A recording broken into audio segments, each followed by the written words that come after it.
Oh shoot. Am I live? Am I live? Testing, am I live? I don't even have the chat up right now, so you're gonna have to forgive me because I have the old chat up and I forgot to adjust it because I'm so late. And I'm so late for like no good reason this time. So let me know if we're live. Let me know if you can hear the BGM because I wanted to do Umamusume BGM. I had procrastinated on that, so I was looking for that too, but I just forgot about that as well. So, but I just realized, oh, I can just start the game. I can just have the game up and have the BGM up. So hopefully that's fine. But let me know if we are live and let me know about the audio balance. I want to make sure that it's not like terrible. Am I live? Let me know if we are live. And while I do that, I need to do the cringe thing and self-promote myself a little bit. So just give me a quick moment to set everything up, just so that when it's all good, we will be live. Let me know if we are live. Are we live? Are we live?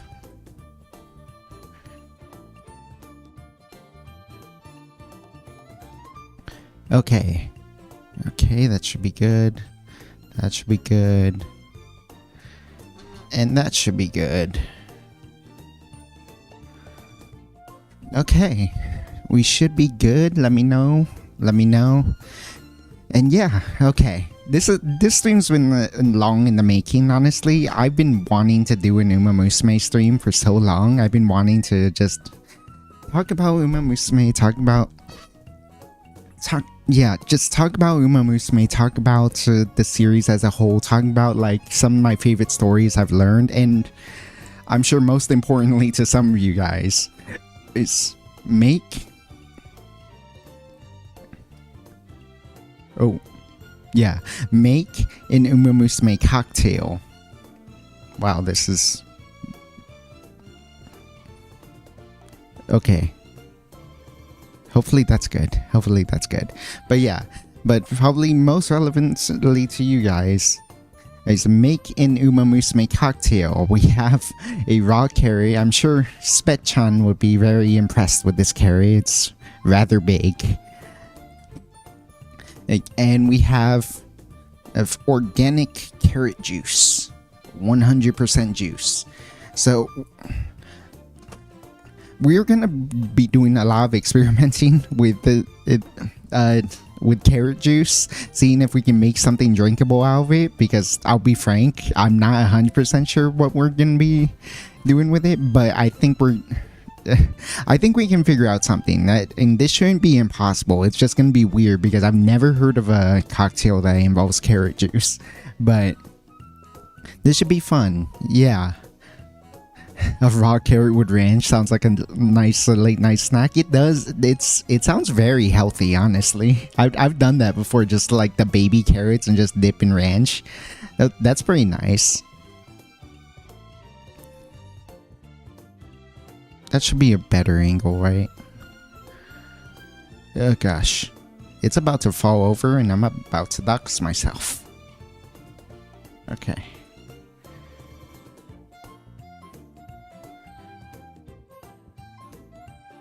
That should be good. That should be better. Sup, how you doing? Very, very good, controller. How about you? I took a bit of a social media break this week. I just didn't want to deal with it. So, I wasn't gone, as is usually the case, but I just kind of went silent for a while, and I just really wanted to. It was a good week to really start binging because when I made that announcement, I had not finished Cinderella Grey yet. So I really wanted to finish Cinderella Grey. So I was binging that all week. I really wanted to watch Beginning of a New Era, which was the Umamusume movie. So I literally watched that just before the stream. I watched that earlier today while I was eating my dinner. And so I am almost almost fully caught up.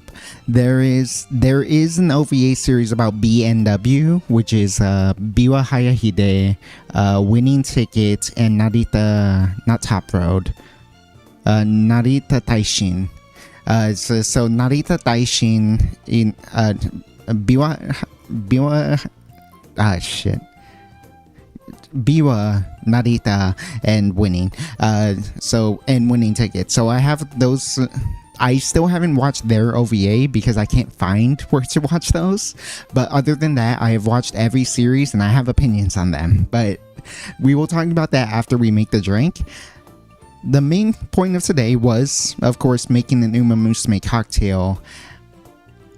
And yeah, I love the series so much, and I like making cocktails for people. The issue is there's so many Umamusume and there's so many different stories, and I don't think there's a good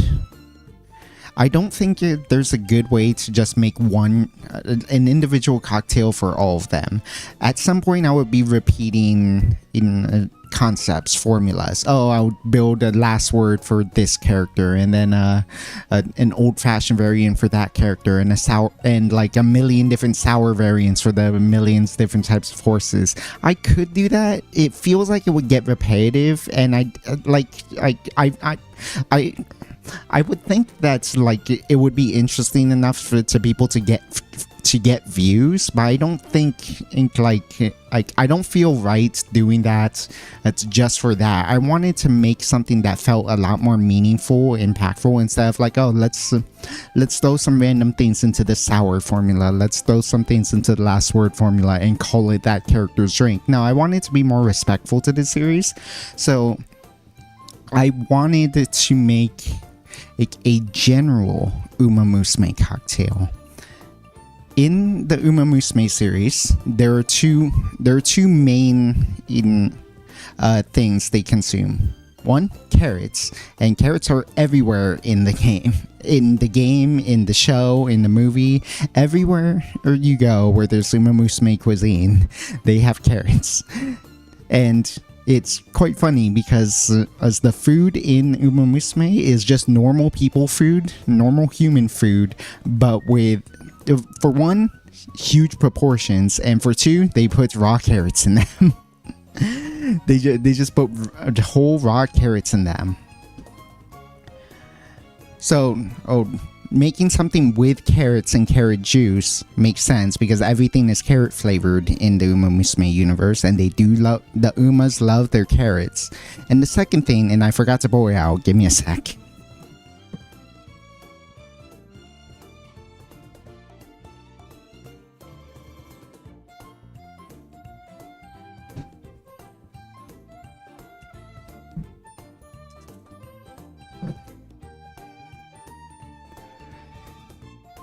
And the second thing would be honey.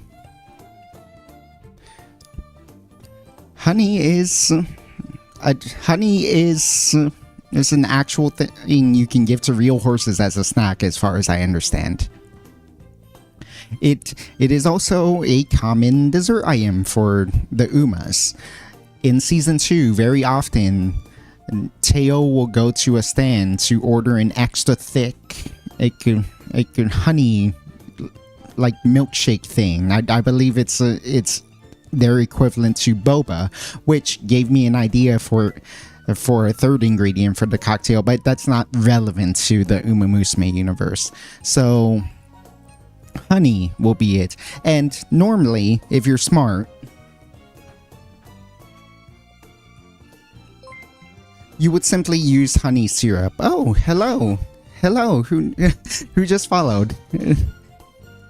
Whoever just followed, thank you so much. I appreciate you. If you followed or subscribed, let me know. Oh yeah, it was a follow. Thank you. Shoot, I feel bad about this.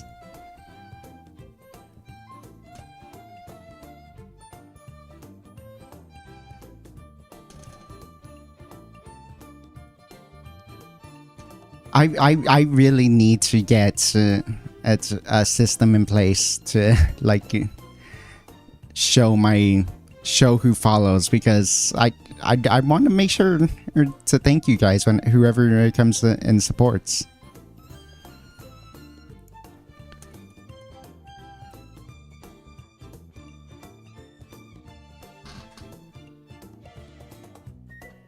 Oh, Blue Bear VTuber, thank you for the follow. Welcome to the Swordsman Respite. Where was I? Shoot. I forgot way. Okay, yeah. Let me just get caught up real fast, because I see you chatting a lot, High Controller. Carrot slips and ranch always go well together. You can make it the tiki way. I could. We're gonna experiment a lot, so I don't have a plan on purpose, because I want to do all this experimenting in front of you guys. I don't want to like make something and have it be all scripted and have a plan right away. I want to make something in front of you guys, so you guys can see my process. You can see my thought process. So is this what Uma's asked for on bars? Yes. So the concept of this stream is much like the honey boba that Teo gets a lot in season 2. This would be the general cocktail that's famous in the Tracing universe, the Umamusume universe at the bars for the Umas themselves. So I want to make the cocktail that would be popular in Umamusume. Not a specific character's cocktail, but a general cocktail for the Umamusume universe. Have you seen the cocktail from the Amazing Digital Circus, the Corn Cob Blitz? I have not. What's that one about? Decorate the carrot cocktail with a whole carrot. That is the plan, actually. That is the plan.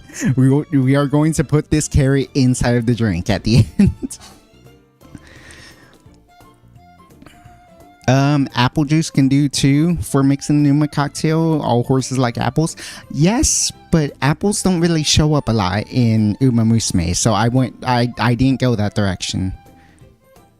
There's a lot of extension and plugins that show follows on the screen. I know that. I just keep forgetting to like actually activate them. Because I think the way I have them set up, the things are getting blocked by it, and besides, they're very outdated. So I think that's why they don't show up to begin with. But I really should update that. I want the easiest way to do is just have my chat bots do it for me. It's like, oh, so and so followed your streams. Like, oh, hey, thank you so much. Because that would be very easy for me instead of needing to jump multiple places, since I'm multi-streaming to both YouTube and Twitch. Anyways, where were we? Yeah, so there's Teo orders extra thick honey drinks from a certain in the food truck in the Umamusume universe. So I'm probably going to use raw honey for that. If we were being smart about this, we would use honey syrup. Honey syrup is nothing more than 2 parts honey, 1 part water, and the only reason you do that is so that it actually pours. Like honey is incredibly thick. It does not stir well. It does not stir well, it does not shake well, it does not incorporate well. If I want honey flavor in the drink, it's probably not gonna mix into the drink very well unless you dilute it a little bit. And so that's what honey syrup is for. We will try both ways, especially given Teo's taste. Teo likes them thick. But I will tend to lean honey syrup, but I want to try... At least my instinct would be to use the actual honey, but rather other way around. My instinct would be to use the honey syrup. My intuition says that And so we should make it with regular honey. And so, yeah. I think the place we have to start here is what does carrot juice actually taste like? And I don't really have much carrot. I don't really have much carrot juice normally in life, so I'm not really familiar with how carrot juice is supposed to taste, let alone in a cocktail. So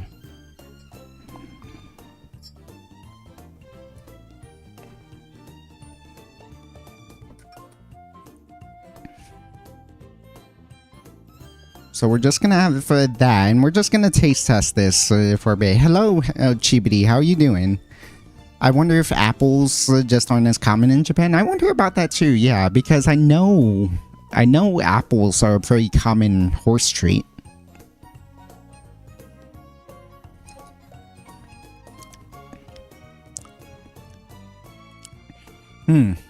What else can I say but vegetably? Carroty. Like it is, yeah.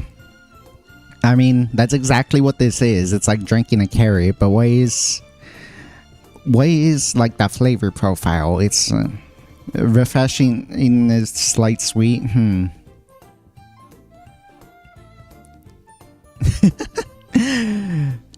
My mind is telling me no, but my body is telling me yes.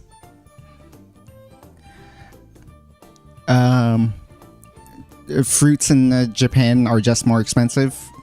I could buy that if there's not like as much farmland to make more fruits. I can see that. Actual carrot juice has inherent sweetness to it. Let's see.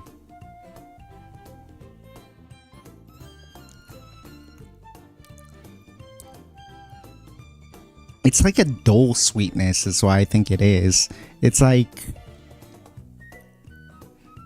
I'm trying to describe it in a way that's just not carroty. like I'm trying to like be more sophisticated than it tastes like carrots, because obviously it tastes like carrots.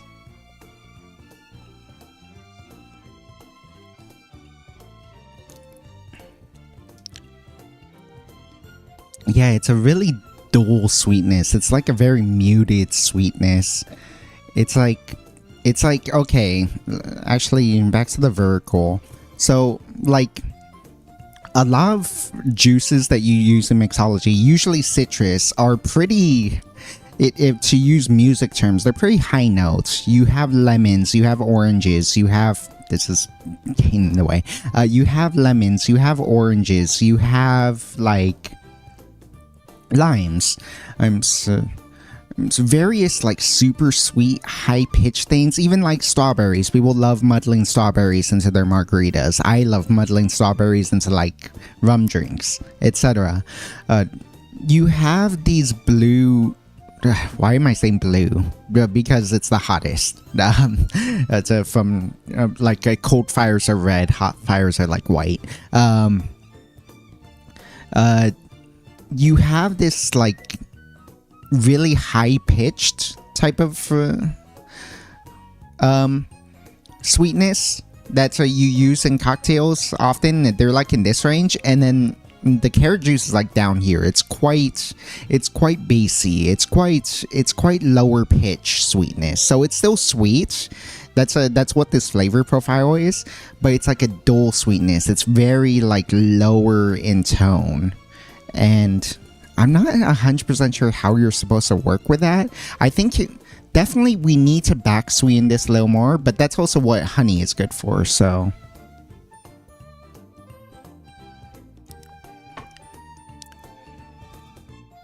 Yeah, it's sweet. It's kind of a low end sweetness. It's kind of vegetal. Like, that's the best way I can describe it, is it's pretty vegetal as well. So, honestly, it's tough because I want to make this carrot forward, but I also don't necessarily love the flavor. But this isn't for me. This is for the Uma. So how would I make How would I make a good carrot juice cocktail? What would highlight this pretty well? Well, so we do put juices with rum a lot. A carrot juice Mai Tai? That sounds exciting. Oh,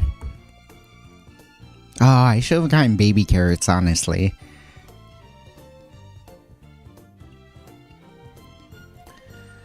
I heard Japan is extremely picky about its fruit aesthetically, which is why it's more expensive. I can buy that. I can buy that too. There's a whole thing about like how much fruit gets wasted at like gardens and stuff because of the fact that aesthetically pleasing fruit is much more valuable than a fruit that's edible. Like a good 90 well over 90% of the fruit your plants produce is edible, but then we only send like 10% of it because it's not the right shape, it's not the right size, it's a little bruised up, and so no one will ever buy it. But it's like you can't be that picky.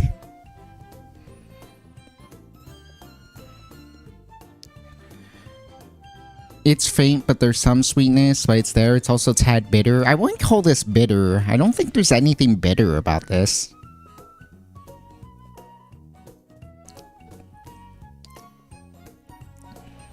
Kind of grassy and vegetal, but it's not bitter.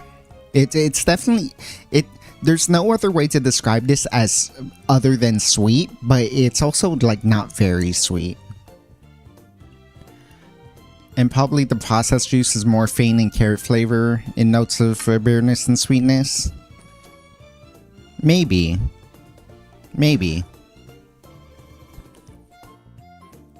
Adding a pinch of salt or a couple drops of saline to enhance other flavors. Also, old horses literally need to lick salt to stay alive, so it would be a nice touch in both the mixology and lore. Ooh, maybe. We can put like a dash of salt then, because I don't have saline solution. I could probably just whip some up real quick. But yeah, I don't have any saline solution, so we could do that. You can't taste the hint of bitterness on the back of your tongue? Maybe. Let's see.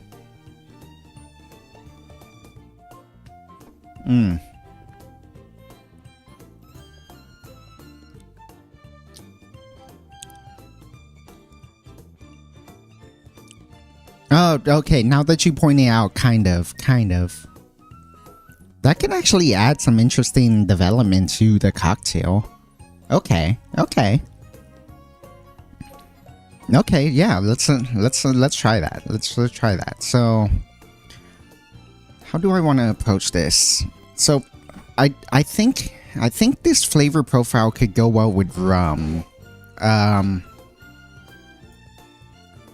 Definitely.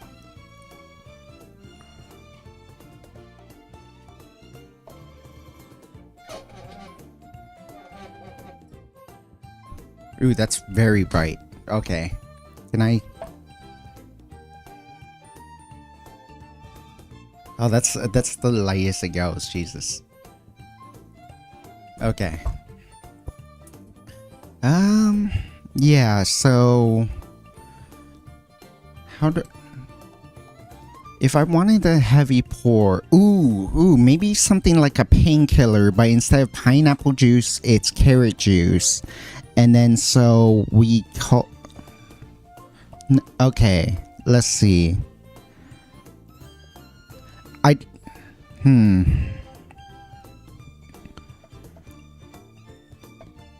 Oh, we don't have orange juice is the issue though. I didn't think this far ahead.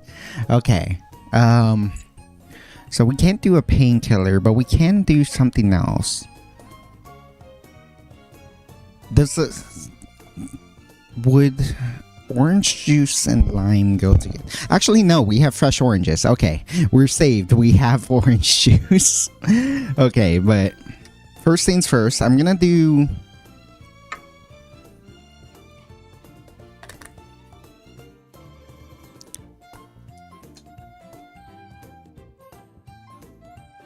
2 ounces of carrot juice.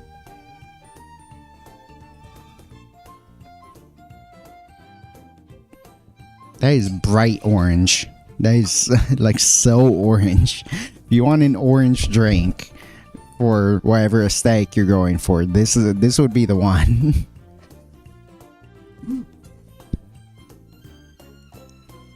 I do think we need to back sweeten it, but that's what we can use honey for. So we can use like I'm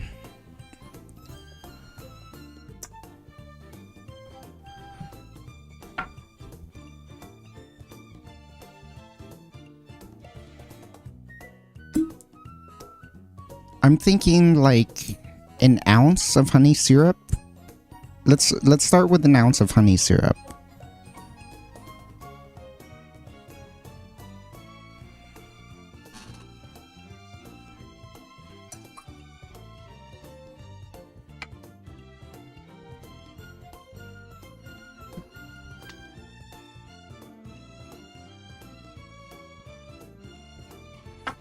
Hopefully that sweetens it up enough. If it doesn't, we can always add more.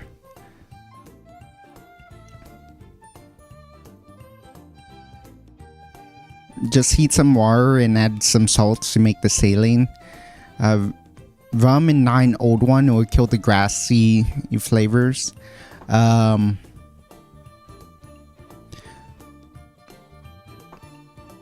a good quality white rum.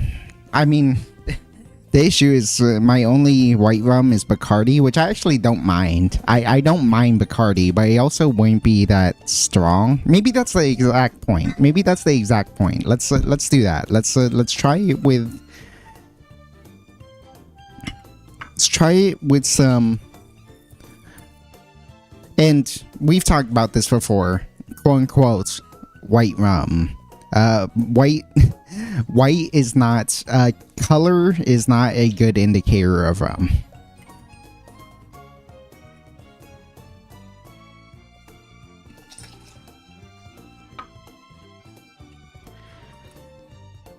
An issue I'm having already is we don't have any tart flavors in this.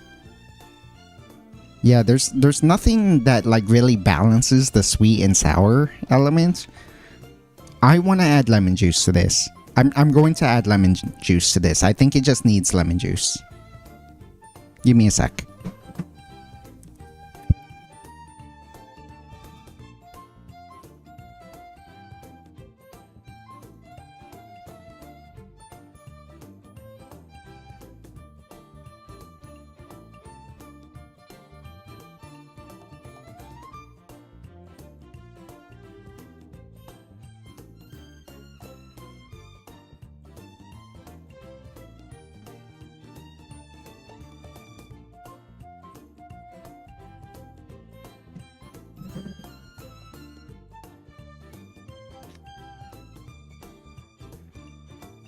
Well, we don't have lemons.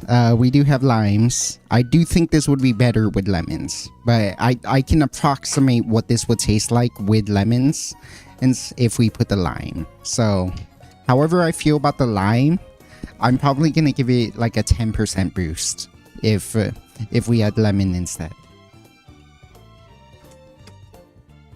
So let's see.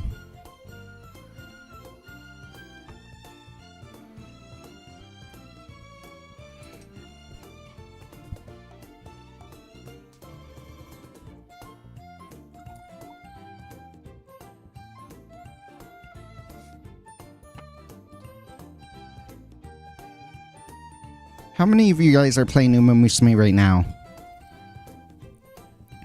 I've been so into it the last couple of weeks. It's legit made me quit other games. Not entirely, but I haven't really played much Blue Archive lately. I haven't played much Nikkei lately. I haven't played much, I haven't played just much of my other games in a good while because of Umamusume. I actually, ironically, it made me play more Snowbreak. Is that it's because of how grindy all my other games are, like I only play Umamusume because it's occupies so much of my time and it feels more rewarding, more active.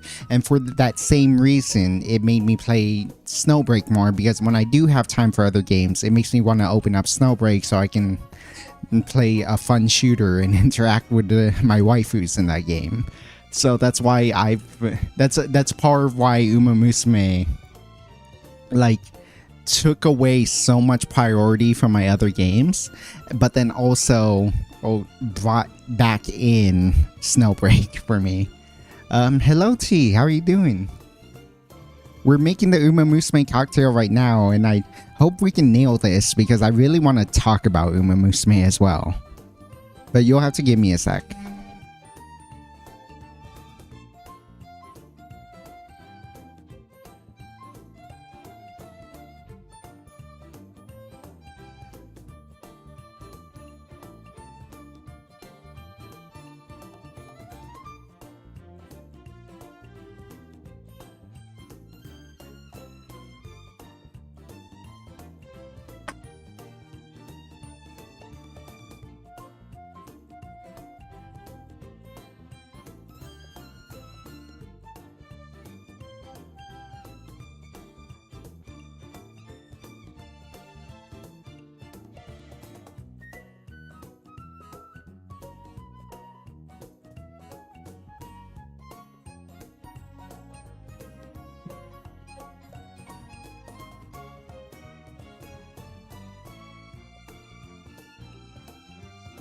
Actually, hold up. Let's go back to horizontal view a little bit.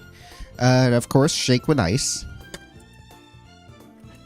This is so orange. It is like a crazy orange.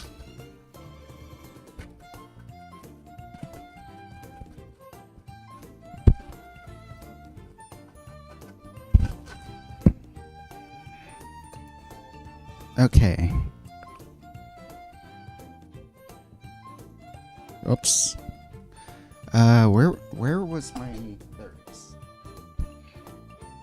And we're just gonna want to strain that into this.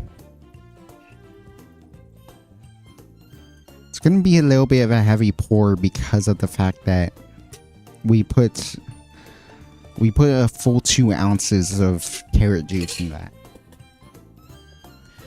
I think this does want to be served with rocks. Yeah, given the wash line, it needs to be. I think it wants to be served with rocks.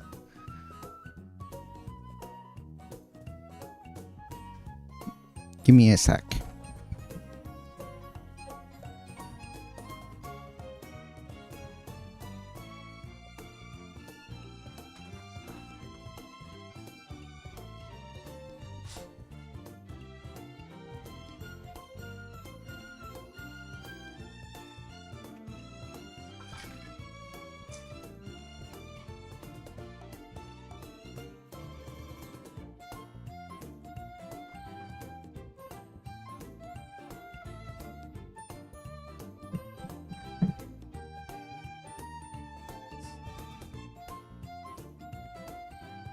There we go. And so this would be sort of an Umamusume daiquiri, as it were.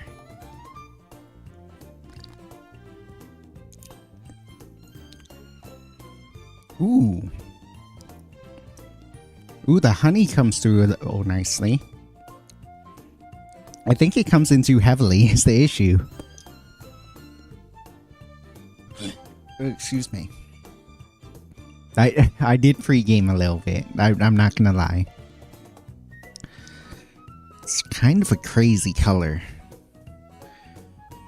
You see the color a little better under the light? Yeah, it is kind of a crazy color.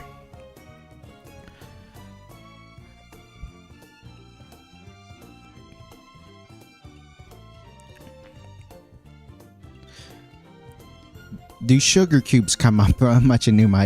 They do sometimes for one specific character actually, but I'll talk about that in a sec. Let me try to review this.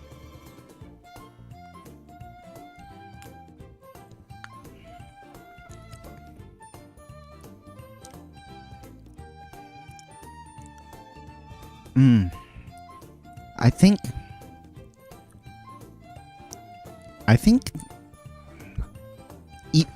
I feel like somehow I've lost both the rum and the orange, the carrot juice. I keep wanting to call it orange juice because it is in fact very orange. Oh, that's just what Bacardi tastes like. Okay. Yeah, the Bacardi is a very weak flavor. We need to put a stronger rum in this.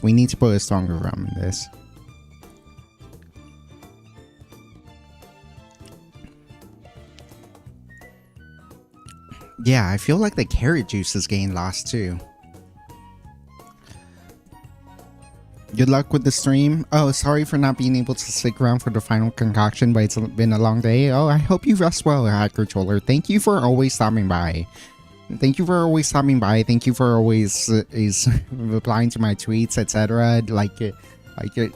I'm happy that you're a big fan.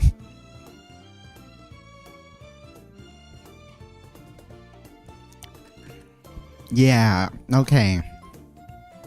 The carrot juice not having that much sweetness gets muted by the citrus and the honey. So I think we need to hold back on the honey a little bit. And I don't think we can put lime in this, so we have to get a little more creative with how we incorporate the carrot juice.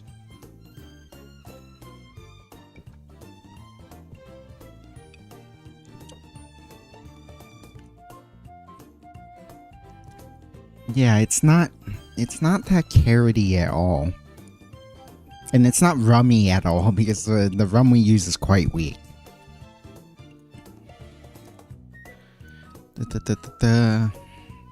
Yeah, I might actually toss this one. I want to really, I don't want to get drunk while also like not necessarily enjoying this. So I want to figure something out.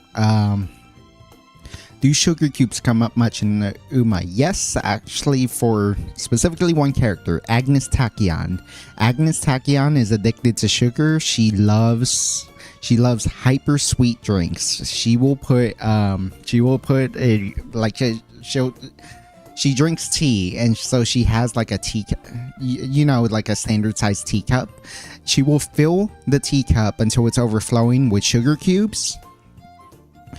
She'll put the tea bag, fill the cup until it's full to the brim with sugar cubes, then pour the boiling water over it and just stir until it's all dissolved.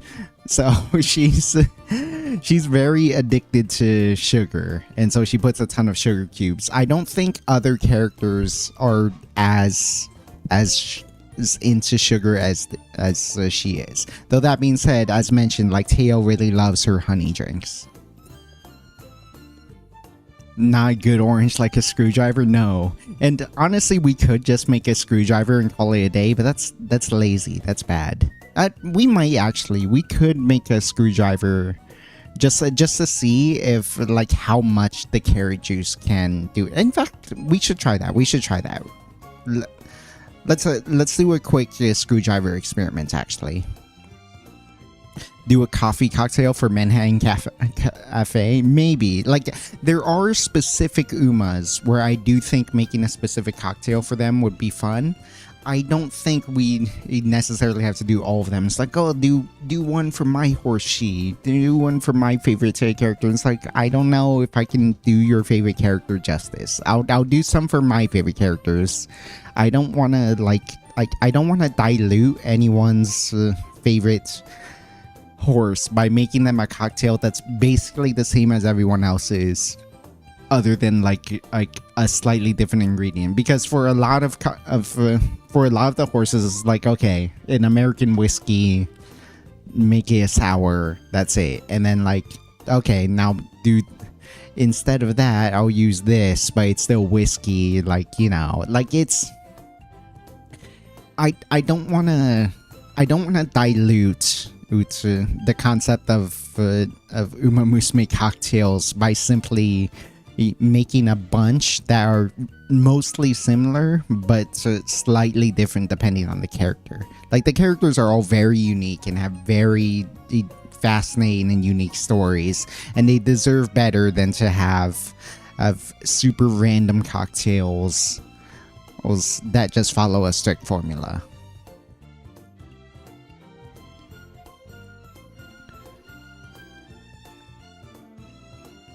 Maybe use like a Havana 3-year if I had some.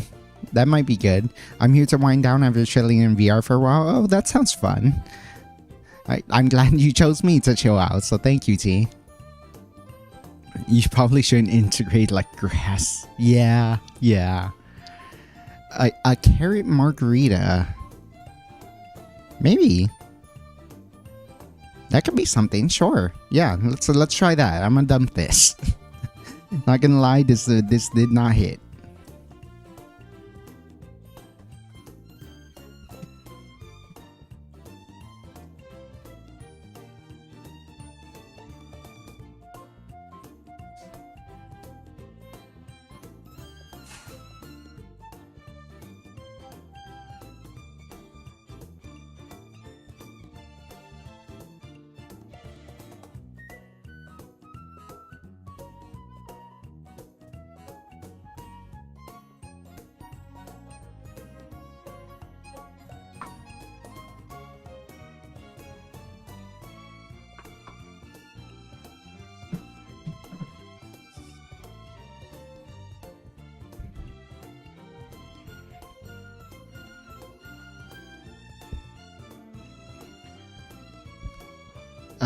Before we try the carrot margarita idea, I did want to try the carrot screwdriver idea.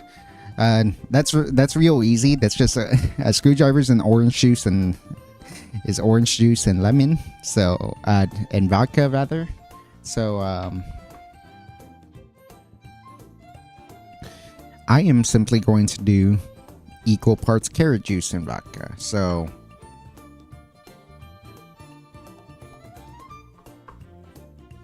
carrot juice, I'll just put 1.5 ounces.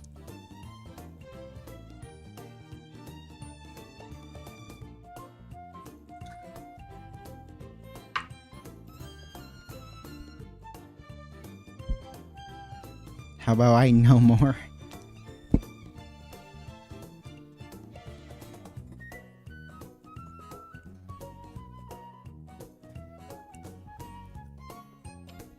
And then an equal amount of vodka.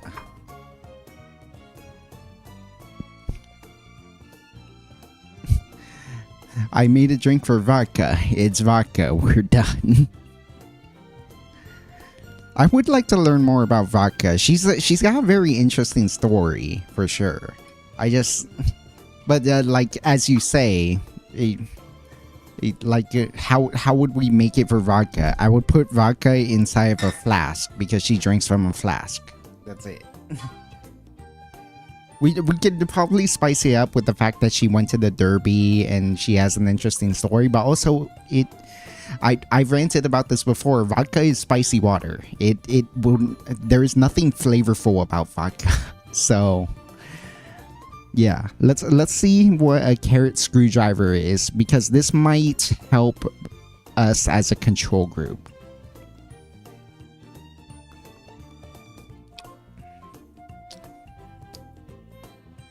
Okay, yes, that is informative because as carrot juice gets very diluted very quick. As always, I can't taste the vodka in this. Like, you can't taste vodka. Vodka is invisible. Is devoid of character. That is in fact like a legal definition of vodka, I believe, is that it has to be devoid of character.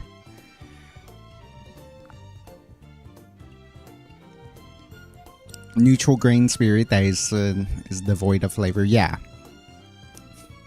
it's diluted carrot juice that has a little bit of burn going down. Yeah.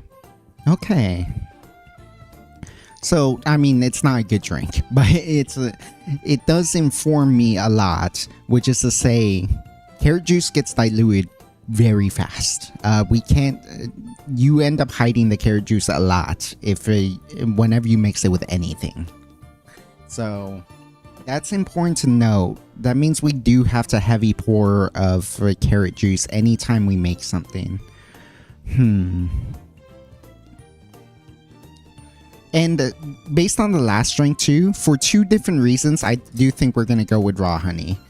For one, I do think the thickness of it would actually add some very interesting textural things that, especially given the nature of the show, like you, apparently when you go to that honey, I don't know what exactly that food truck is supposed to be, but it's like a honey. It's a honey drink with.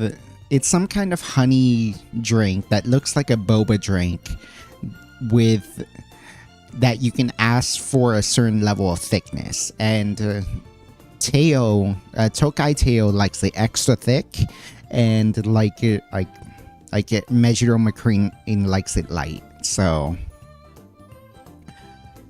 there's that. It would add a good textural difference too. The second thing is, I think actually, honestly, the thing I said was a drawback of honey might actually be to its benefit, because I want there to be a good honey flavor, and I want that thickness that we talked about for the sake of the lore. But also, I think because it wouldn't dilute as well, that they wouldn't mess up the carrot juice, because like I said, carrot dilutes very easily. It doesn't have a strong flavor to begin with, and then when we diluted it even with vodka, which is flavorless, we lost a good bit of the flavor from there. It becomes very subtle very quickly. So how do I want to approach this?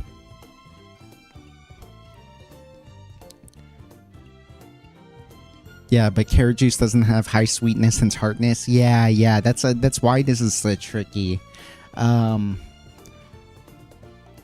Margaritas are like limeades. They're very like lime forward, lime centric. They also have like curacao in it. It's very well, no, a triple sec in it. So it needs that tartness, but then it's also like it needs the tartness, but it's also like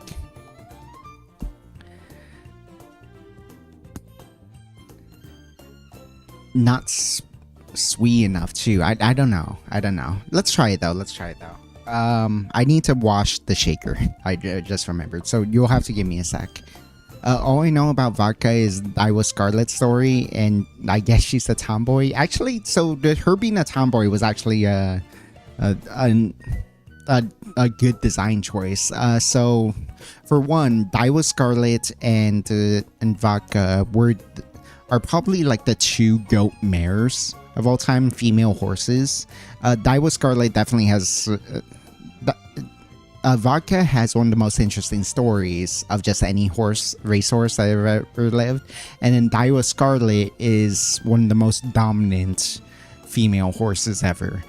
And the thing is, their legends happened at the same time, and so they actually stepped on each other's toes a lot in each other's legend. Like Vodka beat Iowa Scarlet barely during one of their early races due to the jockey just kind of getting cocky and holding up at the end and letting Vodka through. And then like Vodka herself won the Japanese Derby when Iowa Scarlet couldn't even participate in the Japanese Oaks, for instance. And it's this interesting back and forth between their legends as they like Iowa dominates every race. Iowa Scarlet wins. It either wins or gets second place in every race she participates in. And Vodka she's a tomboy because the Japanese Derby has been dominated by stallions the entire time. Male horses the entire time. She is the first Japanese, she is the first female. She is the first female horse to win the Japanese Derby in very, very many years. I think she's like the third one ever, but definitely it took decades before a female horse ever won the Japanese Derby, and she managed that.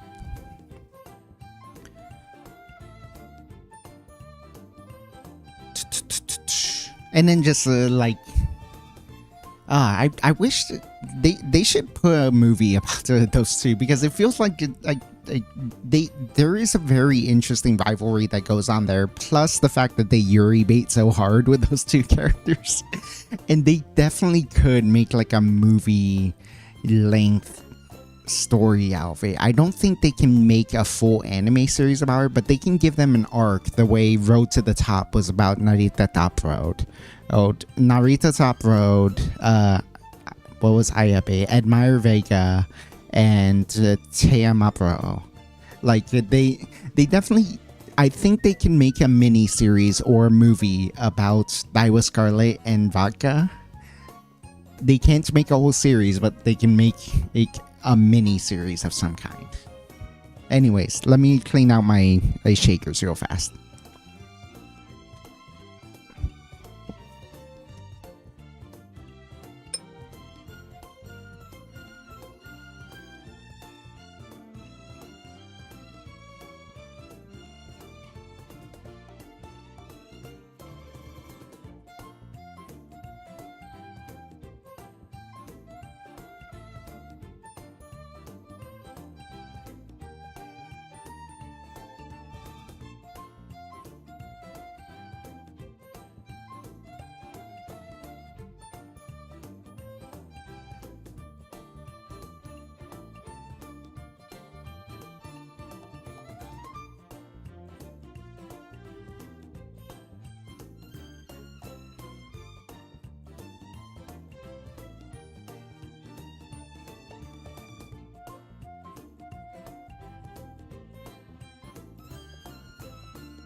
Wondering too if we should have like restaurant style pours, because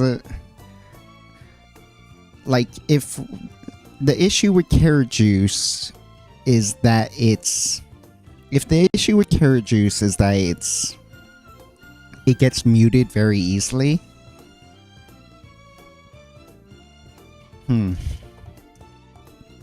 Yeah. If the issue with carrot juice is that it gets muted very easily, then I wonder if what we need to do with it is...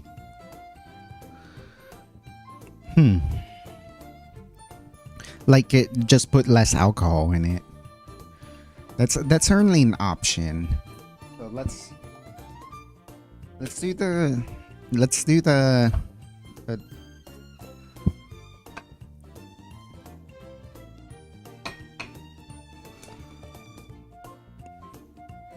the margarita that's Poke mentioned.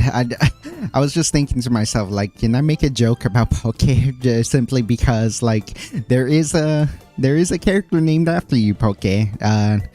Jungle Pocket, nicknamed Poke in the Umamusume universe, is the main heroine of Beginning of a New Era, the movie.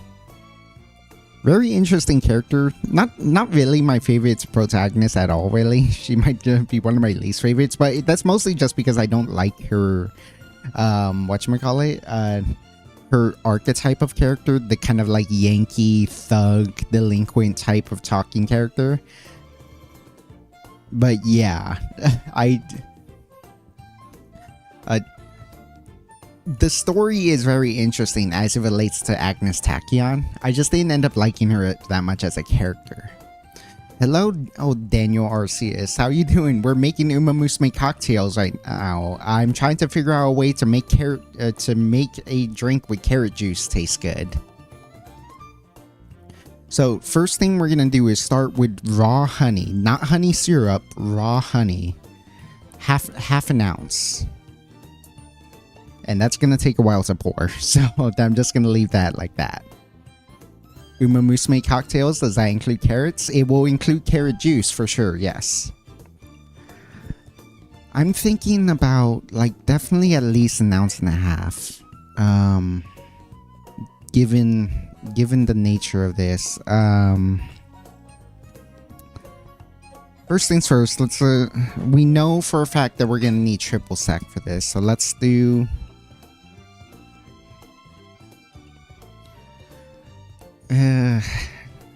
ounce, half ice. We need the tartness back, but I don't want to dilute this too much. Probably still an ounce. Yeah, probably still an ounce of triple sec.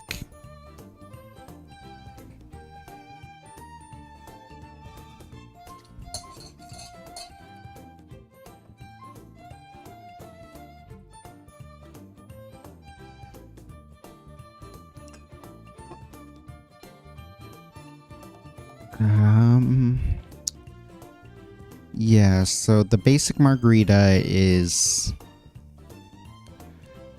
some triple sec lime juice, tequila, lime juice, tequila, triple sec. Pretty sure that's it, right? Lime juice, tequila, triple sec. Yeah, that should be fine. That should be fine.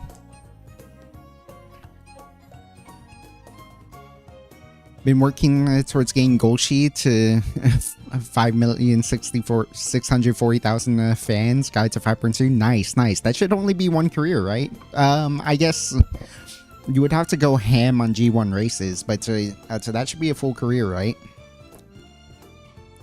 Nice job. I only got to like 3 million just because I got really burnt out on doing gold chip runs. So I just kind of stopped at around 3 million. I could probably do another run, but I decided to just spark farm with some of my favorite characters instead.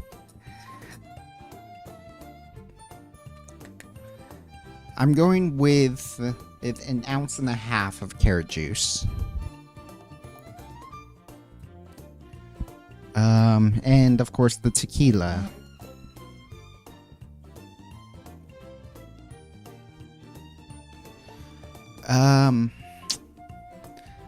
Yeah, I'm gonna say just an ounce and a half. Now, normally a full pour is supposed to be 2 ounces, but I want to make sure that we get the carrot flavor in this, so just an ounce and a half.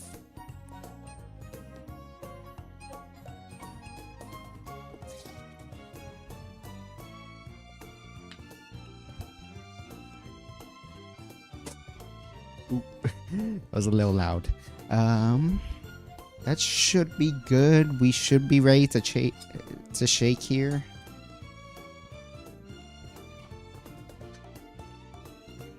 You got a Goshi with with Goshi. There's no guarantee. That ain't that the truth. Ain't that for damn sure. I swear, like even in races, she's so unpredictable. Despite the fact that it's like, oh, like I always feel like if she's anything other than last place, I feel like I'm going to win, but I just never know. Also, you got Goshi with 3 power. Nice, nice. I've been wanting to build a power parent for a while. I just can't get the sparks for it. I've been having trouble spark farming. I want to make like I actually haven't seriously taken spark farming. I'd never taken spark farming seriously until recently. Until after I did after I cleared out the gold ship mode. And then I really wanted to make a stand power or parents. So it's going to be like hybrid stand power. And I wasn't 100% sure how I wanted to go pull that off. But definitely first things first is gain the actual 3-star spark, which I haven't gotten yet. It's very frustrating. I was looking if there's any cocktail recipes that involve carrot juice, though I feel like in general the theme should be utilizing vegetable-based juice cocktails. I guess, yeah. Yeah, I'm not 100% sure how to approach this now that I know the characteristics of carrot juice, and this might be tough. This one might be a tough nut to crack, but that's why we experiment. Sure, this is a fun experiment.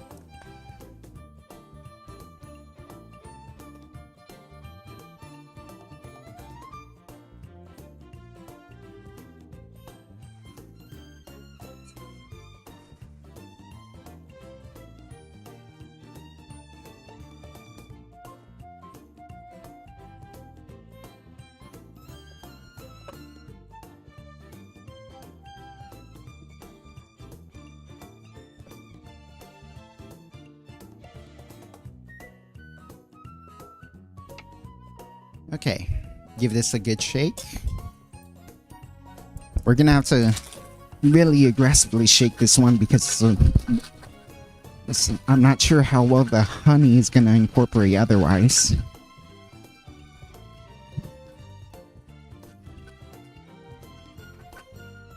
Okay.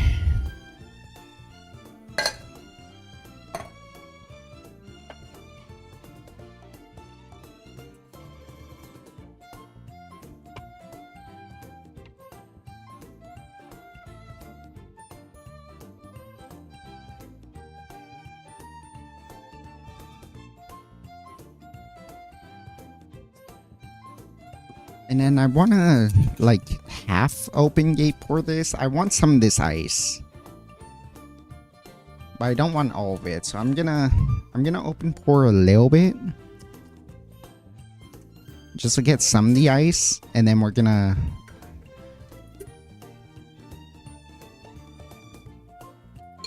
Okay, we can probably just... Yeah. Just for the wash line. Just for the wash line.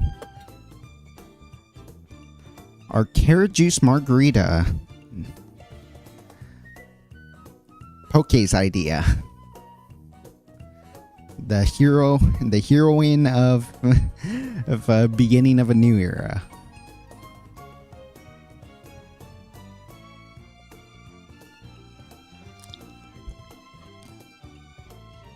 Ooh. That's weird, but in a good way.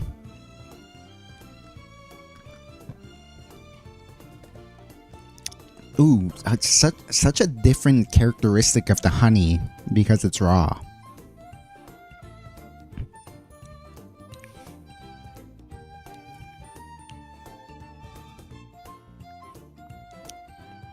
I do think this can stand to be stronger. I think actually we might have unlocked something with the carrot juice.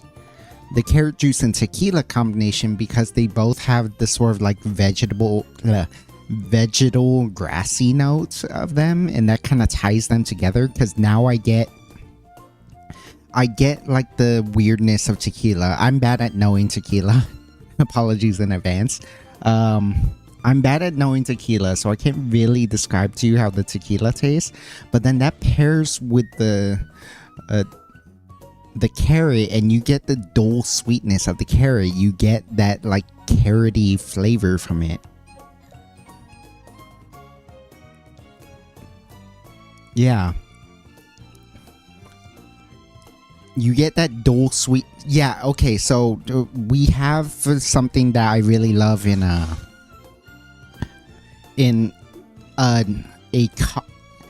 we get something that you get in like a coffee cocktail that I really like, which is like this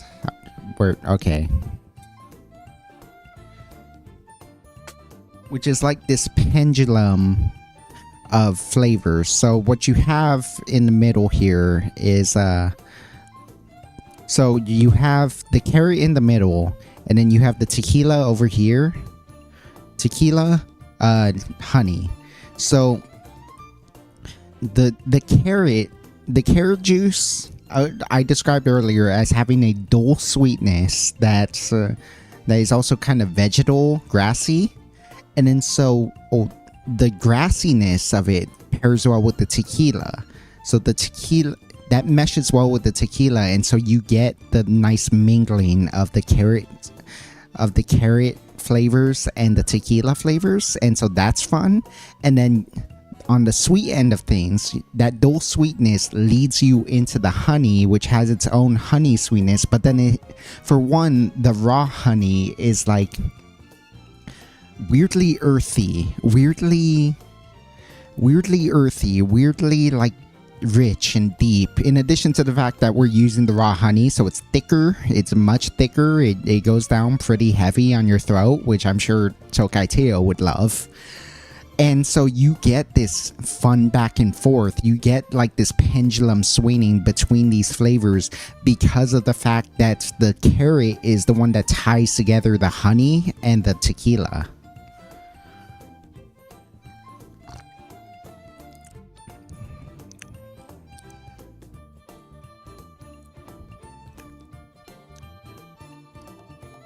Yeah, that's really nice. And then honestly, the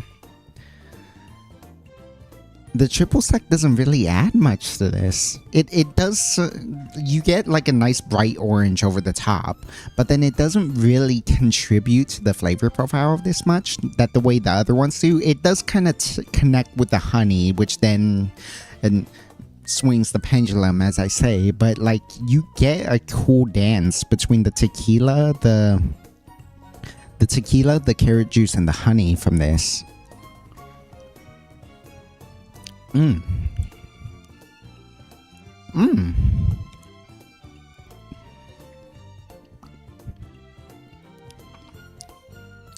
So how would I balance this more? I do think it could stand to have a little more tequila. In fact, let me just add a half ounce more of tequila. Just a little more. Let's make it a full pour this time, actually. Or we could have, honestly, we could have just cut back on the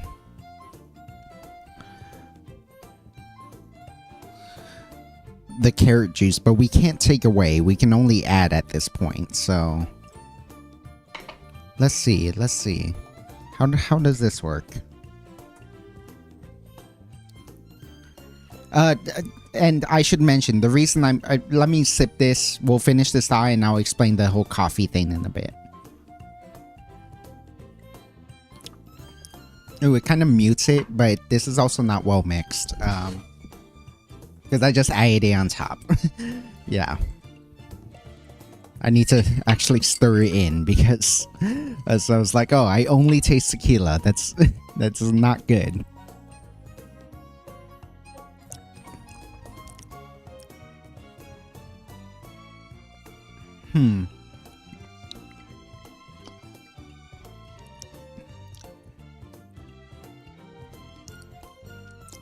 No, it was a fine balance and I just ruined it.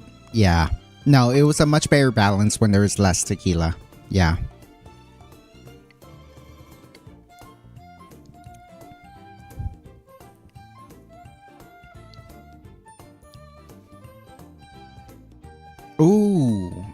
Ooh, okay. What it does help with is instead of a pendulum, it does bring the triple sec in, and then so you get the honey up front, and then you get that dual sweetness from the carrot juice. So instead of like a pendulum swinging back and forth, you get a loop that gets to the triple sec, which I mean normal margaritas always get to, but it's interesting to do it through carrot.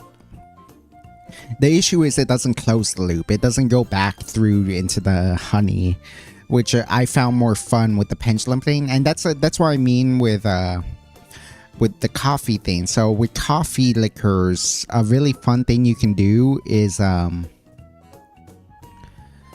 it's like this dance between the coffee, chocolate, and fruit, and then so like the chocolate's in the middle, and then so you go to the coffee, and chocolate mix so well together. That's why like brownie recipes always add like espresso power and whatnot. But then also chocolate like mingles with the tartness, the sweetness of fruits like strawberries and cherries, and then so like you have a nice pendulum effect of like everything pairs with one thing, which leads to the next thing, which then goes back to the other thing, which goes back to the other thing in the flavor profile, and you get a nice pendulum effect with the coffee drinks all the time when you incorporate chocolate into it. This is a weird thing in that you're pairing tequila with honey by using carrot juice as like the fulcrum point. Is that the fulcrum? I forget what the fulcrum means, but you are like creating that pendulum effect when you put carrot juice, tequila, and honey together.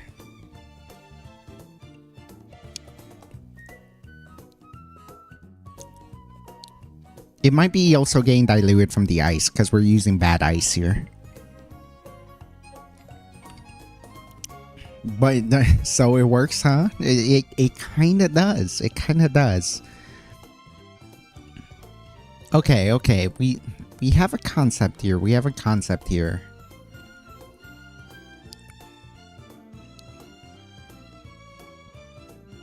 Yeah. The focal point might be the right one. Yeah.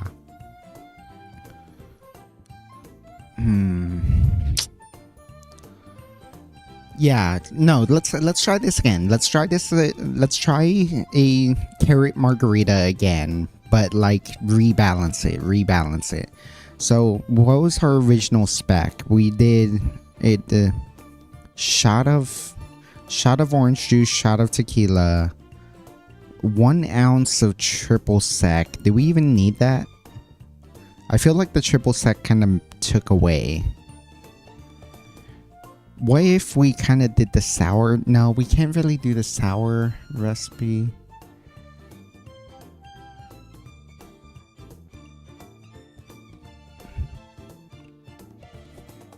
What bitters could go with this actually? Because we could do some kind of tequila old fashioned maybe.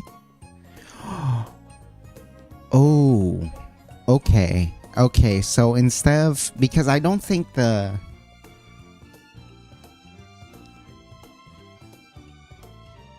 I don't think the...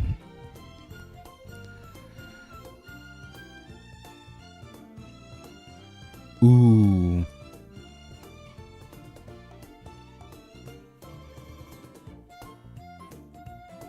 Yeah, you know what? I'm just gonna do it and then I'll explain myself in a bit. So give me a sec.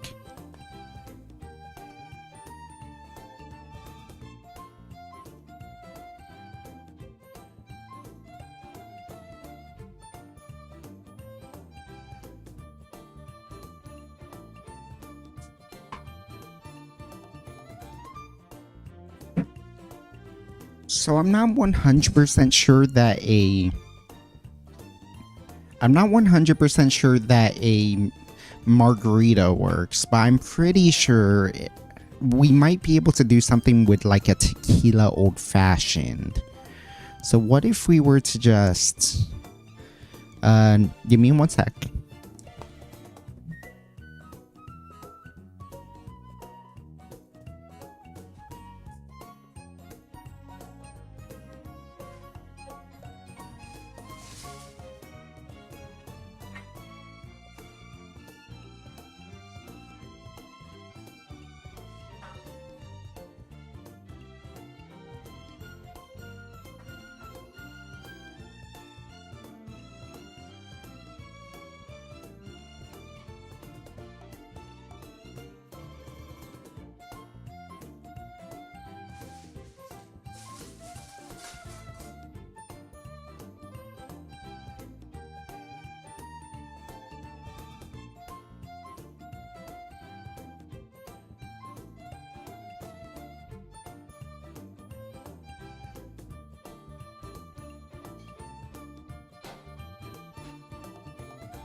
Okay, so starting with a rock of ice, we're gonna go once again with half an ounce of raw honey.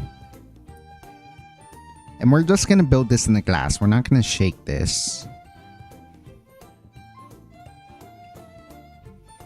Okay, the honey doesn't wanna pour right now. Give me a sec.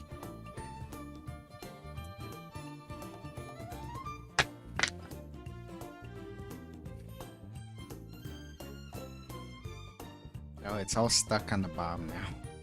Shoot. We do have a new bottle of honey, but I don't want to get to that before we actually get to the bottom of this one.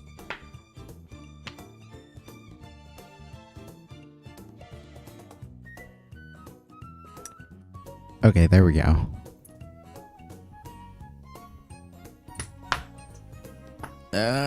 Come on. Oh my god, don't bring that up again, Chibity. Oh my god. And I remember when in the VTuber, that's sort of why, like, I honestly, like, well, I'll get to that in a bit, but it's like the brain rot type of things that's VTuber fans get into. Like, it's really hard for me to, like, that's sort of why I have a hard time meshing with the VTuber community. It's why I have a hard time meshing with, like, a lot of fans, and why I just can't feel like I mesh into any community very well, is because, like, I just can't stomach the level of brain rot that seems to be a part of so many fandoms. And it's like they are like super consistent about it, even when, like, it's like clearly the joke has clearly worn out their welcome, that they will squeeze out every possible ounce from it. It's and beyond. And I just can't I can't really vibe with that, because like I don't know, like maybe it's a projection, but it's sort of like it feels like a lot of VTuber the VTubers themselves get annoyed by it for a while too, until they tire of it. Half an ounce of honey, raw honey. But yeah, the high honey stuff was just ridiculous. It would, people so obsessively try to get every VTuber to say it that at some point it just, like, lost all of its magic.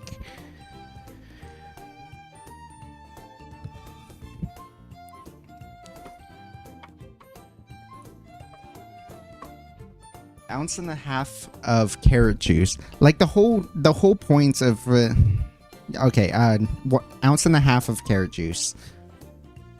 The whole point of high honey was the fact that it was shocking that Suisei said it with such gusto, with such a a strange but amazing American accent. And forcing everyone else to say it just didn't really have the same impact. The point wasn't to get the VTuber to say hi honey. It was the fact that there was so much gusto in Suisei's version of it.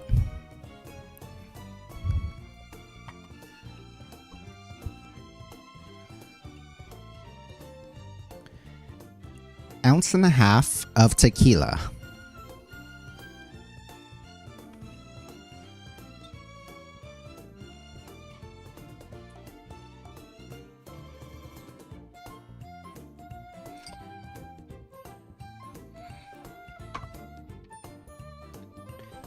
And then I was thinking, so I did not hate the concept of the triple sec. I just felt like it was too much. So instead, we are making sort of a carrot old-fashioned here, and I'm going to toss in 2 dashes of orange bitters over the top.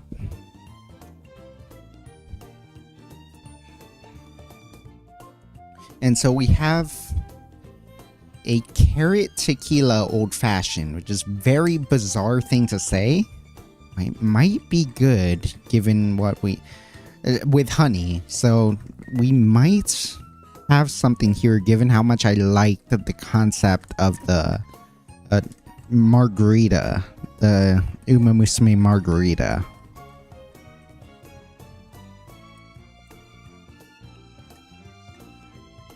Oh my god, the Uma fashioned. Oh my god. This I hope this is good. I hope this is good because this might be brilliant. We have a brilliant name for it if this is good. The honey does not want to dissolve. It's getting all over the spoon. Look at this. It's like getting all over the spoon. Hopefully I can like scrape that off on the ice because I really would like all the honey flavor in here, especially because we didn't actually get a full pour of honey that I wanted.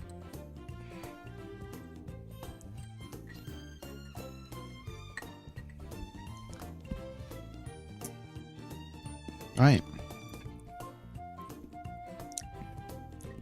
The Uma fashioned.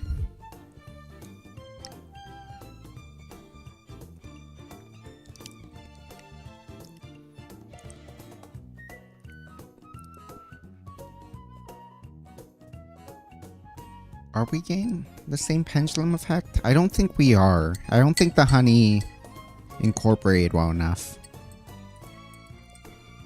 Not as well as when we shook it. You get the tequila, you get the bitters. You get some of the carrot juice. You don't get enough of the honey. Let's see if we can just get a little more honey out of this. I'm just gonna squeeze a little more honey just directly into this. And hopefully it incorporates. So I really want this. I really want that like pendulum we talked about.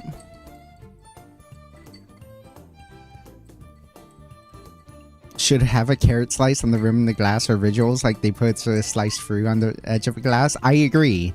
That's a when we get the right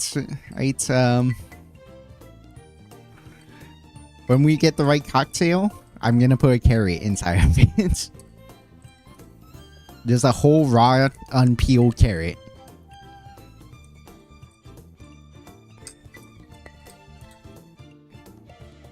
Look at that. Just once again, just none of the honey's actually stirring in very well.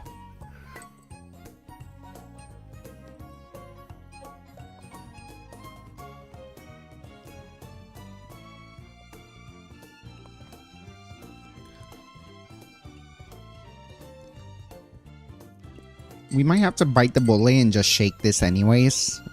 But let's see. Let's see first.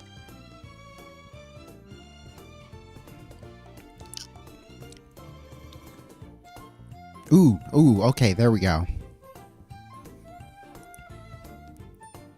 Oh, that reminds me. Yeah, that might help this. In fact, we can do that right now. Wonder because of what Daniel Arceus on Twitch said. Wonder what that honey drink Tokaiteo is. So, it looks kind of like a boba drink. And here's the thing. I love me some elderflower liqueur. In fact, I really wanted to do an elderflower liqueur episode where, so this is called this is nicknamed Bartender's Ketchup, because you can add elderflower liqueur to almost anything, and it will arguably make the drink better. It always adds an extra layer to it. It always adds like a little bit of extra sweetness, a little depth, a little deliciousness to it. Much like if you add ketchup to almost anything with actual fruit, like who knows? Like it may not necessarily be the best thing for the dish, but hey, it adds just a little more. It adds it's like adding hot sauce or something. It just adds a little extra the layer to it that makes it better. Like it doesn't take away from it. It didn't need it, but it doesn't take away from it. And adding a little more is pretty nice. That's why I think about elderflower liqueur. And as you said, Daniel Arceus is what is that drink Tokai Teo drinks? I don't know. It kind of looks like boba to me. And you know what elderflower liqueur tastes like to me? It tastes like boba. It tastes like boba if it was if it was alcoholic.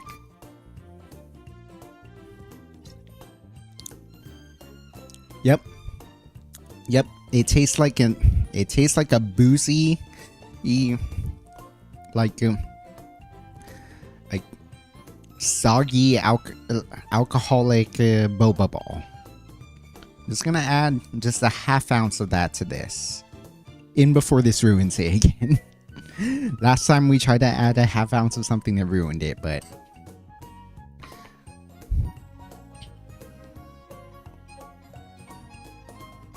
we shall see. They do have that same sandwich that Sakura Bakshino has on her illustration as a real sandwich. What was on the sandwich again? Remind me again? I think you mentioned it earlier, but I forgot. I can actually look it up. I have the game up right now.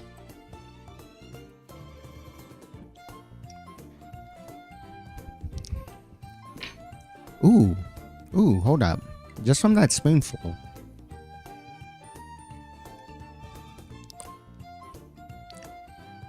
It dilutes it a little bit, but then... Ooh.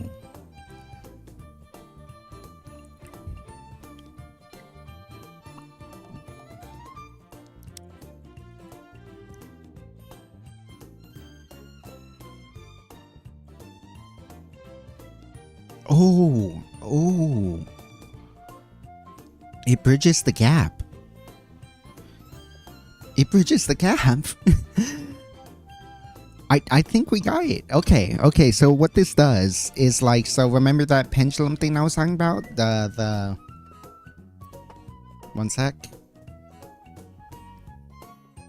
Remember that pendulum thing I was talking about where it's like, okay, you have the tequila and then the vegetalness goes into the carrot juice, and then the dull sweetness of the carrot juice goes into the honey. It bridges the gap, so you have like a little, because of that, the sweetness of the elderflower liqueur and the kind of boba-ness of it, it makes that transition between those points smoother. So like it meshes all of them together even better. So it acts like a little bit of a glue that puts it all together at once, as opposed to it being just like one. As opposed to it like bouncing around.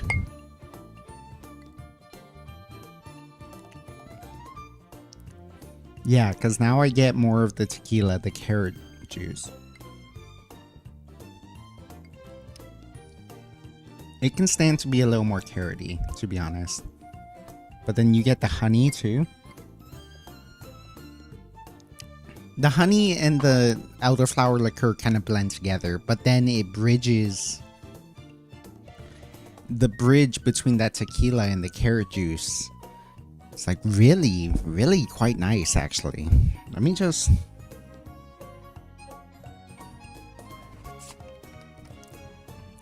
Yeah, the dull sweetness of the carrot juice. I just took another sip of carrot juice, raw carrot juice, to see.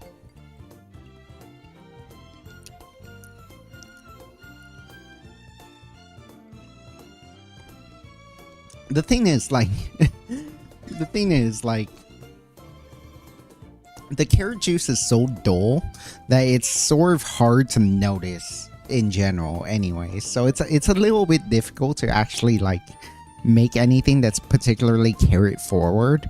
But this actually does a pretty good job highlighting all the elements. Now, you do need a pretty heavy pour of carrot juice in order to get that to happen, but when you get that to happen, there's something to that.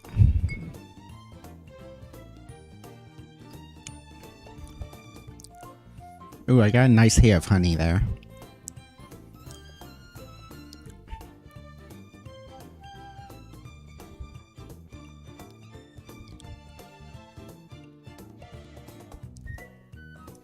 Yeah. The issue is it's not very carrot forward, which is what I've been hoping for, but that's kind of impossible to pull off, I think. Yeah, I think this is a good drink. I do genuinely think this is a good drink. Now, would this be the Umamusume drink that sweeps all the trendy bars around Tracing Academy? I don't know. I don't think so. But I think this is the best cocktail we got here.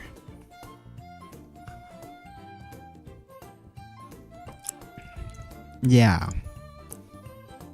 If I wanted something more carroty, I can do that. Tokaiteo, who really likes honey drinks, and frankly a lot of the horse girls like honey drinks, I think they would be pretty impressed with this, except they would want more honey. Which actually might be the solution too, because because it's acting as simple syrup, maybe that's what helps tie it together, much like how usually whatchamacallit, simple syrup does that. Let's try one more time. Let's try one more time now that we know this. Yeah, let's do it. I think we're getting somewhere here. Actually, before I go, let's just take a quick detour into Umamusume. Just because I want to see this card that you were talking about. I do have the Bakushin card somewhere. What is that? What is that? Oh my god, that image gets smaller, not bigger. I can't tell what that is.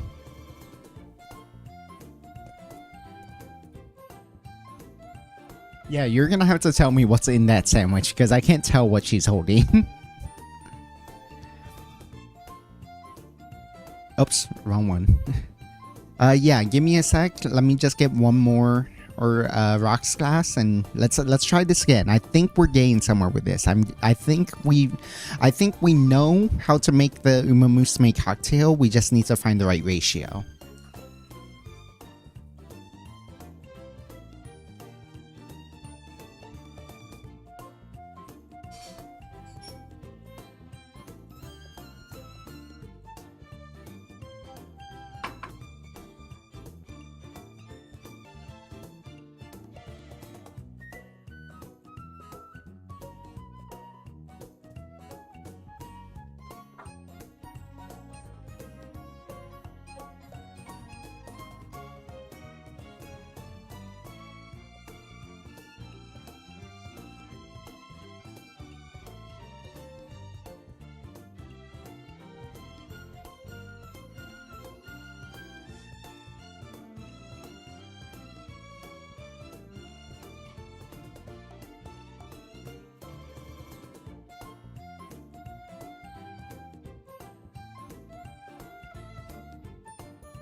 Okay, start with the rock of ice.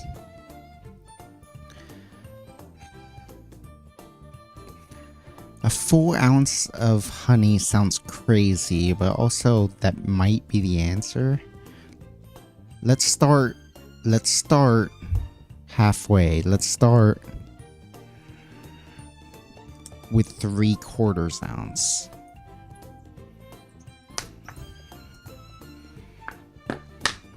Of raw honey. Okay. This might take a while. Just to show you the struggle. Almost empty jar of honey, so I need to like I need to like shake it out. Don't ask me why I'm so good at this motion.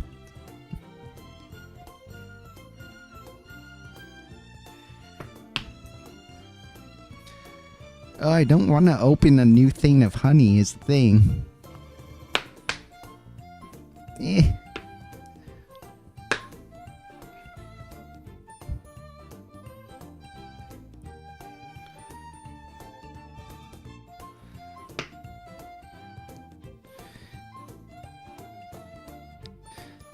Do any of you have hacks on how to get more honey out of your bottle?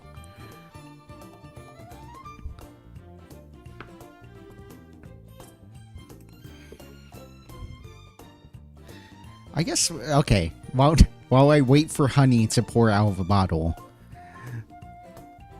get it out with a spoon? Right, we have a bar spoon.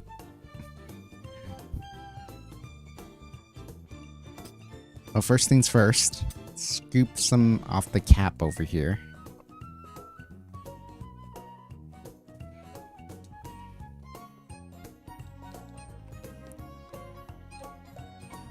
Oh, that gave us like a good 1/10 of an ounce.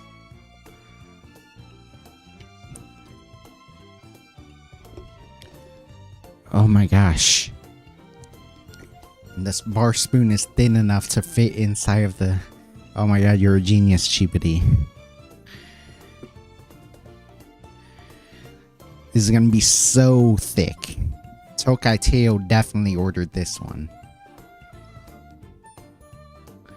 Oh my goodness, that is not going to incorporate at all. This is not going to incorporate into the cocktail at all, but it will technically be 3/4 of an ounce.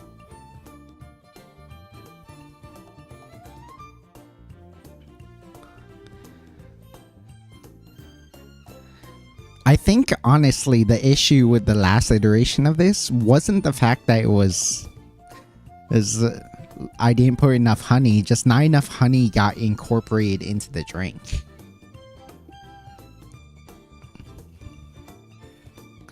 Oh, Tokai Teo is gonna love this one. And when we get to talking about Umamusume, like, spoiler alert, like, Tokai Teo became my favorite character. It was Daiwa Scarlet just based on pure visuals, not gonna lie. I must admit, I like I like Big Booba. I like girls with a big heart, as it were. And she's got a lot of heart, let's just say. But I fell in love with Tokai Teo, and that love actually came. That love, like, it was first starting to blossom even before I watched the anime, and then I watched the anime and I was like, no, she's my goat. She's just absolutely my goat. And especially learning her story too, like, it reminds me so much about, like, football players too. Like, I have a lot of comps for football players because I'm really into the NFL. You might have seen that with my recent tweet to Brett Coleman. He did an episode about the New York Giants. I'm a big New York Giants fan, and boy oh boy were they awful last year. I told him, don't break my heart too much, Brett, but oh my god, honey's delicious. No wonder horses love this stuff.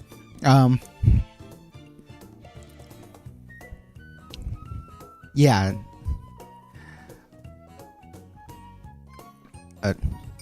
Tokai Teo's story reminds me so much of Andrew Luck, if you know the football player Andrew Luck.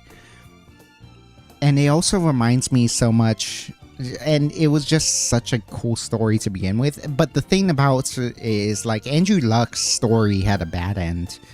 And he had to retire because of all of his injuries. Tokai Teo managed to push on, and it especially the way the anime portrays it, it's so inspiring, so heroic, so just almost fake if you don't realize that it was made, that it's based on a true story. And so, like, it feels so, well, anime. It feels so like, oh, just as a Cinderella story, so unrealistic, but it happened. It was real.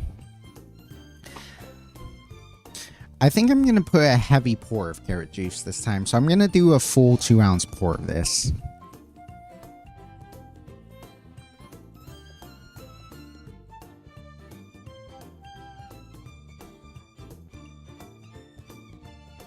So that's 1.5 ounces.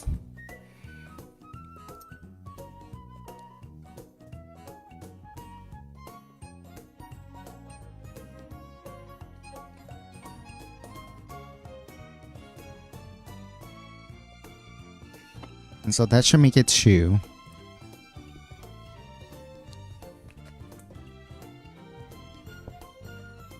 And then back to our 1.5 ounces of tequila.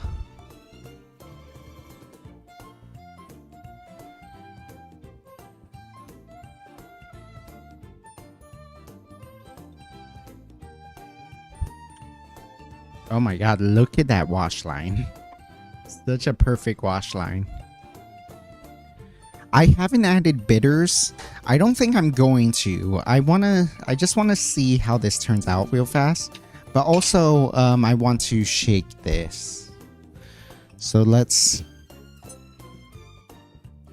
This is gonna be weird with a huge rock of ice. Actually, yeah, this is gonna be very weird. Hopefully it doesn't mess up on me. It already did. I already spilled like half of it.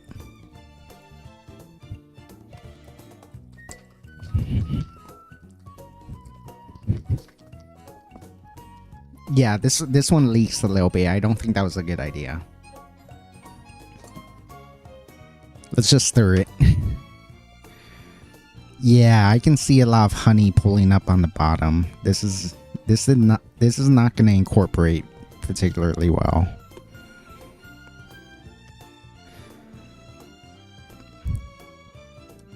It's so thick that I have to like actually put effort in.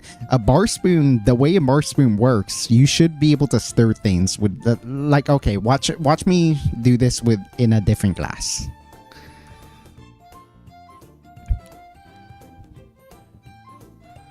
Okay, there's so much honey. First of all, effortless because of the spiral frame. Because of the spiral frame, it's effortless. But because there's so much honey in there and it's so thick, it is like nearly impossible for me to turn this.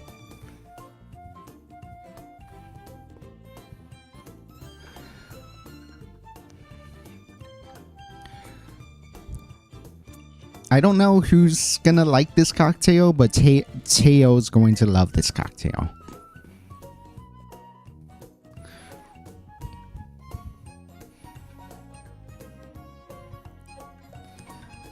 Oh my goodness gracious, that's so much honey.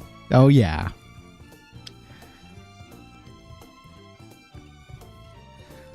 Look at that, it's just not incorporating at all.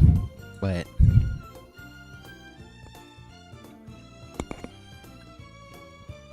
we are making such a huge mess too.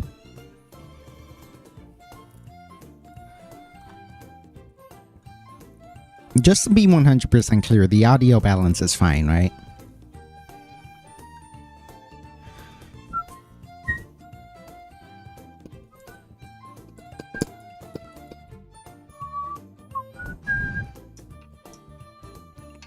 Okay.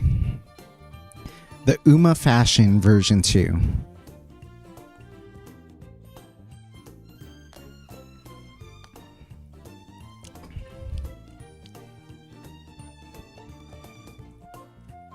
Okay, even with most of the honey, so if we were being smart about this, we would just put honey syrup. But because I insisted on using raw honey, which I do think has a little bit of a different flavor, this is still very good, and I do think we found the right balance now. Is 0.75 raw honey, which didn't incorporate all the way. So, not really the 3/4 of an ounce of honey. But it's at least some amount of honey, at least half an ounce of honey probably got in there. 2 ounces of carrot juice. And then 1.5 ounces of tequila.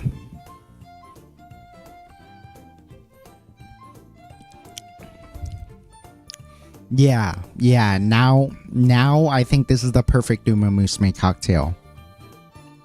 You have the Okay, let me... Ugh, there we go. Okay. Okay, you have the pendulum I was talking about now.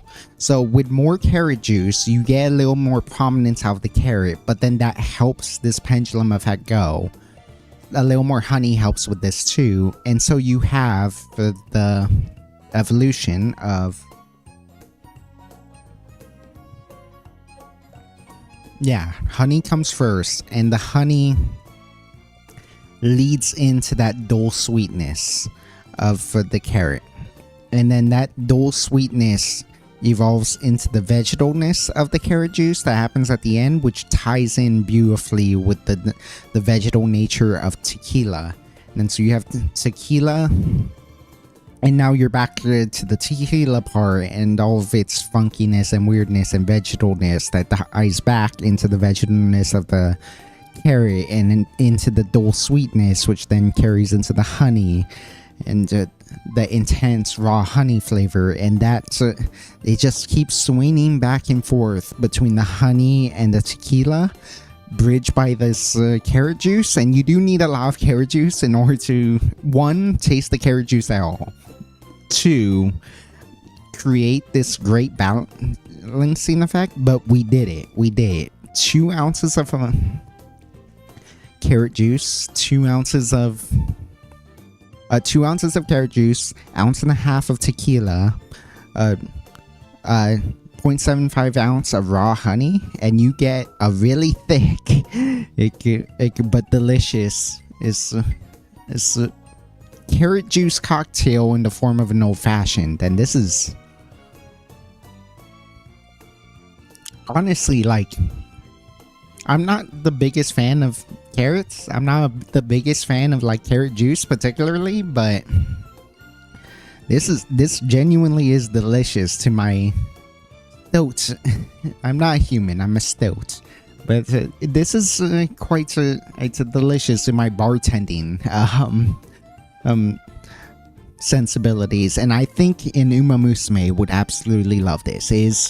It is carrot forward. You are getting the carrot juice from it. It will be very refreshing to them, as all of them love carrots, to the point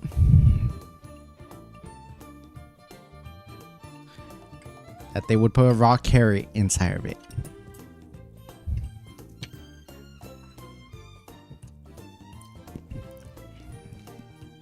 In fact, okay, we will make this one more time, but just for the thumbnail, just so that I have something to show off on Twitter.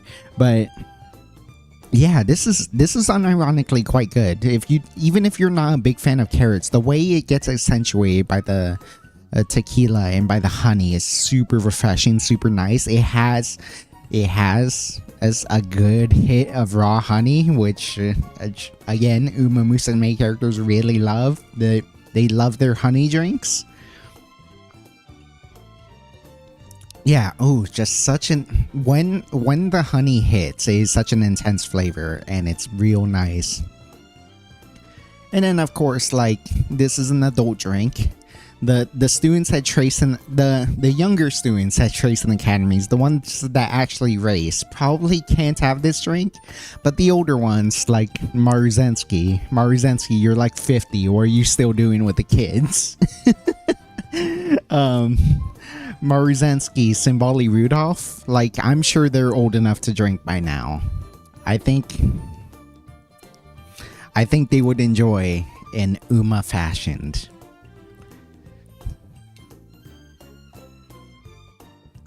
If you have other names for this, by the way, too, this is built in kind of the old-fashioned formula, but like a really fucked up version of the old-fashioned formula. But yeah, oh my goodness. In fact, actually, that's another reason to make another one of these, because we can finally actually talk about Umamusume, and I have so many thoughts.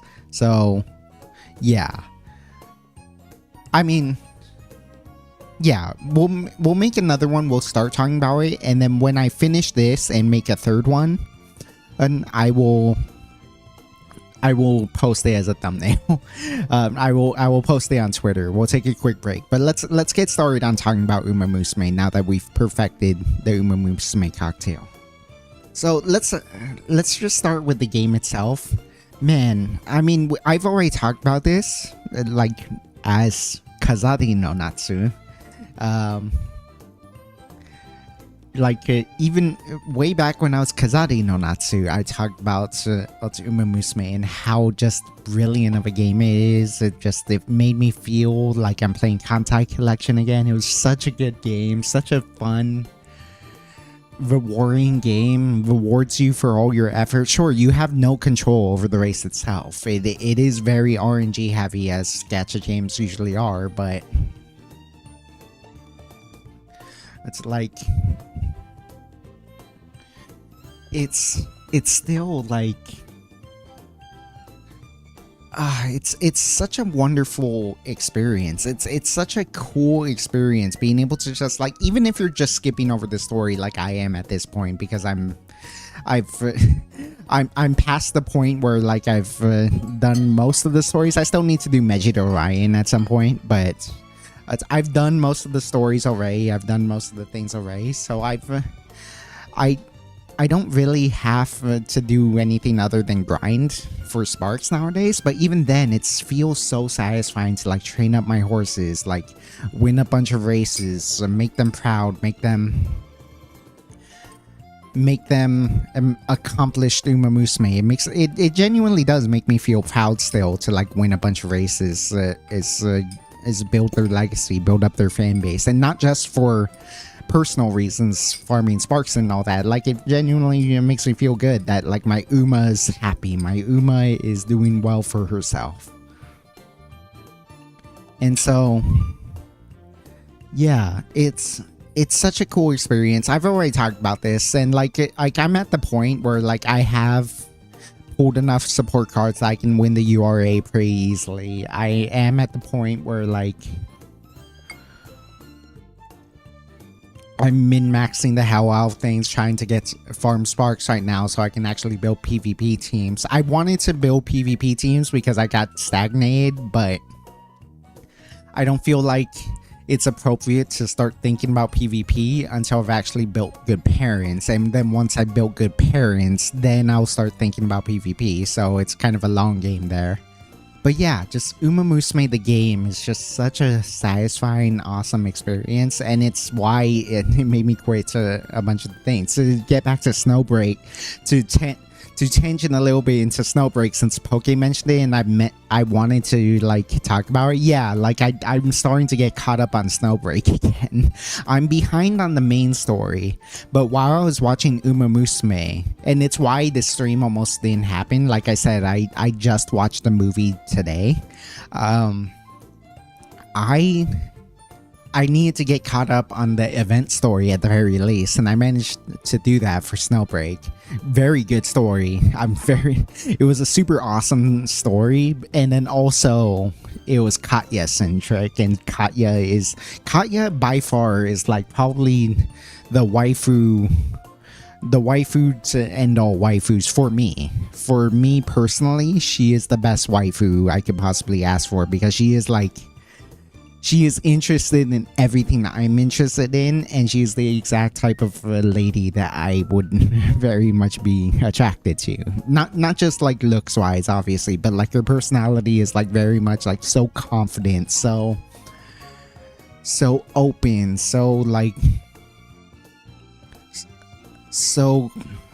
I mean, I'm saying confident again, but in, like, different ways. Just like, okay, she's very sure of her own skills.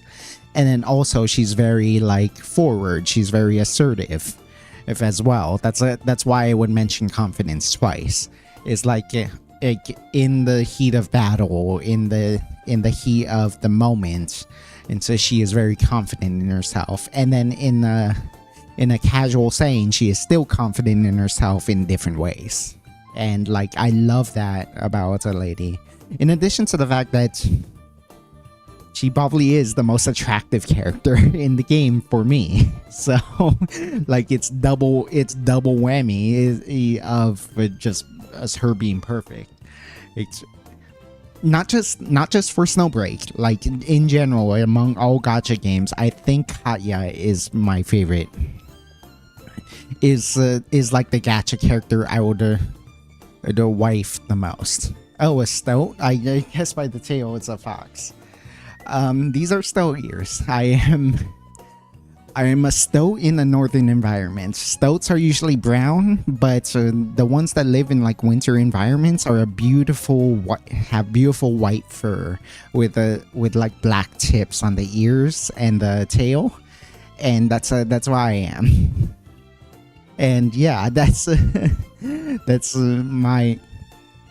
If you know Shigure from Blue Archive, that she is a huge inspiration. My inspirations are I mentioned it before. It's like 50% Scarlet from Nikke, 25% Higuchi Kaide from Neji Sanji, and 25% Shigure from Blue Archive. Meanwhile, I often gravitate towards characters who have like zero self-confidence. I like them too. I quite like both extremes of the spectrum because I love Meisho Doto from Umamusume. I love I think it's more hit and miss with like the zero confidence characters where it's like they're either very adorable or they're very annoying. Like I think the reason why I love Meisho Doto is that she is pretty low confidence, but she keeps trying hard. She's trying to bear herself. She's trying to do it.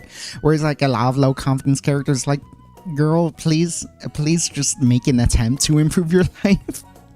like some versions of that are really bad. Whereas like the confident girls, even if I don't like them that much, like let's say TM Opera O from Umamusume, like I might not like the arrogance, but I respect the arrogance, right? And then so that's why I tend to love the confidence out of them.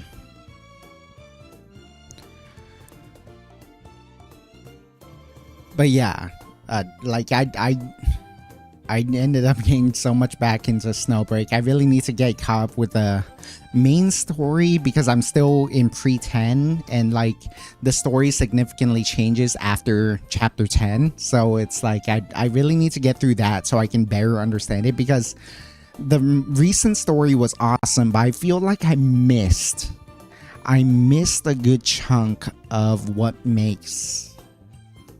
Well, I just missed a good chunk of why certain things are happening in the current chapter, because the events in Snowbreak are just the next chapter in the story. They aren't like a side story. They are the main story.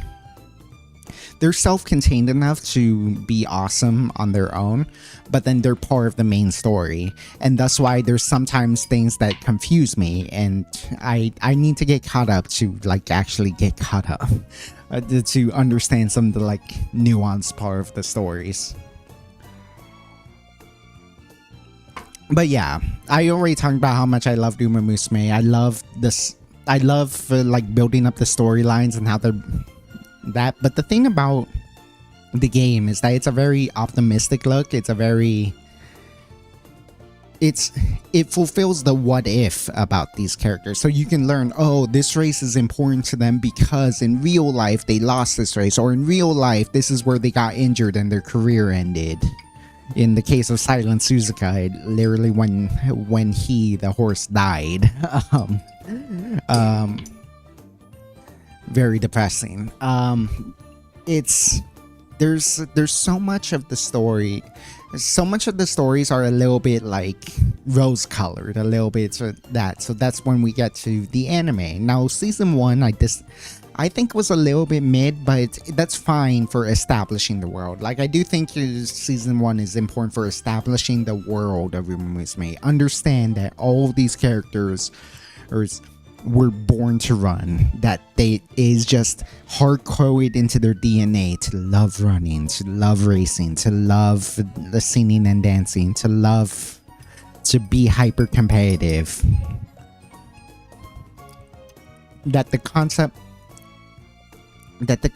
of a horse does not exist in Umamusume. They are all horse girls, Umamusume. Wait, Silent Suzuka died mid-race? Yeah, okay, we'll get to that in a sec. So, there isn't a ton to talk about with that in mind for Season 1. Like, Season 1 is mostly about Spechan, Special Week. and like building her up, learning about the world of like, oh yeah, they train, they race, they're trying to get glory. Spetchan races in a few big races, and she fails at a lot of them at first, but succeeds in the Japanese Derby. Succeeds in a lot of different aspects. And you also get Silent Suzuka's career, where he shows off her dominance, much like the real horse showed off his dominance.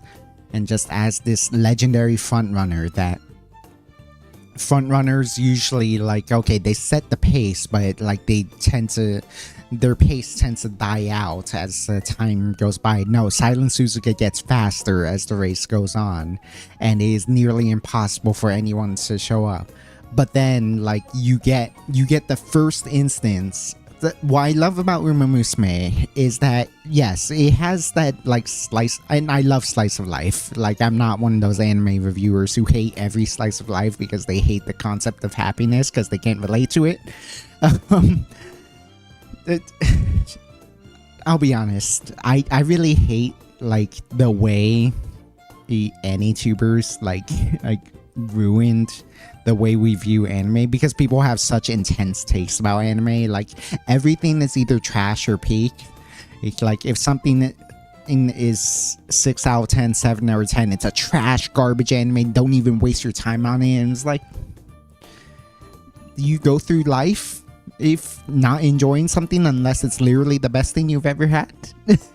Like, I don't know, it seems like a toxic way to view things, but you know. Oh, it seems very slice of life. It seems very optimistic, happy. It seems very just, you know,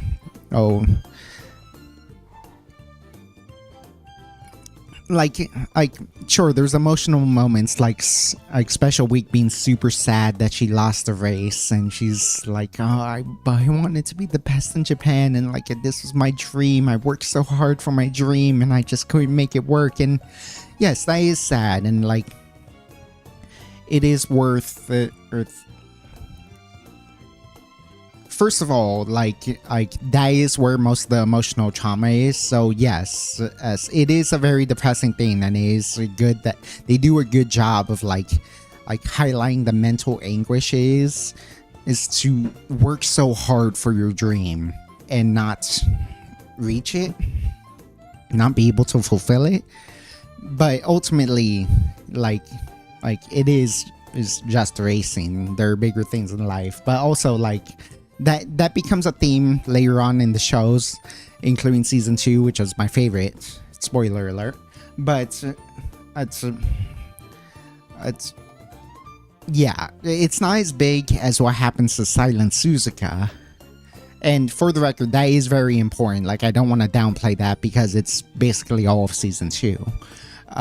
The fact that they literally throw their entire bodies on the line for their dream. So that's why it's important.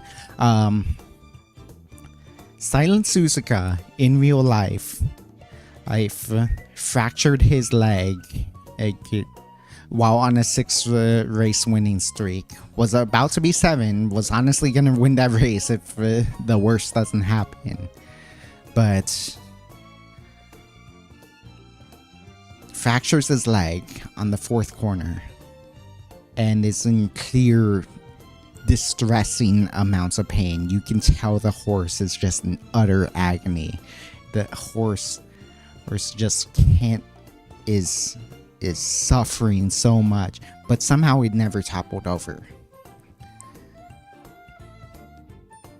I guess we can spoil this because they don't cover this in the anime, because Rice Shower is a big character in season 2.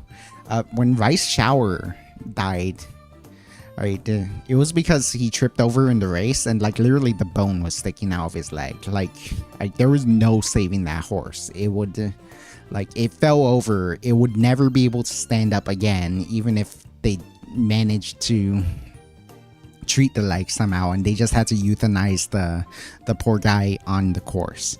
Silent Suzuka fractured his leg and was in utter pain, but didn't fall over. He just like stopped running to protect his jockey, the one riding him.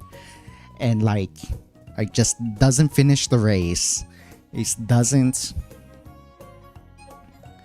into like just doesn't finish the race. It's just like suffering and barely able to stand, but manages to protect the rider by not falling over. And then unfortunately, like after checks were done off the racetrack, it's like, nope, this is not something they can fix, and had to euthanize Silent Suzuka. That is reflected in the anime of Silent Suzuka dominating a race as she usually does, but then something's wrong. They pass by the tree and her leg is messed up. She's stumbling, she's tripping over. She looks like she can fall at any moment, but she's still trying to race.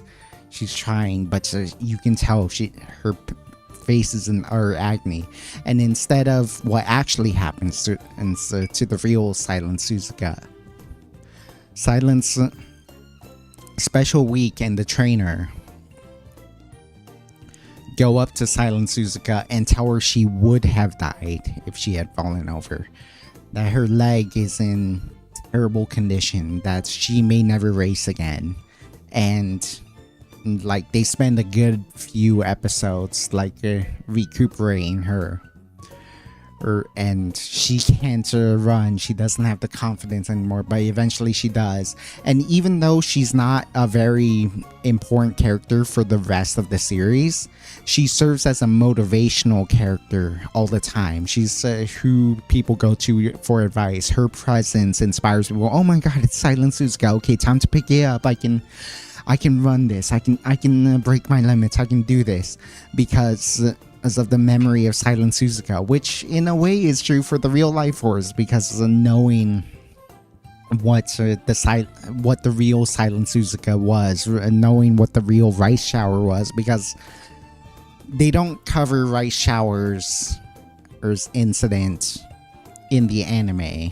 But once we pass the point that Rice Shower would have died, Rice Shower just becomes like a motivational character for the same reason. It's like, it's a way to honor the character by just simply, they don't race, they just help all the other horses because of the fact that their story is so inspiring, which is true of IRL. Like, people remember Rice Shower very much and like use that as motivation about how they became a heel to a hero, about Silent Suzuka and his dominance and his loyalty to the trainers as much as the trainers' loyalty to the horse, etc. And so that's what really made me fall in love with the Umamusume, especially in season 2, but we'll get there, is the fact that they are willing to cover those dark topics too. Like, it has the air of a super serious, as a super happy-go-lucky, like unserious, like optimistic slice of life anime, but then you get to these serious emotional moments with Spet-chan's emotional state. You get to these serious moments of like Suzuka suffering a life-threatening injury. And you realize and how hard it is to recover, which is basically the entirety of season 2, that it gets pretty real. And so ultimately season 1 was a little bit mid because I think Special Week was kind of a weak heroine, and that's not really her fault. I think Special Week's personality is the way it is because of the fact that if I recall correctly, the jockey for Silent Suzuka then went on to ride Special Week, and he carries that memory of Silent Suzuka for the rest of his life because, you know, Silent Suzuka kind of saved him. Silent Suzuka, instead of toppling over when he had his fatal injury, managed to stay upright to protect his rider.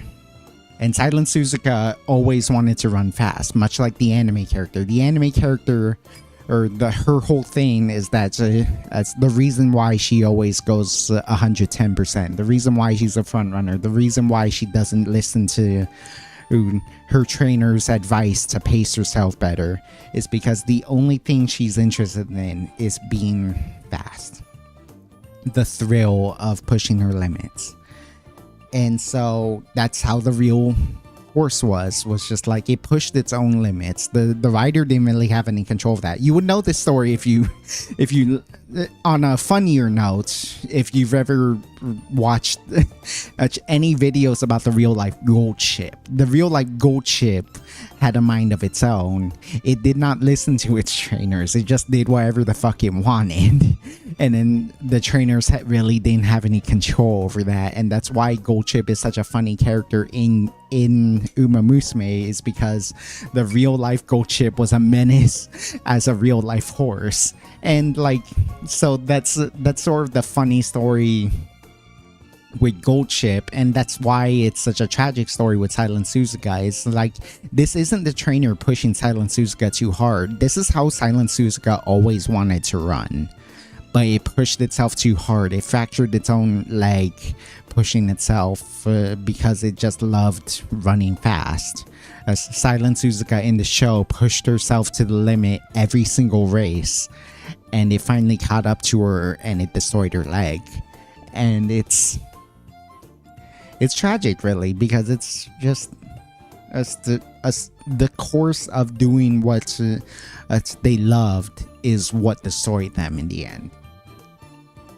There's the comp I have isn't to a football player, it's to an F1 star. It's Ayrton Senna.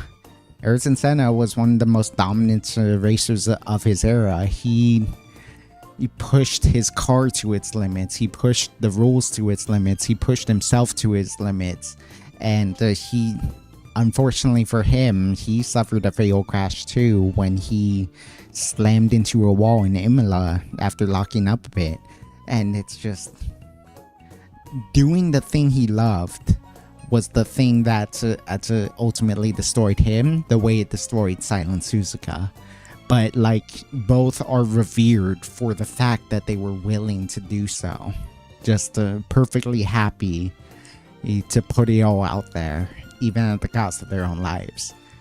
So that's such an epic story that's worth talking about, and it's great that they express that in such a weirdly happy looking show.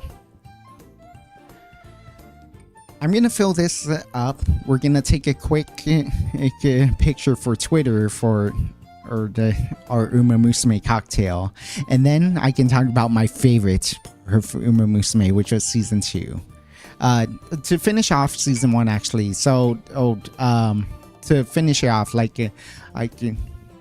you get more special week story, and it is an inspiring story. It really is cool. But the issue is like I said, it is inspired by the fact that the Umamusume themselves are based on both the horse and, for some of them, the jockey as well. And Special Week's jockey was Silent Suzuka's jockey. When Silent Suzuka died and protected the jockey went on to win a bunch of races with Special Week. And Special Week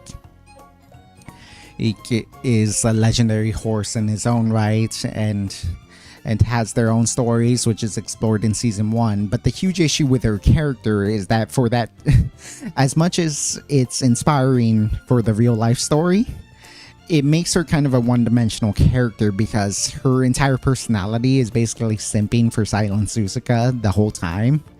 And so she wants to be like Silent Suzuka. She wants to do everything like Silent Suzuka. She wants to help out Silent Suzuka. She wants her life to revolve around Silent Suzuka, and that doesn't really lead to good character development for her, which is unfortunate, because it's super cool that she made herself into such a powerful horse, or that she won the Japan Cup up against and someone who dominated El Condor Pasa overseas, as someone who really, and we'll actually get to that in Teo's story. Yeah, she has a very fascinating story. It's just that it's neutered by the fact that her story is so centered around Silent Suzuka as opposed to herself.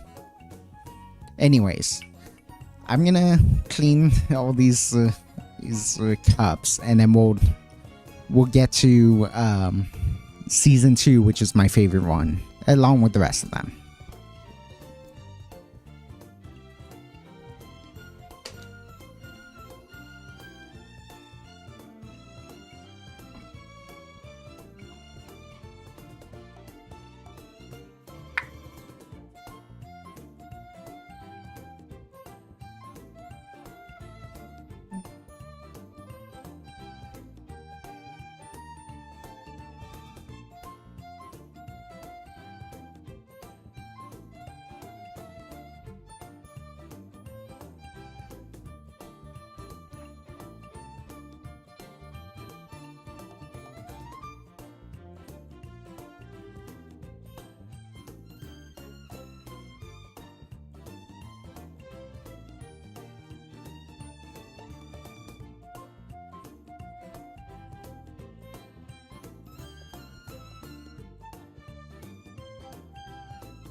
Okay, an Uma old-fashioned for the Umamusume universe. First things first, so you want... Once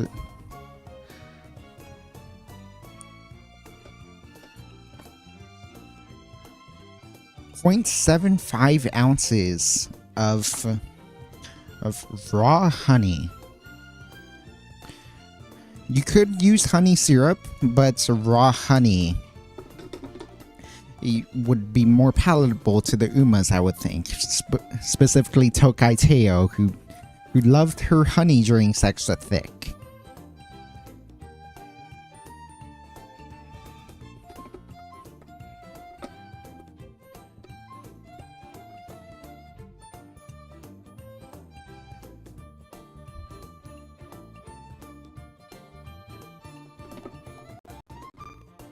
Whoa, slight glitch.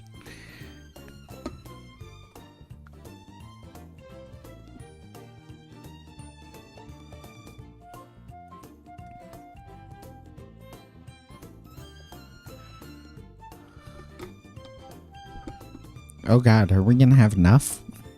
We should. I just need to be able to scrape all this.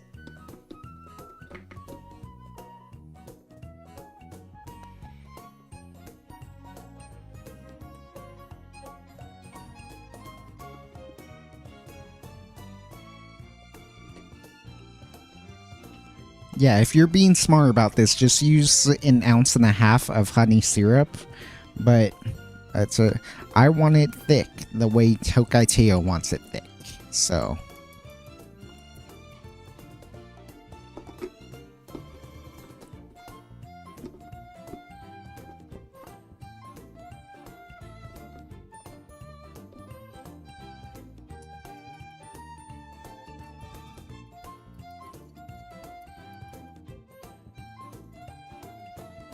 almost there. Almost there.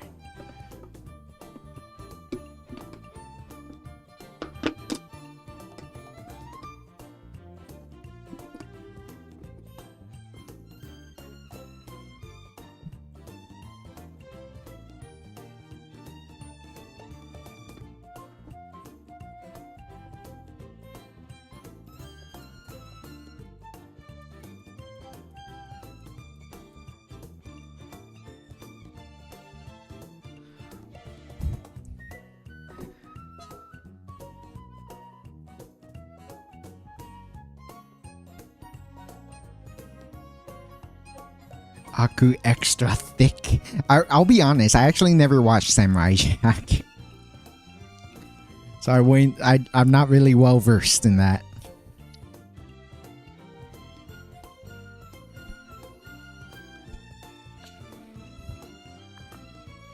You might need to scrape the bottom of your jigger to get all the honey out, but we'll wash it off with the other ingredients too.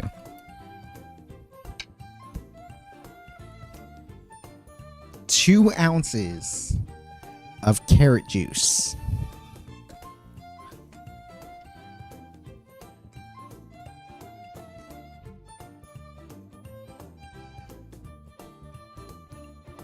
$1.5. 2.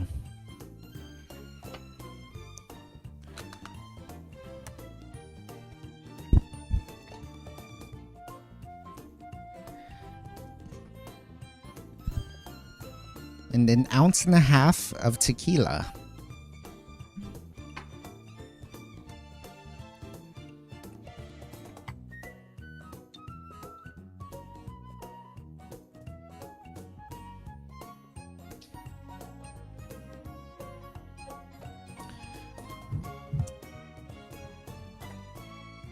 Now, normally you would probably want to shake something like this, but as I would rather stir this. It will not, the honey will not incorporate perfectly, but that's fine because of the fact that it adds to the richness, having those thick globs of honey as part of the texture profile of this drink.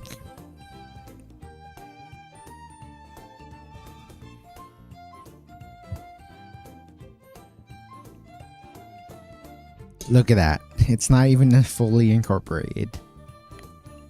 Just try to get it as incorporated as you can. It's going to be hard with this thick honey.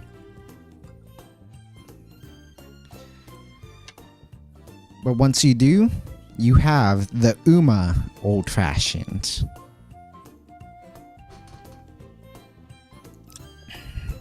It's not my favorite drink, but I know the Umamusume, when they're old enough to have this, will love this. And that should be it for the Twitter. That should be it for Twitter. Let's talk about Season 2. Now, Season 2 is where we really get to meet my goat.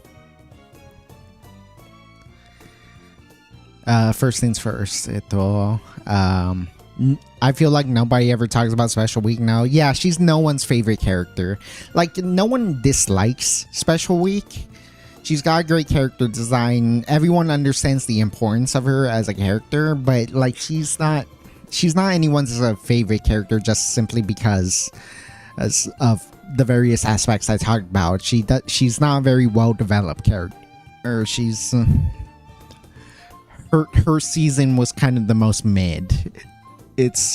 I don't think it was a bad season at all. It's definitely not a waste of time to watch, but it wasn't that great either.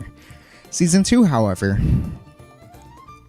might be the strongest of the Umamusume series. It follows the story of Tokai Teo, one of the greatest racehorses to ever live in Japanese racehorse history. And her story is, I guess technically his story, is absolutely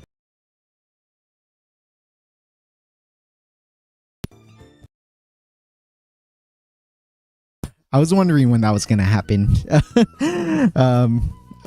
Running a game to have my BGM is not the best idea I ever had, but okay, it seems to have that stutter seems to have resolved itself. Hopefully. Anyways, Tokai actually, let me just, I wish you can pull for Happy Meek, but I understand how it mess up story stuff. Well, also Happy Meek didn't exist. Happy Meek is not was not a real racehorse until recently. Someone named a racehorse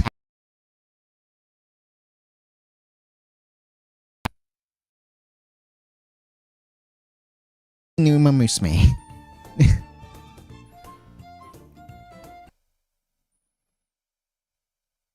We're just gonna have to close Umamusume and get back our regular BGM because I don't think we can handle that right now. I'm sorry. I really like that BGM, but I don't think we can handle it. Anyways.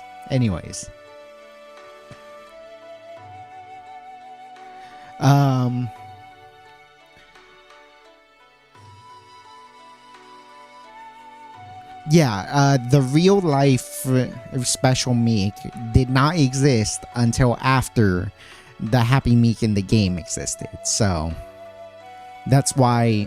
So Happy Meek is not a real racehorse yet. And who knows? Hopefully, the real Happy Meek can carve out a career for themselves. But as it stands now, they are in Umamusume OC. I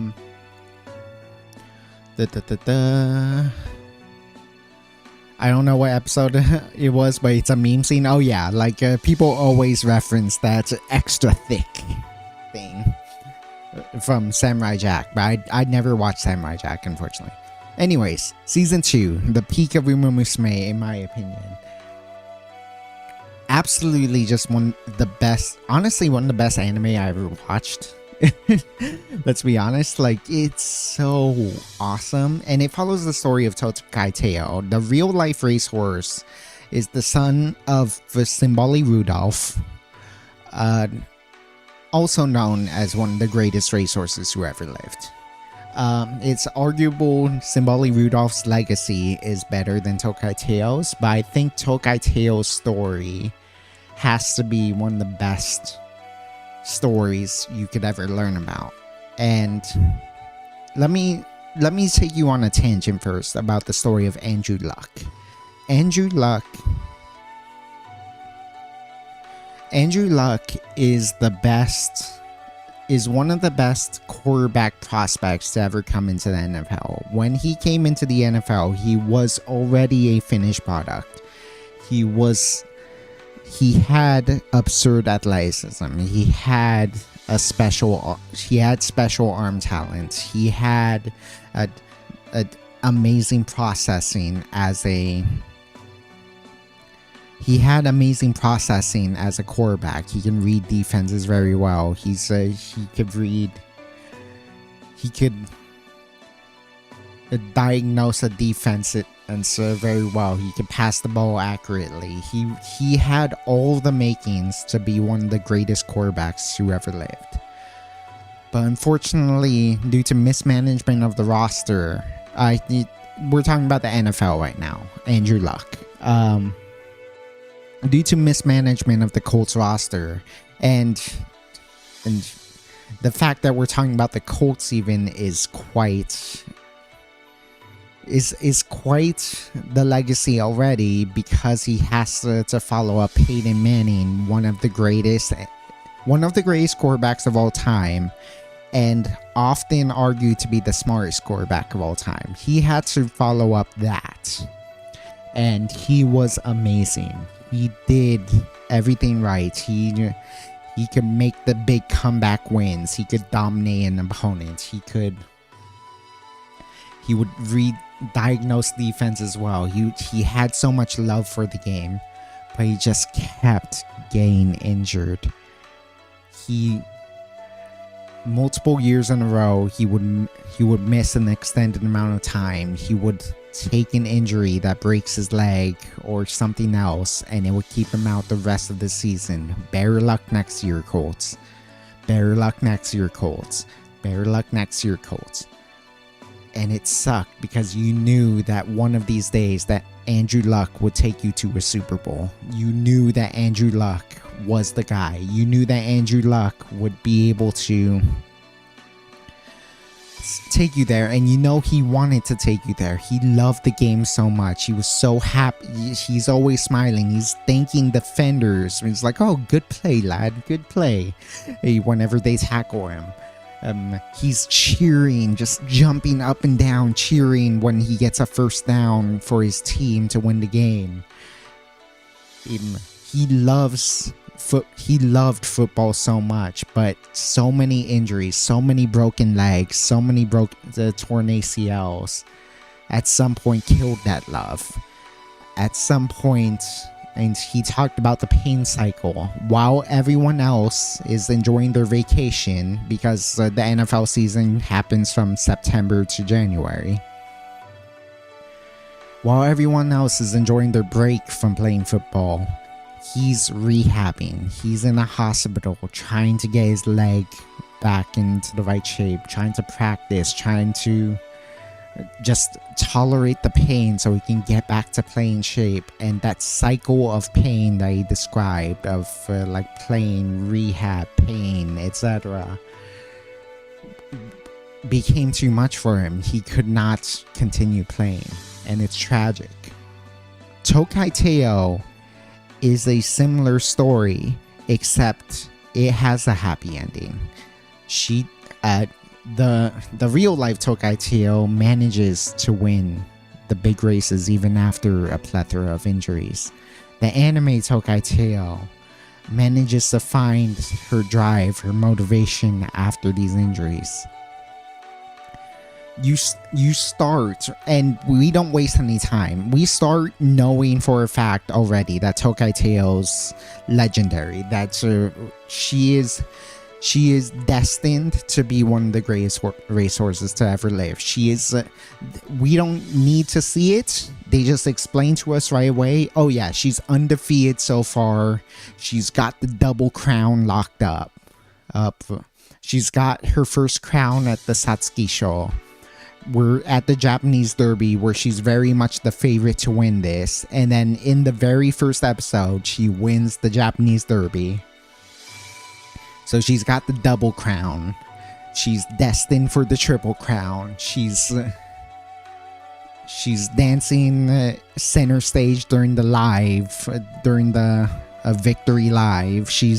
We know she's a legendary racehorse, and then we see even in her casual life that when she was young, she looked up to Simbali Rudolph. That she wants to be like Simbali Rudolph, win the Triple Crown herself, to be so cool, to be invincible, to dominate every race, to make it a foregone conclusion that she would win every race, and she does so. But clearly something was wrong during the Japanese Derby. She got bumped during the Japanese Derby on her final spur, and that seemed to do something to her foot. And then you saw her in her winning live while she's singing and dancing that something again was wrong with her foot. And then you find out the bad news. She suffered a fracture. And that would keep her out of the Kikosho, the third crown. She would not be able to get the triple crown. They spend like a good 2 episodes of her rehabbing as hard as she can, like slowly trying to build up strength in her leg to even just walk, to even just run. Not at full speed, just to run at all. Going through so much pain just to make it on time, and she fails. She has to watch the Kikko show from the sideline. She's visualizing what it's like. If I were in that race, if I was in the race, I would hang back behind that horse, just waiting, keeping an eye on the opponents around me, checking back on the opponents behind me. This is when I would make my burst. I would make my burst now, and I would clear that person on the outside, and I would win the race. But she's not in the race. She can't win the race. She can't be the Triple Crown. She will never be the Triple Crown because there's only ever one chance in a horse's life to race in the classics, to race in the Crown Series. And it devastates her. She breaks down crying watching the race because she couldn't be a part of it, and she misses out on history because of it. And then she finally makes her comeback. Mejiro McQueen is building her legend. She is an unstoppable stayer, which is to say she runs very long races, extremely long races, over 3,000 meter long races. Almost unheard of for other Umamusume, for other horses in real life. Winning the spring Tenno show, or winning the autumn Tenno show, which is unheard of. Something in, I believe, less horses than you can count on one hand for have been able to do that. Winning just every single long race. And Tokai Teo recovers in time to be able to try to race Mejiro McQueen. Mejiro McQueen is building this reputation of being so dominant, so good at these long races that it's boring. It genuinely is quite boring to watch. You just know she is going to win these races. But Teo's here to step up. She's recovered. She's ready to take on Mejiro McQueen. It is the battle for the ages. They say that Teo would run to the ends of the earth to win this race. And that Mejiro McQueen instead would rise to the heavens above to the race. And that's something the jockeys actually said to each other. IRL, when they did this press conference, that's what Teo's jockey said, that he would run to the ends of the earth. And Mejiro McQueen's jockey said he would run unto the heavens. I almost forgot. Let's actually take a picture of this cocktail while we have the chance.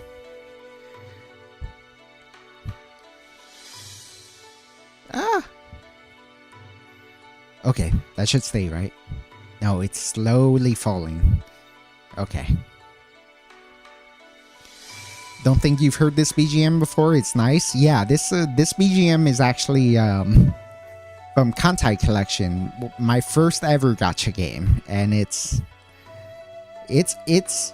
reminds me a lot of Umamusume in a lot of ways. It has a bad reputation in some ways for like just how RNG it is, but like I feel like the people who accuse it of that don't really fully understand the nature of Kantai Collection. And it's really cool how Kantai Collection, much like Umamusume, is very respectful to the real life history of the ships it's involved in.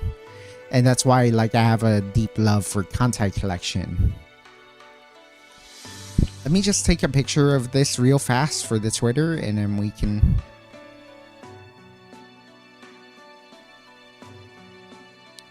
I would just cut and leave the carrot top. The thing is, in Umamusume, they intentionally leave the... they just put whole raw carrots into everything. So I want to do that just to make it funny.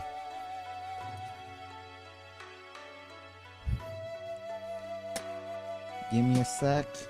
Just wanna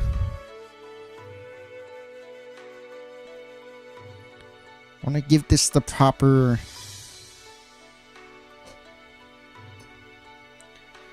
respect, because it's gonna be such a funny image, I promise. I guarantee it's not actually gonna be that popular, but I'm really proud of this creation, so you have to give me a sec.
When I next use that carrot for something like in a soup or something, it's gonna add a nice boozy honey flavor that I think everyone's gonna appreciate too. Anyways, so where was I? Oh yeah, so Teo gets injured. It's very sad. She spends some time crying. She just spends like multiple episodes trying to recuperate, but she finally gets her chance.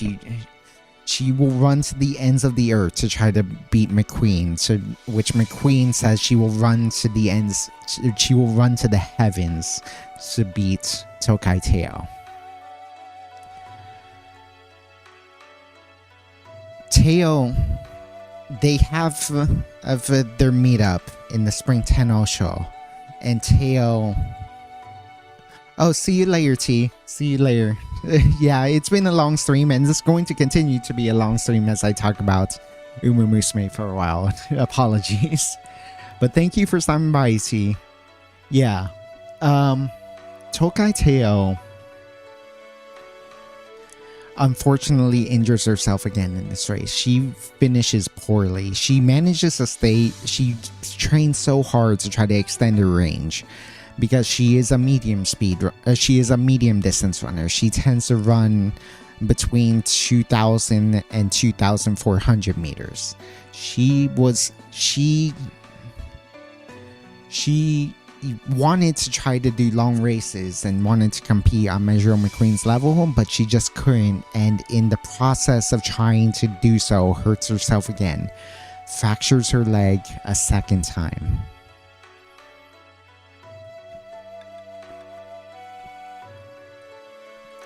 And now she has to start this process all over again. McQueen wins. She's continuing to build her legacy. But as Tokai Teo recovers, she sees another group of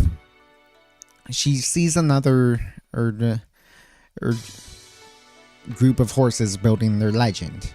Mihono Bourbon and Rice Shower. Mihono Bourbon is very much following in both Simbali Rudolph and Tokai Teo's legacy. Tokai Teo... Oh, see you later, Poke. Yeah, no, this is gonna end up being a long one, but I just really wanted to spill this. Mihono Bourbon has been on a 5 race win streak. It wins the Satsuki Show, wins the Japanese Derby. She is not just on course for a triple crown. She is living up to Tokai Teo's legacy so far. She is living up to Simbali Rudolph's legacy so far. But then Rice Shower has always been in the background, has always been right there, right beside her. And she kills the triple crown. She kills Mihono Bourbon's chance at a triple crown by winning the Kikosho. She ends Majuro McQueen's streak He could by I forget which one, but he beats her as well. And this is where you get a lot of the drama that I love about Umamusume in general.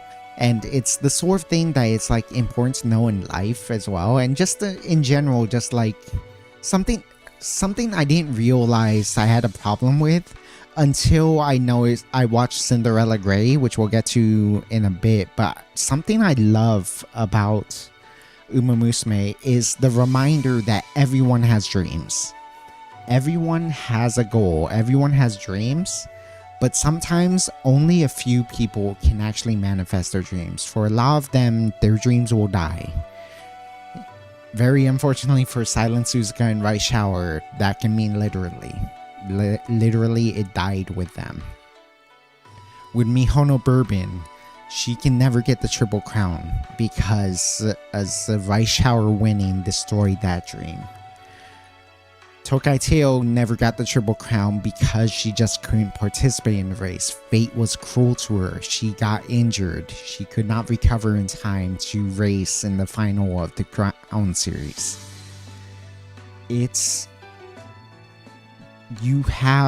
There's so many broken dreams in Umamusume, but like the respect of, they are not trying to intentionally destroy each other's dreams. They're not like sabotaging each other's training.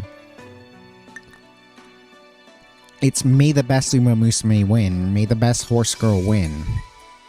And unfortunately, only one horse girl can win. Only one horse girl can fulfill their dreams.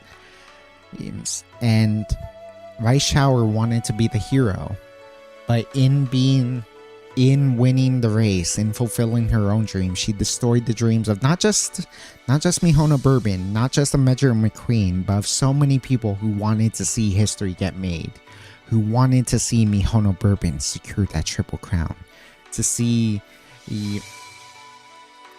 Measure McQueen get at both Tenno shows 2 years in a row. It was such a heartbreak that Rice Shower actually won these races, that people booed Rice Shower.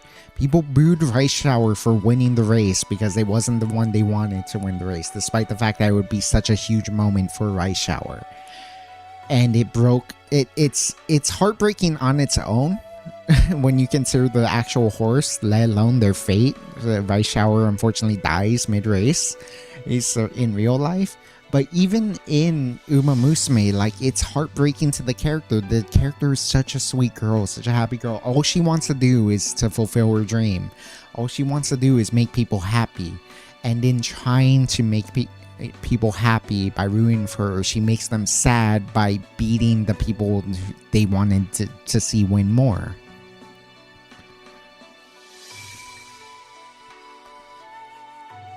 And it's heartbreaking. It really is heartbreaking to have that reminder of just like it isn't just the main hero who has dreams and that their dreams are the only ones that matter. Everyone has dreams.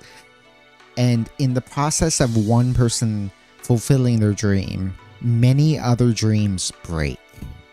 Many other dreams are shattered. And it's cool that they're willing to go that far emotionally to show what happens with these shattered dreams. Tokai Teo doesn't know what to do anymore. I forgot to mention during the Tokai Teo versus Meijiro McQueen. So Tokai Teo was undefeated and about to get the Triple Crown. The Triple Crown goes away because she can't participate, but she can still be undefeated. Being undefeated goes away because she got to beat by Meijiro McQueen while also injuring herself again. And it's she doesn't know what to do anymore. She's failed 2 of her dreams already. She doesn't know how she can possibly keep racing because it's she doesn't know how to just deal with it. what is there to strive for anymore? Because she's no longer undefeated. She no longer can get the Triple Crown. What goal could she possibly have? But she just wants to keep running. She wants to continue racing. So she's trying to recover. And like at some point, I forget when the third one happens, but she breaks her leg again. Everything is going wrong for Tokai Teo, and other people are optimistic that she can recover again. Oh yeah, you got through it twice before, you can recover again. You know what? Watch me run, Teo. This is McQueen talking, her biggest rival. Watch me run, Teo. Maybe it will help motivate you. And she's timing McQueen, and it is one of the most tragic scenes ever. Because as Teo's recovering, oh, your Goshi run is going horribly. What happened, Daniel? Oh god, I know sometimes like a run is going badly wrong. You can just feel it slipping away. So yeah, what's going on with the run real fast? Anyways, yeah, Teo's like they have Teo like Teo was recovering from her third injury, and just watching McQueen run. And every time she's injured, she often thinks to herself, "Oh yeah, if I was in this race, I would do this. I would hang back behind her like this, and then I would just start my spurt here, and then this and that, and just." It's, you know, visualizing the race, trying to like, okay, if I was there, what would I do, and doing it. And then she's watching McQueen run, and instead of all that, she's thinking, wow, McQueen is so fast. McQueen is reaching new heights. And then the thing was, McQueen was telling Teo to time her run. Teo's hand was shaking. Teo's just watching, so impressed, and her hand is shaking. And with tears in her eyes, she realizes, I will never be able to run that fast ever again. And just forgets, McQueen finishes her lap, and Teo didn't stop the timer. You can tell the timer's still running as she says out loud, I will never be able to run that fast ever again. And her hand is shaking. She's like pondering retirement. It's so sad. I legit, it's been so long since an anime made me cry.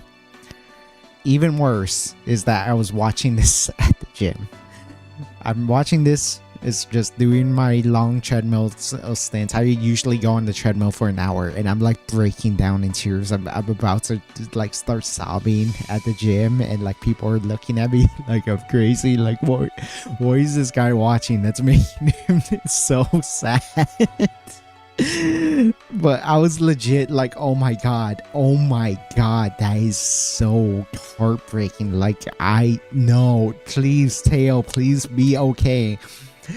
Like, I knew she would recover at some point, but holy crap, the writing is so good, the acting is so good, as she's like, her voice is trembling, her hand is shaking as she's like holding the stopwatch. Like, I couldn't believe like how emotionally, how hard they attack you emotionally with these scenes. It's like, holy shit. Oh my goodness. Like, oh, I was so devastated for her that she just felt like she couldn't race anymore. And then so you get some of that, you see her recovering again, and you get this nice poignant scene of like Twin Turbo like race. She's about to announce her retirement, but you get Twin Turbo race, and it's like, this is what happens when you don't give up. And like everyone begging her to stay, and like she decides to give it one last go. She's recovering again. She's joking about how like oh man, it feels like I'm a rookie again and just doing basic training over and over or for months. But she's excited to do it again. And we get to the Arima Kinen. Before I get to that, she got second or third in some good races that were given fans. Oh, I feel that. Like, that's so two things. One, that's why I actually loved the Goshi mode for a while, because it was slightly harder. It brought back some of the frustration I had when I first started playing of like, damn, I'm like so close but I can't get there. I'm so close but I can't get there. As opposed to expecting to win everything and like it becoming a little boring at that point because I expect to win everything. It was kind of cool to actually have a little bit of that frustration again. It's like, ooh, I trained so much and I'm still only 5th favorite, 3rd favorite, 2nd favorite. So that was a fun little thing. But then, like, now that Goshi mode is over, like going back to like the normal difficulty where like it's pretty easy once you have all the cards and you should expect to win every race. It's like, I feel so bad whenever you miss any race. Especially because I've had some races go badly wrong too, where it's like, okay, I'm relying on the hopeful stakes in year 1 to get me all the fans I need for the rest of the races. Like, okay, if I win the hopeful stakes, I get everything, and I get like 11th. And so now I have to do like a trash race. I need to do an open or a G3. I need to do all these small time races in order to qualify for the bigger races. And it feels like it wastes so much time of actual like stat development, and it feels so bad.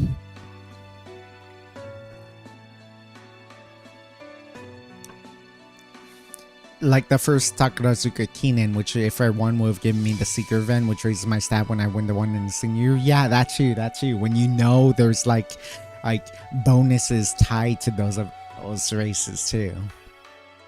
Yeah, it's agonizing, honestly. This drink is really good, by the way.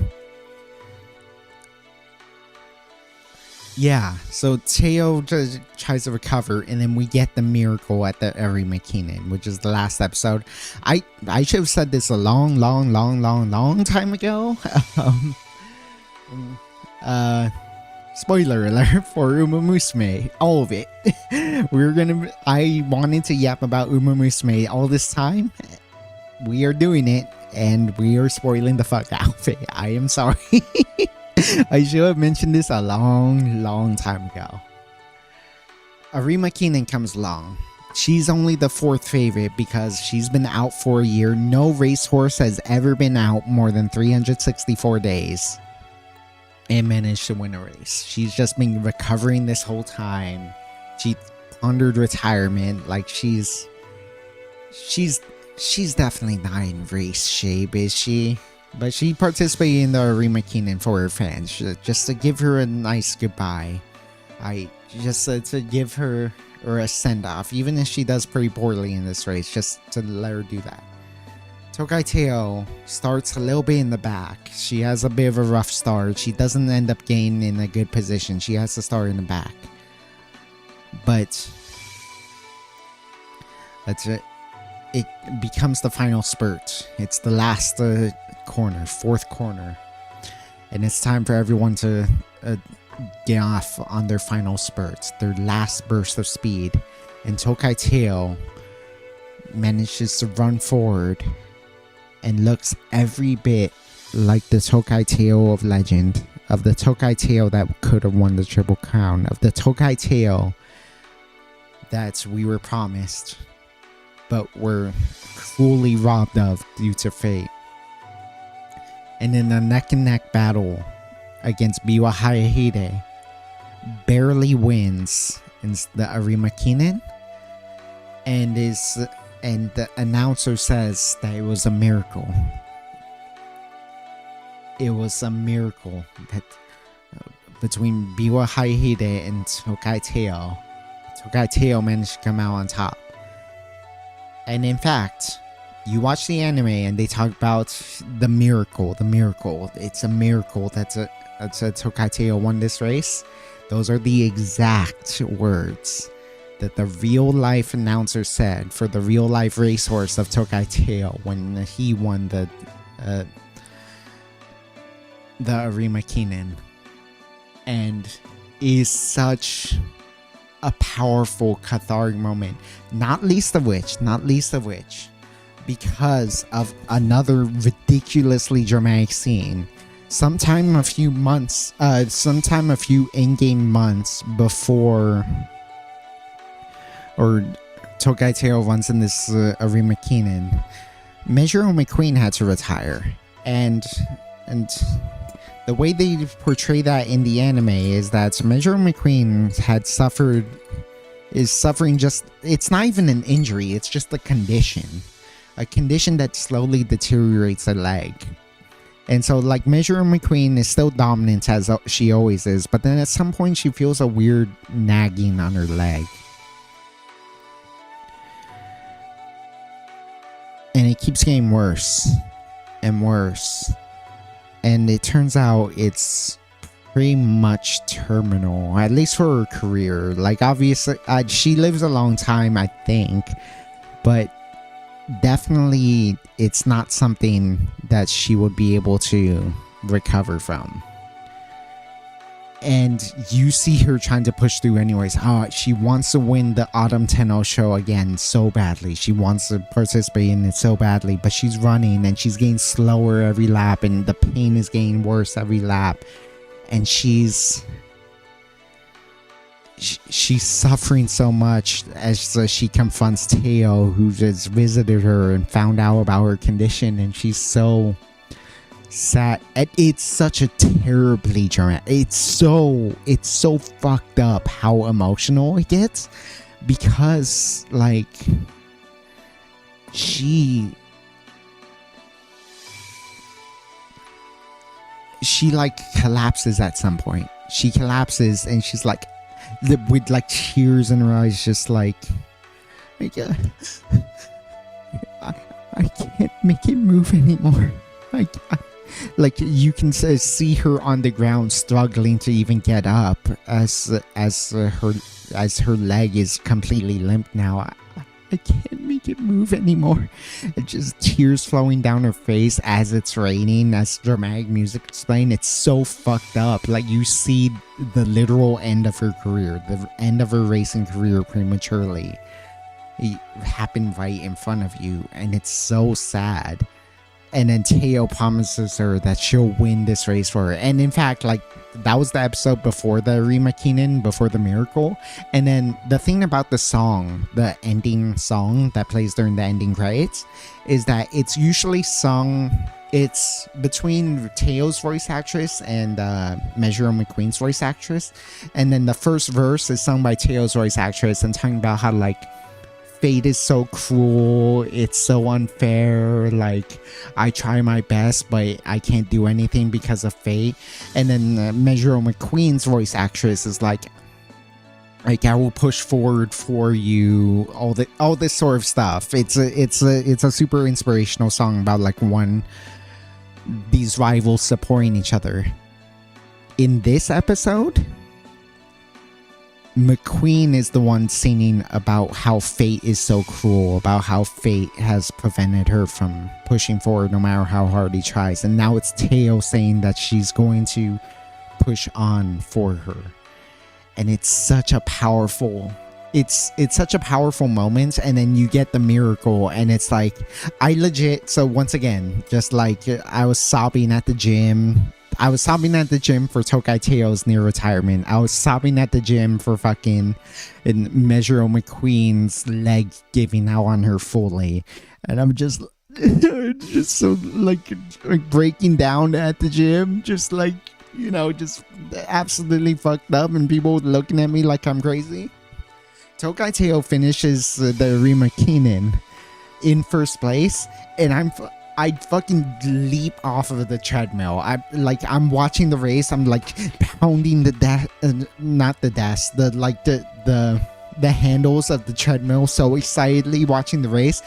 Tokai Teo finished the race in first, and I literally jump off and like punching the air in excitement. I'm just like so thrilled for her, and then I jump back on it, and I know people were looking at me like I was crazy, but I was like, oh my god, it hit me so powerfully emotionally. That was it. Like, season 2 is just an amazing story. It is the entire story of Tokai Teo, and it was amazing to watch.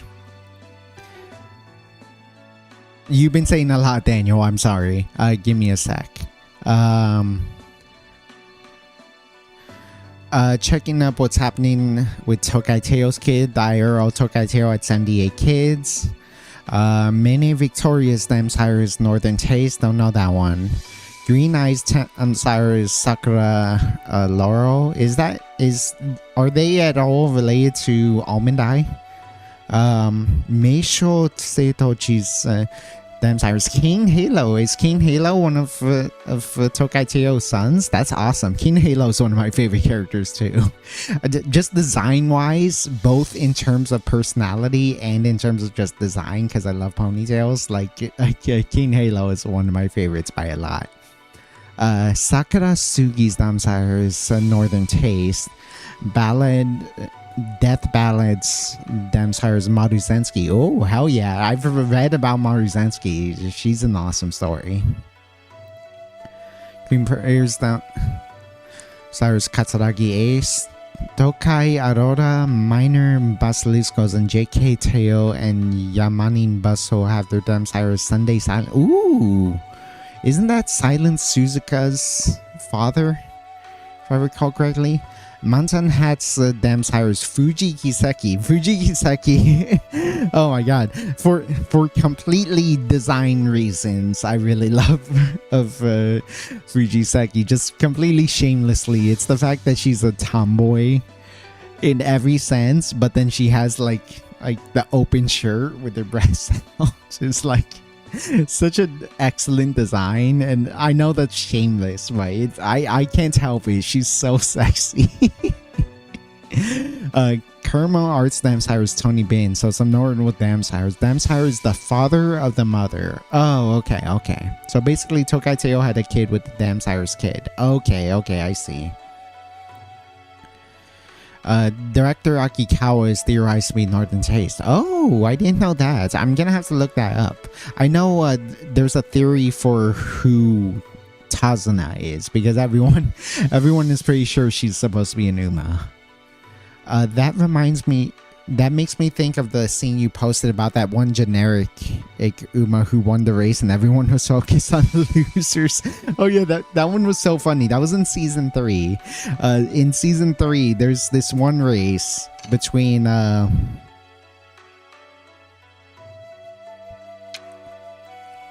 Duramente and Kita-san, and they're toughing it out on the final run. But then, like, some as of yet unnamed horse passes them both, and literally Kita-san in the show is like, "Daddy, who is that?" And then they win the race, and it's just some nobody horse. Or it's like there are some nobody horses in game 2, which the announcer doesn't even have a name for. They just list them as their number, like, oh, number 8, number 10, number 14, etc. And like she's cheering in the background, like, oh, I won, thank you so much, yeah. But then the camera is focused on Kita-san and Duramente because they're the important characters, but it's just hilarious that that they just don't focus on her, despite the fact that she won an important G1 race. Like, every G3 races are very impressive to win. Like, they make them feel unimportant in both the story and the game, but like G3 races are impressive, let alone G1 races. So winning a G1 race would put you, like, would secure your legacy. You would be a legendary racehorse for winning any G1 event, and yet no one, like, they put no focus on her. It was really rude in a really funny way.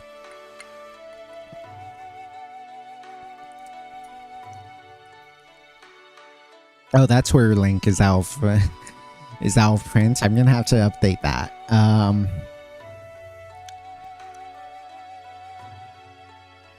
They have a lot of similarity. Same birthday, same hair color. Both of them befriended a cat. Northern Taste befriended a cat that lived in a stable. Oh, that's cute. Tazuna is theorized to be Tokino Minoru. That does sound familiar. Tokino Minoru has a record of 10-10-0-0-0 in 10 races, 10 wins, no second place, no third place, no fourth or lower. Amazing. The last race Tokyo Minoru race was the Japanese Derby, and they got injured, right? Was the thing. Like, they just suddenly disappeared. That's why Tazuna talks about, like, being injured at some point, right? Like, oh, horses can have such promising careers, but then they have one injury and suddenly it's over. 2 days after that, while training for the next race, he broke his leg in such a horrible manner that he had to be put down 2 days but after the Japanese. Oh, that is horrible. Jesus Christ. Oh, that's so unfortunate. Yeah, you learn a lot of sad stories with Umamusume too, and yeah. Rice shower, like Tokai Teo's ascension despite the injuries, Measure McQueen's ending, like all these different things, like it's truly heartbreaking with some of them. Silent Suzuka, yeah. So season 3, one thing I should mention about season 2 is I do think they got lazy with the animation every now and then. I remember my friend talking about like when he first watched season 2, it wasn't his favorite. He preferred season 3, but then after rewatching season 2, he thinks it might be his favorite. And I figured out why, and it was because season 2 did have some lazy animation at the start of the series, but then later on in the series, the animation got really good for super important scenes, and I got clued in right away. I'm pretty sure they were saving the budget for the really important scenes, and then they got really lazy for like the less important scenes. That's why the animation quality was so up and down. But like I personally still loved it despite that, so I don't think it ruined the show. Oh, but I can see why it would have ruined it for him. Season 3's animation quality was a lot more consistent. I did think it was a little bit of a weaker story, and I figured out why. So like season 1 was like basically 2 standalone stories. It was Silent Suzuka's story, and then it was a Special Week story in kind of intermittent ways, but it was still like pretty focused. Season 2 was all about Tokai Teo, and that really helped the story because it was super focused. We get a little bit of tangential stuff with Mihono Bourbon and Rice Shower. We get a little bit of tangential stuff with Measure McQueen, but that all serves the main story of Tokai Teo's legacy. I think the huge issue with season 3 and why I think it wasn't as strong is that it felt like a bunch of mini stories to me.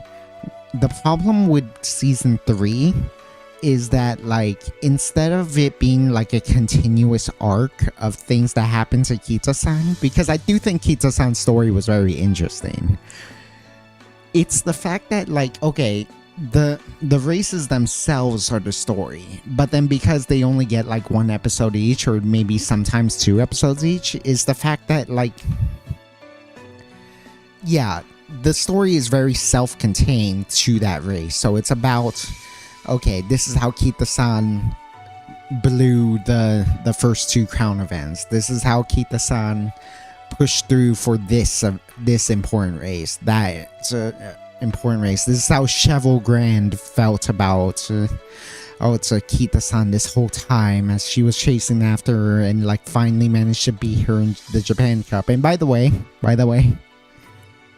I don't understand why there's such an anti-Yuri sentiment between some fans of Umamusume, because there is nothing gayer than whatever that monologue was of Cheval Grand. Like, oh, I hate you, Kita-san Black. The way you're so friendly with everyone and so popular with everyone. I hate you, Kita-san Black. You always invade my personal space and try to make friends with me. And I hate you, Kita-san Black, for beating me in all those races. And how it motivated me to try to surpass you all this time. I hate you, Kita-san Black. It's why I push myself so hard on these races. And then on the final spurt, on the last, as the home stretch of that race of the Japan Cup, that's why it was the Japan Cup. I love you, Kita-san Black, and then pushes through and wins the race. It's like, whoa, whoa, whoa, whoa. Holy shit. Now, try to tell me this isn't a Yuri series now. Try to tell.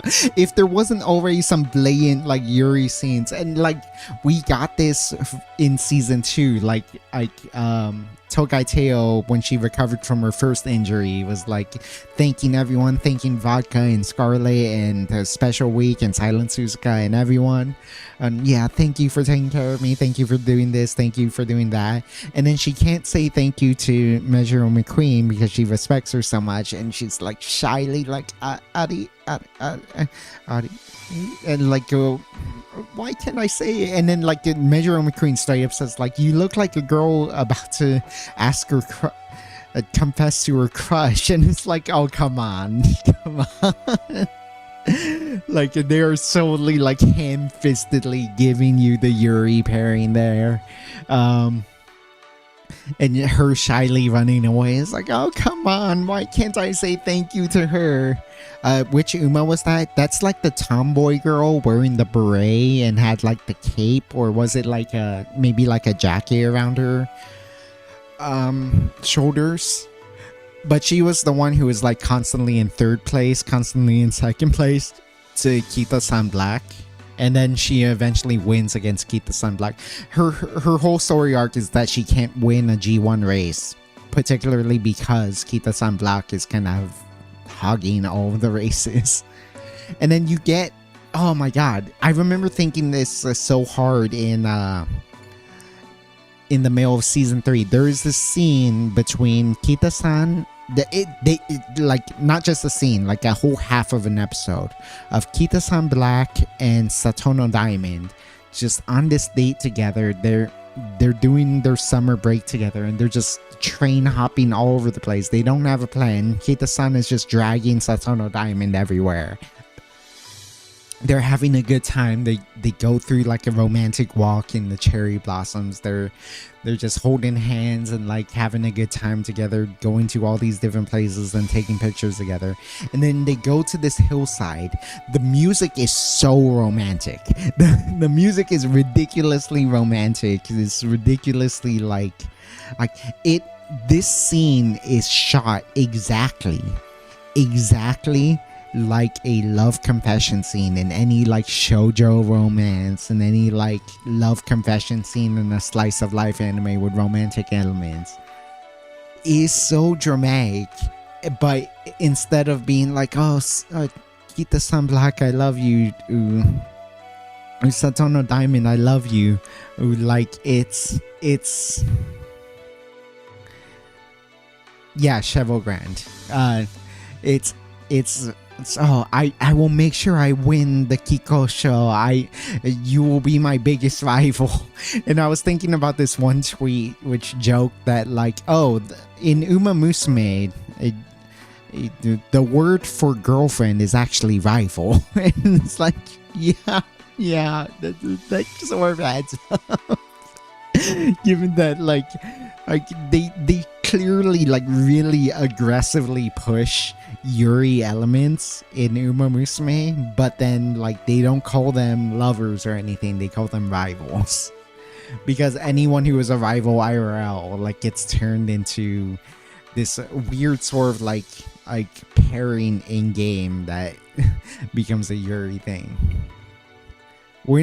Would it be Horse Yuri or Horse Yaoi, since both of them were stallions? I don't want to think about that since given I'm not that into yaoi, but I imagine some people are very much into yaoi, and so I will say, if you want to think about it that way, feel free. I will call it Horse Yuri because they're all girls. They're all anime girls.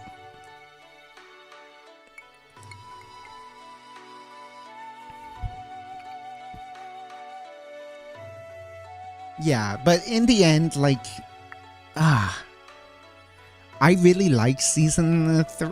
I still really like season 3, but it did have less impact than season 2.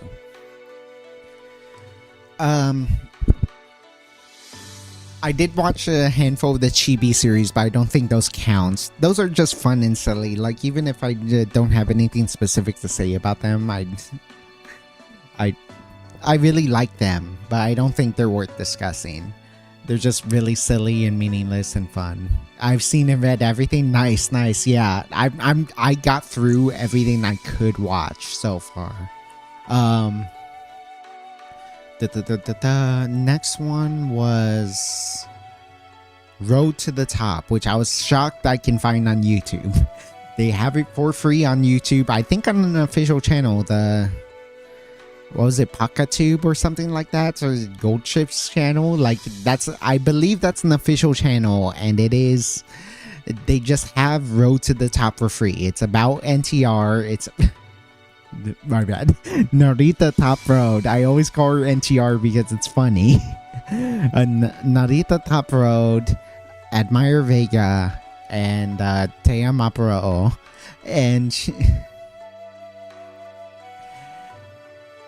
yeah, that was a really fun little series. It reminds me too of, like, this is completely unrelated, but I remember I love watching How to Drink. Obviously, like, I'm a mixology VTuber. I make a bunch of drinks for you guys, and a huge inspiration of mine is How to Drink, is Greg from How to Drink. And sorry, I'm looking for my phone. Oh, right, that's where I put it down. How to Drink inspires me so much because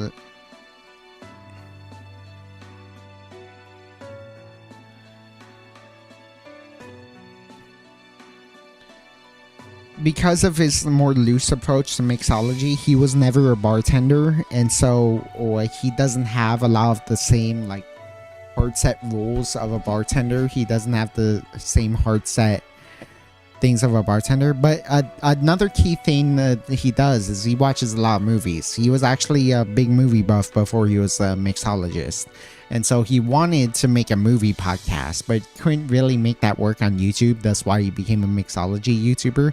But when he got big, he made his own movie podcast as a side channel. And a thing he rants about a lot about modern movies is the fact that they're too long. They stretch it out too much. They could be shorter. Just condense it down so that it's just the important stuff. You don't need to build things up with all these tiny details, these tiny scenes that get elongated. I really want to... I just want to watch the main bits of the movie and get over with, and not to waste 2 hours of my time, but 1 hour of my time. And so that's a thing he loves about pre-code movies, and that's how I feel about also the Road to the Top anime. It's just about the Crown series. It is about you know, I'm just gonna stick with it. NTR, AV, and TMOO's story, racing each other in the top in the classics, and it fits a lot of character development in 4 short episodes. It fits a lot of like Admire Vega, like racing for her sister, and like how depressed she feels and how hard she pushes herself despite knowing that the end is coming. About Taya Maparao being the narcissist that she is, but like living up to that reputation, knowing that she has to live up to that reputation given how much expectation she brings on herself being such a narcissist. It's NTR, like having so much expectation from her fans. Everyone likes her. Everyone loves NTR. Yeah. Jokes aside, everyone does love Narita Top Road. Everyone wants to see her succeed, and the pressure that puts on her, especially as she gets passed by Terama Pro, especially as she gets passed by Edma Urega. Especially as as all these pressures come up on her, and it's cool that they managed to condense all that into just a 4-episode series and still manage to have a cohesive storyline about the Triple Crown series, about all the struggles they went through, about the expectations heaped on them. And that was a really good story. And that finally brings me to Cinderella Grey. Daniel, let me ask you, and I'll read through your chats in the meantime, but let me ask you, how do you feel about Cinderella Grey? Because it seems like everyone loves Cinderella Grey, and it's an awesome series, by the way. I love it too. I think it's my second favorite series behind season 2. But it did help me understand the gripe I had with it. Cheval Grand, yeah, it's Cheval Grand. Including the very latest Umamusume Preview, Star Blossom covers the story of Sakura Laurel. Interesting. So I know Sakura Bakshin comes from like a really successful family, right? Because even Cinderella Grey covers this. There's another Sakura something where it's like they win the derby, and it was a really important event for them too. So like the Sakura family is actually like a really accomplished bloodline, and even like Kita-san Black, if I recall correctly, is part of the Bakshin bloodline, right? Have you seen the PV for the anime 9 years ago? Is that the one where Simbali Rudolph and Oguri Cap kiss? I kind of wish we kept that. We get to see several Umas in the proto design, along with several Umas that were cut, such as Deep Impact and the King Kamehameha. I remember that. It wasn't the issue with Deep Impact that like they were juiced up. They took steroids. It's okay. It's carried by the fact that it's essentially a shonen anime. Sakura Chiono, yes. Horse Yuri, yes. Yep. Okay. How does Cinderella Grey rank for you in all the anime series? Because I haven't read any of the manga yet. Just the anime series. While you answer that, I really gotta use bathroom. So I'll be right back. But let me know how you felt about that, and I'll answer.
Sorry, I tweeted the drink finally. I just need to add some notes to it because I the raw honey thing is completely different from how you would normally make cocktails, so I need to make notes of that.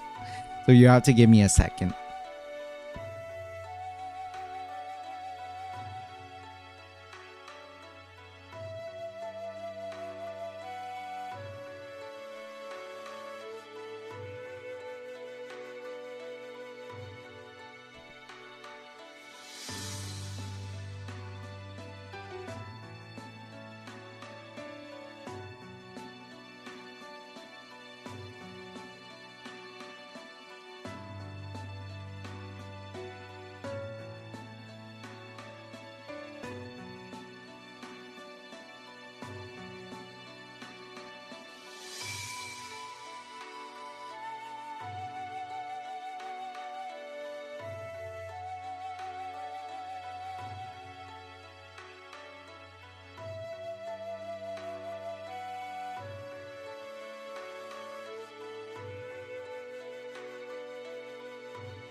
Okay. We are back.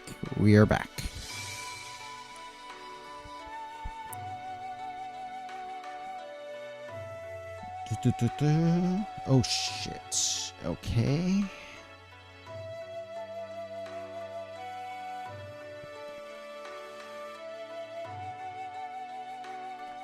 Not really juice, but rather on medication. I'd usually rank them by the Uma backstory. Story-wise, it's a toss-up between season 2 and Road to the Top. I can agree with that. Like season 2 is like Teo's my goat. It's gonna be really hard to unseat her. Or even as I learn more about other Umamusume, like Teo's just gonna be my goat. Oops, I'm sorry. And yeah, just very strong for that very reason. I'd rank 1, 3, and Cinderella Grey on the same rank. That's probably fair. The movie Beginning of a New Era is lowest for me because the story not being emotionally charged enough for me. I kind of feel that. Yeah. We'll get to that because that's right after Cinderella Grey. I want to cry for these Umas. However, we consider the backstory of the Umas since how much they pull from IRL stuff. It's a toss-up between Admire Vega, Tamama Cross, Inari 1, Oguri Cap, and Haru Urara. Since IRL, Admire Vega was supposed to be a twin. However, under the belief that twin horses would not be good racehorses, they had to kill one of them in the... That's fucked up. Whoa, that is fucked up. Holy shit, I did not know about that. That is insane. I thought it was just a normal thing of like, oh, one of them didn't survive. Like, there's that. But no, they actually actively aborted one of them. That's fucked up. Holy shit. Add to that Matikana Fuku Kitaru to it. IRL Matifuku had a older brother who died mid-career due to a neck injury. Oh, that's tragic. That's translated to the Uma version as well. How? I don't remember Matikana Fukukitaru talking about that in her main story. Unless I missed that, but in game I don't feel like I remember any line pertaining to that. For Tamano Cross, it's the fact that IRL breeding farm was in debt and Cross was kind of tried to be sold everywhere, so the farm went closed down. Yeah, I did hear about that. That's why she's so poor as a character. For Oguri Cap, the fact that he was never supposed to run due to some birth issues, but due to hard work from the farmhands and the mother, he not only ran but dominated his era. Yeah, that's a... Oguri Cap story is really cool. So I talked about Andrew Luck for... Tokai Teo. I think my comp for Oguri Cap is Randy Moss, if you've ever heard of Randy Moss for the NFL. Haru, because who doesn't love Haru? Very fair, very fair. The this isn't an NFL comp, but the one I thought of was Nico Hülkenberg. If you watch F1, that like people were the story of Haru Urara being outed as a global got to Umamusume finally lining up so perfectly with the fact that Nico Hülkenberg finally got his podium is just a is just a hilarious coincidence. Also, she was kidnapped by a businesswoman later in her life who wanted to use her name to get more money. She did finally have a peaceful retirement and holy shit, what the fuck? That's some like, they should make a movie about that. What the hell? That's so random and epic in a weirdly sad way. Yeah, but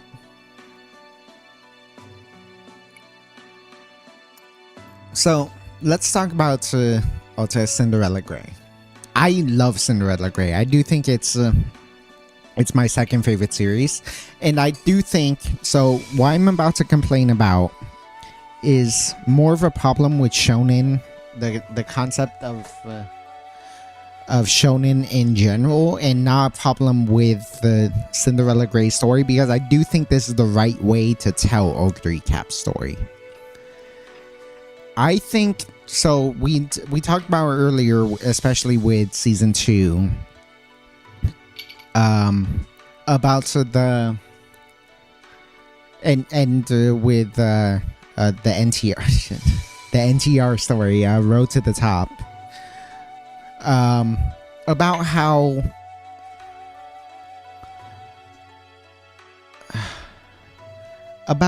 like the dreams, like the destruction of other people's dreams. Everyone has a dream, and inherently, for one person's dream to be fulfilled, a bunch of other people's stories have to end, and that's very sad. I want to make myself another drink. I guess I could just make another Uma fashioned. That would be nice, wouldn't it? Would you mind me taking a little bit of time to make another Uma fashioned, or should I not?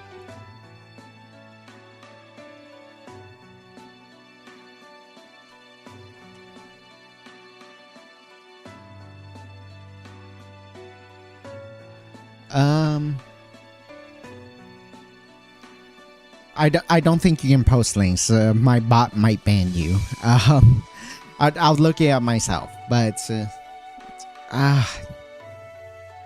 yeah, I'll look it up myself. But I have not seen the ads for Rice Shower. Where was I? I wanted to make a drink, but I also wanted to talk about yeah, you know what? Let's just do something simple. So remember her having Sans eyes? Yeah. That was a huge thing. Like the glowing eyes thing was really awesome. The reason is because they did that in the advertisement. Oh, like with the real life Rice Shower or something?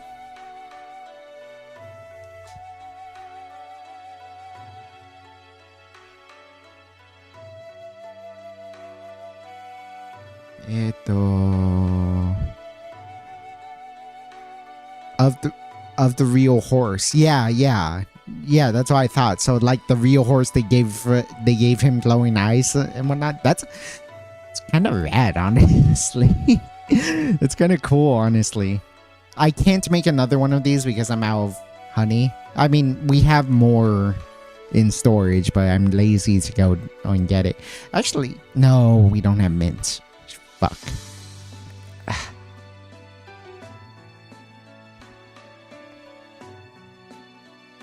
You know, it's something very, very simple. Something as simple as can be. I'm just gonna make myself a meal. Give me 1 sec to grab a lime.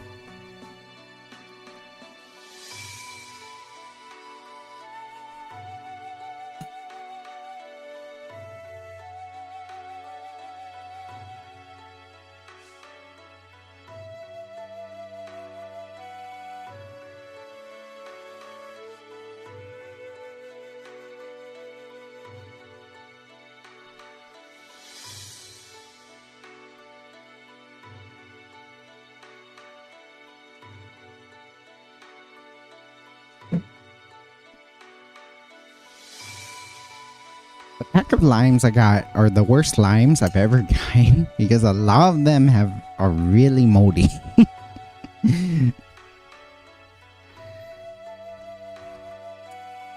And like I normally wouldn't mind too much, but I like putting the lime physically inside of the mug, so I don't want to put mold in my mug.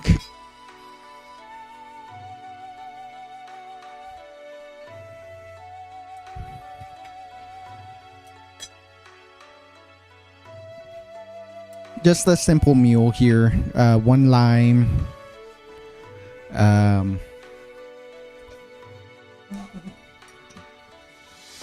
I love me an absinthe mule, so we're gonna do 1.5 ounces of absinthe.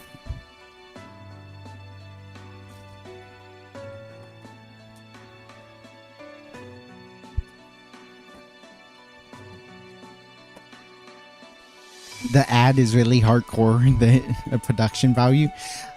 So how popular is horse racing in Japan? I know it's like pretty big, but like horse racing is pretty big in America too. But also like, so everyone knows about the Kentucky Derby, but I don't think many people are actual like horse racing fans.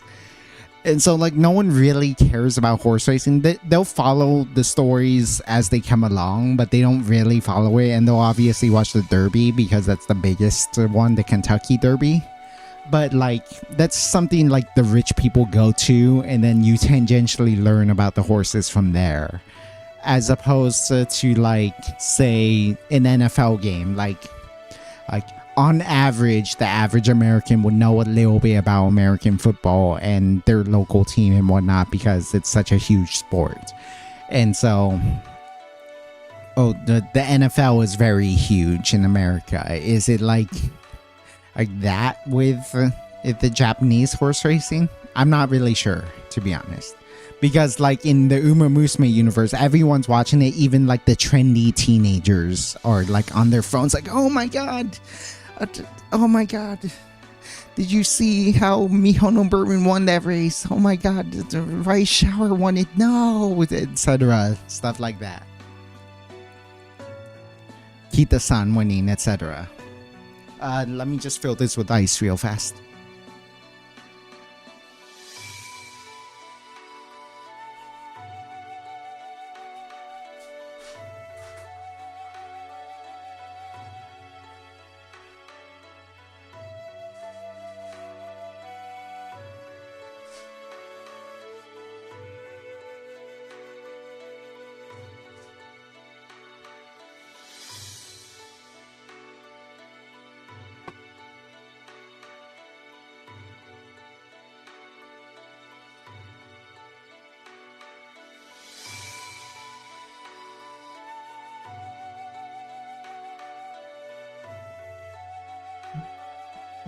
So one lime, usually 2 ounces of your spirit of choice, but because it's absinthe, 1.5 ounces because it's very strong. And then you would just top off with ginger beer. I love Fever Tree for 2 reasons. 1, it's genuinely one of the best ginger beers. 2, these cans are perfect size for meals because you can just pour the whole can and it fills it most of the way. If it was a full 2 ounce pour, it would fill it all the way to the top. Because it was a 1.5 ounce pour, it's almost to the top, but not quite. Delightful. So, mules are so simple and so perfect. Where were we? Oh yeah, the Sans horse. Like, that seems pretty epic. That's nice. Because like regardless of the whole booing them for ruining Mihono Bourbons and Measure My Queen's legacy, it was still a superstar horse, right? And eventually it was a hero even before its death, its untimely death, right? Anyway, Cinderella Grey. So once again, it's not a Cinderella Grey. It's not the genre's fault for doing this because I think it's the right way to tell Ogre Recap's story. Ogre Recap is very much like a rags to riches story, like the fact that she was this untouted talent from the middle of nowhere Kasamatsu, and making her reputation very well known right away, and rising up through the national ranks and becoming well known that way too, and just being, it's Ogre versus the world. That is the right way to tell her story because of the fact that, like, it is a rags to riches story. It is about this underrated talents trying to prove to the world that they are one of the true elites, one of the best to ever do it despite their humble background. The issue is that it doesn't really have the same impact to me as a season 2, as aspects of season 1 and 3. Of the fact that, like, so I mentioned it before, of like everyone has a dream. When someone fulfills their dream, it crushes everyone else's dreams, and like the weight of that whole thing of like they only really play into that once in Cinderella Grey, but otherwise it feels the opposite. It feels like instead of like, oh yeah, everyone has this dream, and like as much as they want to be friends with each other, like for one person to fulfill their dream, everyone else's has to be crushed, and therefore it's this really sad story of like, sure, someone got to live their dream, but now all these other ones have to figure out what they have to do. How does Tokaiteo rebuild herself after that?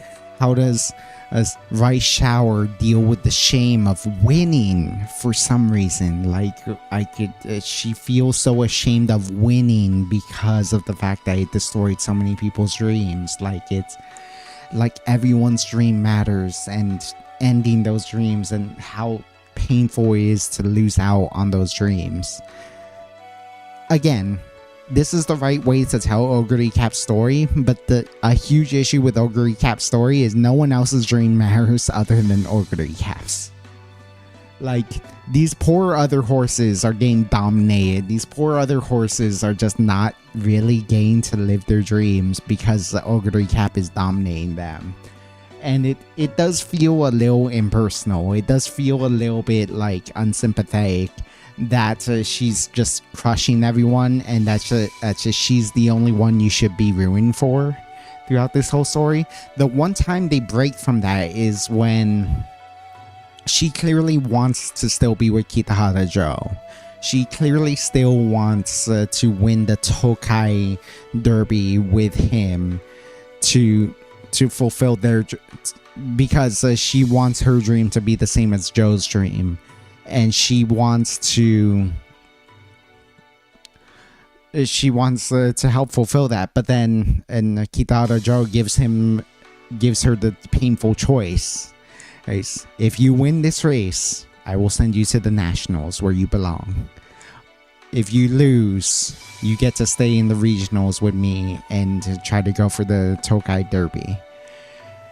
And is a huge pain for her because it's like, oh, like, I want to help fulfill his dream, but like everyone's telling me to go to the nationals, and it's like, it's really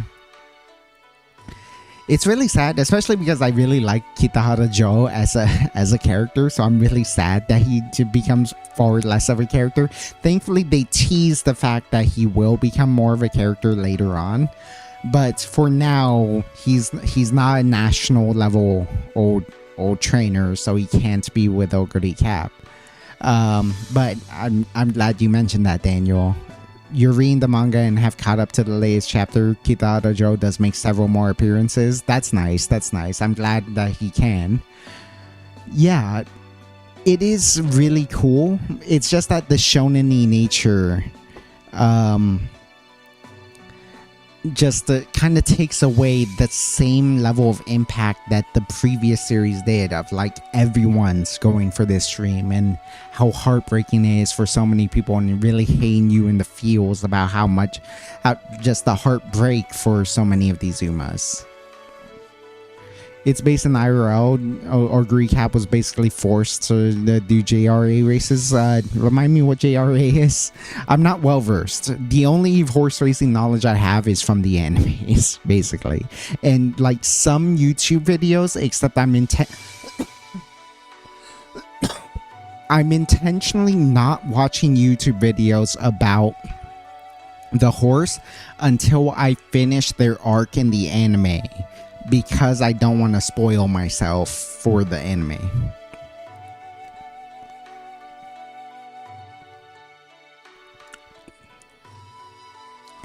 Japanese Racing Association as opposed to the URA, the Umamusume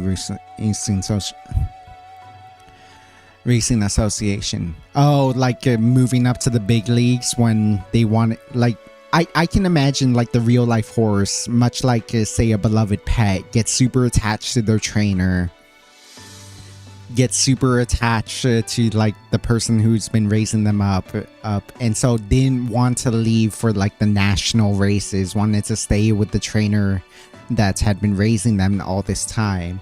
And then so like I can imagine when that lowly trainer in the regionals visited the IRL Ogre Cap, if that ever happened, that was like super excited to see its old trainer again and really affectionate to him. Much like Ogre Cap is super affectionate to Kitahara Joe.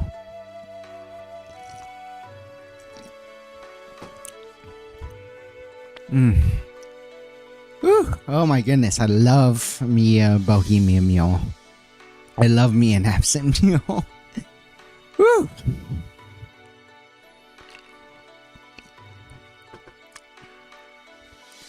I can't even decide whether or not, like, obviously it generally leans more serious than the other Umamusume animes, but I can't actually decide if Umamusume Cinderella Grey is more serious or less serious than the other ones, because like all three of the previous seasons hit you hard with some real stuff. Silent Suzuka's near death in the case of Umamusume, Tokai Teo's continuous struggle against injury, and then Major McQueen's irreparable injury, and Rice Showers or regretting winning, like all the struggles Kita-san Black and Cheval Grand and Satono Diamond went through. I didn't even mention like Satono Diamond. Like I legit cheered when she won her first G1 race, and I was like, define generational, because it's like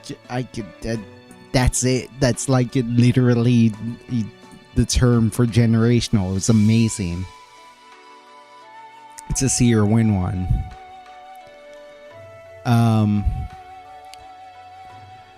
Yeah. So I can't decide if it's more serious or less serious. Obviously, it's more serious in tone on average, but then like I feel like season 2 gets more intense at times. Season 3 and season 1 gets more intense at times. And then like the entire series, Ogre Cap is always having like a derpy, silly face, and she's always eating, and it's really funny and silly and cute. And even like other serious characters sometimes get cutesy and silly sometimes, and I like I love that. I love the breaks in that, but it's also like I'm not sure how serious it's meant to be because of that. Or like you know, the first time Ogre does a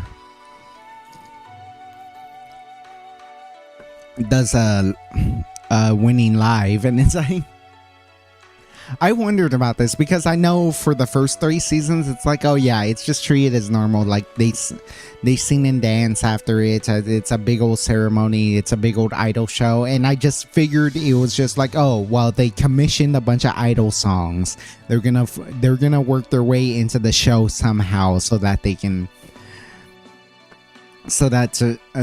get their money's worth. I just didn't think about it all that much, and then like they do the winning live for Ogre Recap, even at the lower level, even at the regional level, where like 30 people showed up to the live, not like a huge stadium full of people, and she's dancing to like a folk song really badly, and everyone's like, hey. And I was like, wait. So it's baked into the lore that Umamusume have to do a concert after every show, after every race, even at the lower levels where like 30 people are watching them instead of like thousands of people. It was really funny, but it was also like a cute detail, and it makes me. So this is more of a broader Umamusume topic. I really want them. So if the whole concept is the fact that Umamusume are horses, just the concept of horses don't exist in Umamusume. They are not. There are no horses. There are just horse girls. Does that mean, like, I would love to see a spin-off of, like, say, Three Kingdoms, Lubu's horse, red hair. Or, like, I can't think of other ones off the top of my head. Red hair is the one that stands out to me. But, like red hair, like other legendary horses throughout history. I would love to see an Umamusume spin-off about, like, war horses. And, like, maybe we can bite into the lore of why they do that. Like, oh, after a skirmish, the Umamusume sing and dance. And, like, we're already getting pretty serious with like the original show confronting literal death, Cinderella Grey confronting the realities of racing, like the contradictions of racing. Sometimes the demand to push yourself to be a legendary racer, and how cutthroat it can be. What if we went a step further and we covered legit war horses and like all that kind of stuff, and then like maybe the winning live isn't necessarily for winning the races, but just surviving a battle, and like the Uma sing and dance to raise the morale of the troops. That could be a super fun way to represent and to the whole of the Umamusume world. I think that would be a really cool spin-off.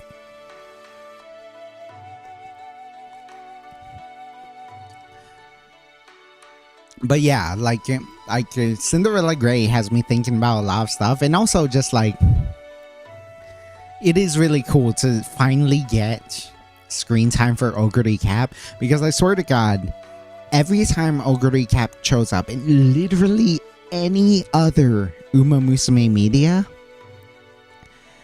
all she is a fat ass. All she is this really. Is this character who is constantly eating, is always in the background eating some absurd amount of food, and she doesn't matter to the scene for whatever reason. And I don't really get it, but it's really funny. But like, that's all she ever is. And so finally actually seeing her as a real character, and while still having those silly moments, she's still a derpy character in general, in addition to the fact that she eats so much. Is just a complete fat ass. Like, it's awesome. I really love it. And the fact that she's more than just comic relief while still being comic relief is like really making her love her. That's why she's my second favorite, is because, oh, she's goated. Also, she's really funny.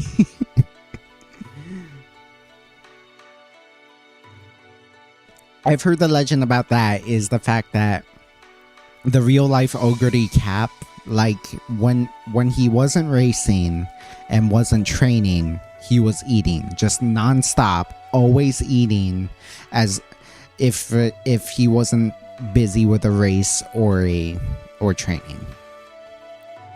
Also, his first owner, Koichi Oguri, didn't have a JRA license, so that's represented with Kitahara Jao. That's adorable. That's really cool.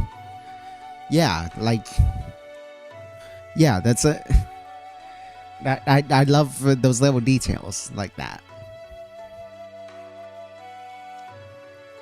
I figured some type of story revolving around Kitahara Joe had to be true, even if he was a fictional character. Given how Umamusume is littered with like these allegories for real life events, despite the fact that we're living in an absurd world with horse girls instead of horses. Oh my god, I love me a Poke Mew Mew. If I was smart and I remembered to grab some mint, I would have made a mint julep as one of the as just something to make, because that's the prime drink of the Kentucky Derby, and it's so good. It really is just one of the best cocktails ever, but I just forgot to grab it. It's related to horse racing too, because it's the signature cocktail of the Kentucky Derby. I really should have got some mint so I can make mint juleps. I should have got some mint just because I love mint in general. I really should. I kind of did already, but I really should just make a video about a stream, which will turn into a video about making mint cocktails, because boy do I love mint.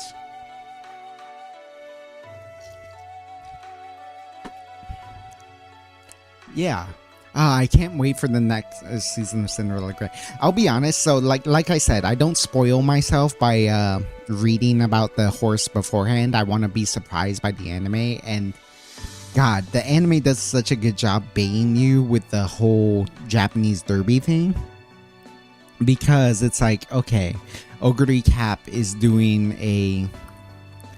trying to get to the Japanese Derby to make up for the fact that she can't make it to the Tokai Derby. Is trying to convince Simbali Rudolph. That reporter is trying to convince Simbali Rudolph. Simbali Rudolph is convinced. She tried just to go to the URA, but the URA won't make the exception for her. But you don't know that they didn't make the exception for her in the episode, because Oguri Cap races. She's doing it. Everyone else is competing in the Japanese Derby. It's such a close fight. It's such an interesting fight. But here comes Oguri Cap, not even in her racewear, just passing by, destroys the competition, wins by 7 lengths. Oh my god, Oguri Cap is amazing. But she still hasn't run in a G1 race yet, because Oguri Cap was not invited to the Japanese Derby. That was just like Simbali Rudolph's vision of the Japanese Derby. And that was such an amazing way to like film that scene. And like I even as someone who doesn't know the history, it should have clicked in my head like, oh, they always get racewear when they're doing it. They established this in season 1. If you're running in a G1 race, they make a whole ritual out of giving you your racewear, especially if it's your first time running in a G1 race. They're gonna give you your signature racewear. It's gonna be fantastic. They make a whole ritual out of it. I should have been clued in on that fact, but I didn't think about it because of the fact that they established early on in Cinderella Grey that Oguri Cap is poor. Oguri Cap is poor and does not give a fuck. So she runs in a dirty ass jersey all the time, and that's just how she rolls. And so that's why I bought it for a second. Was like, oh yeah, and wow, she doesn't even have her race gear yet, and she just won the Japanese Derby by so much. No, she didn't. She won some irrelevant G2 events, and so she's been dominating G3 and G2, and just had to miss out on Derby. And it was like, oh shit, that's such a good reveal, even though it should have been obvious to me.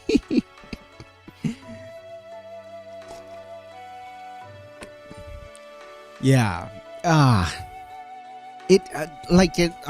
For as much as like maybe I've been shaying on like, oh yeah, I didn't like how they did this and that with Cinderella Grey, but it's okay because that's kind of the nature of shonen anime. Like, Cinderella Grey is excellent.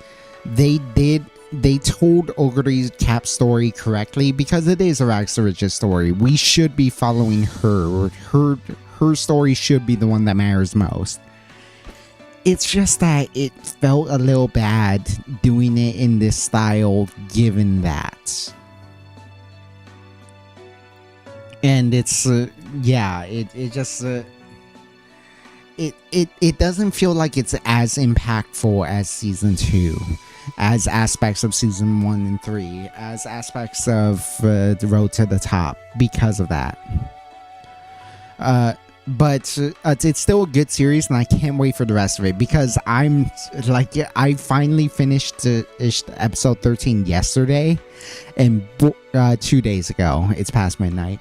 And boy, it's so frustrating. It's really, really frustrating that it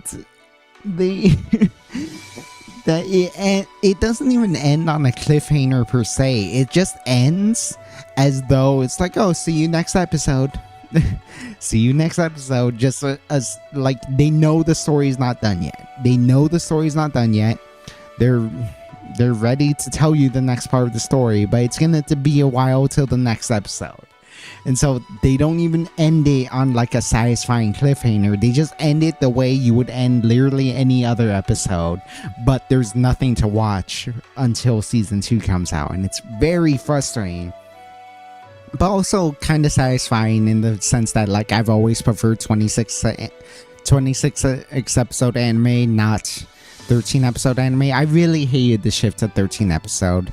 It really felt like everything was rushed. I do think the 24 to 26 era that I grew up in like the aughts, the 2000s, did take a little too long. So 13 episodes is way too fast. They tend to rush story events. 24 to 26 is a little too much. So it's like they elongate events a little bit too much, like say the Shovel anime, my first anime series ever. Like that's a little too elongated. But I think the ideal amount is closer to the 24, 26 than it is the 13. Like I would say the ideal amount is probably somewhere between 19 and 22 episodes. So it's closer to the 24, 26 range than it is the 10 to 14 range.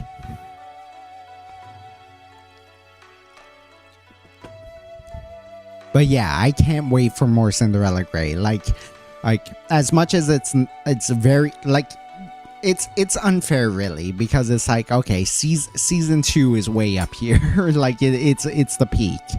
Like the other seasons are like somewhere around here, and then Cinderella Grey is like pretty damn good too to me. I don't have strict standards for anime the way a lot of anime fans do. I've ranted about AniTubers before, how they set that standard, but like I loved every season of Umamusume, and Cinderella Grey is quite enjoyable, quite awesome. It's just not the peak that season 2 was, but it's still quite good to me. I'm very excited for the next season. Doing an Oguri run as well. Nice. Excited to know how it goes. I'm guessing that Woo is related to your run. Fun fact, because Oguri Cap gained a rule change in the JRA/URA, many notable horses got into the Derby and other races based on fans, and of them, Tiamaparo is the first to win the race. Yeah, I remember that was actually a thing in the Road to the Top series. So, like I said, I was happy for Oguri Cap to finally be something more than a comic relief character who's just in the background eating and being silly. But I realized too that thanks to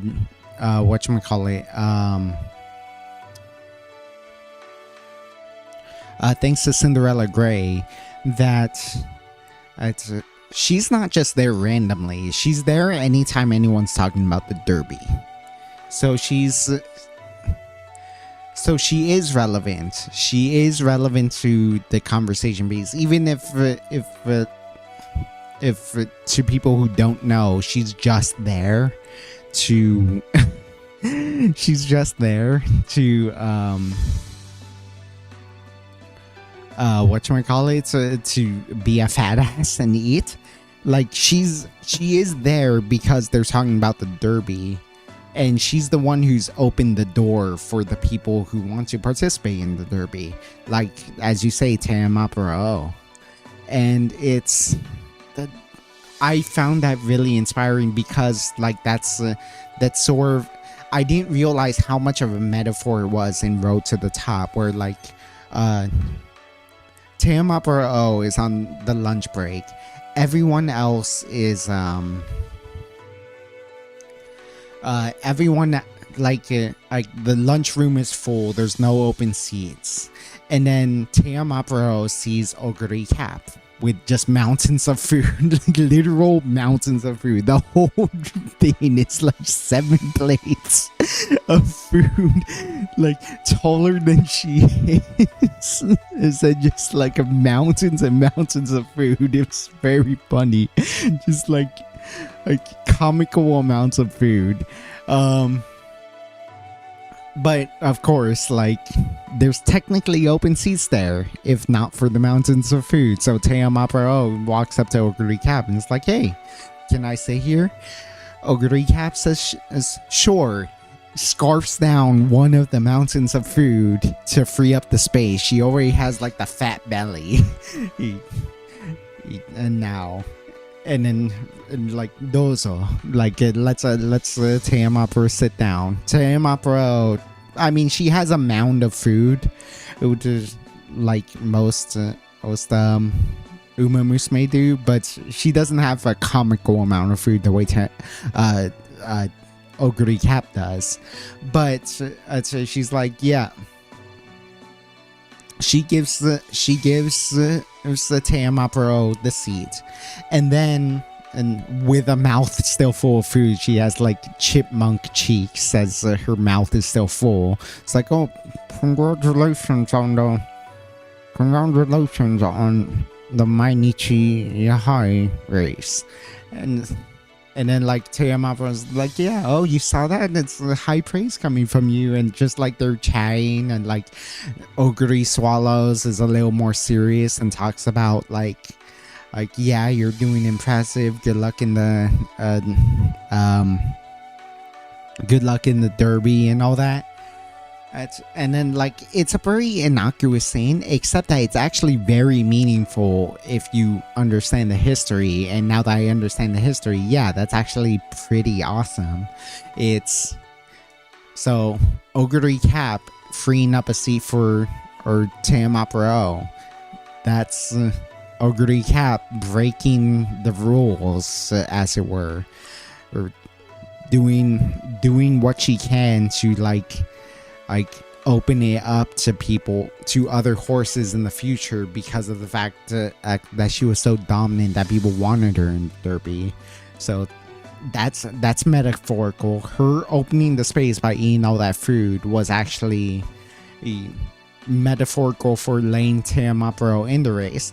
And then when Oguri Cap congratulates Teamaparo, that's in real life the jockey called the jockey of Teamaparo to congratulate him on winning that race. And so that's another real life reference of like Oguri Cap's jockey being like super supportive to Teamaparo's jockey.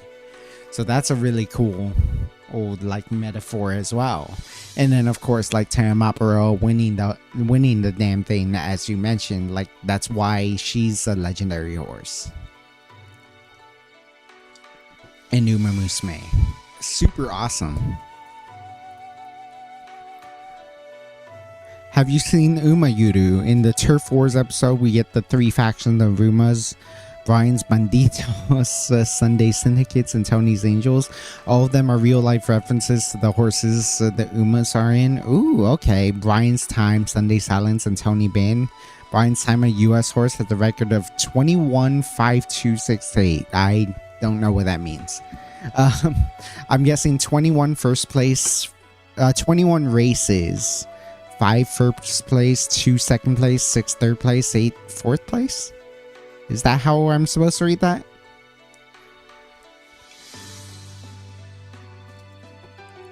Oh, no. 21 first place. But oh, okay, I was reading it right. Okay.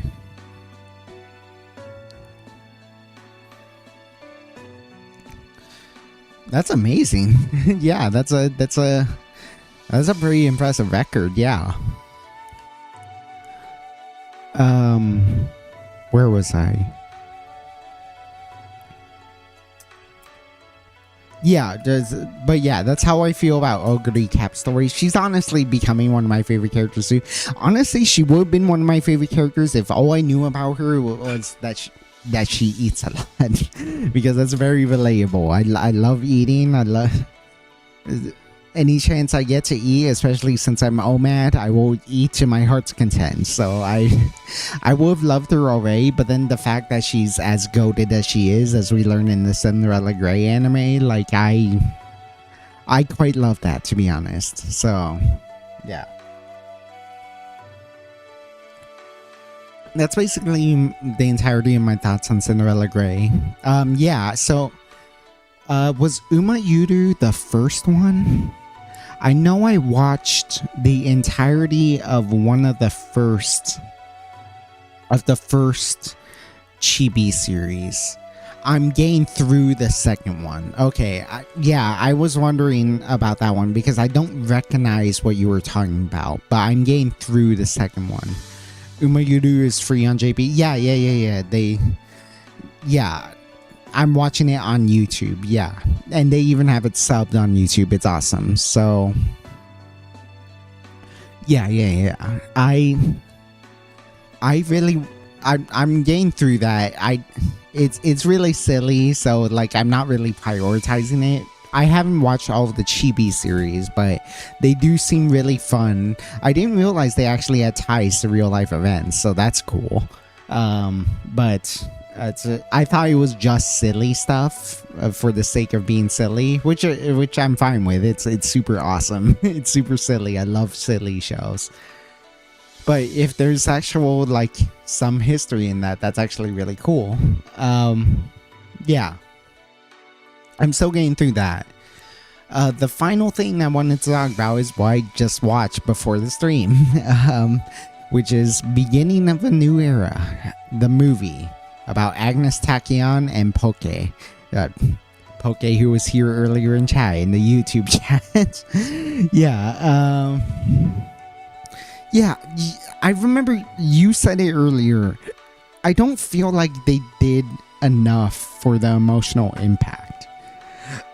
They did a really strong job at explaining Agnes Tachyon's thing, because Agnes Tachyon, like, being this legendary, impossibly fast horse, just like without even trying, felt like they were galloping at such a faster speed than anyone could possibly imagine.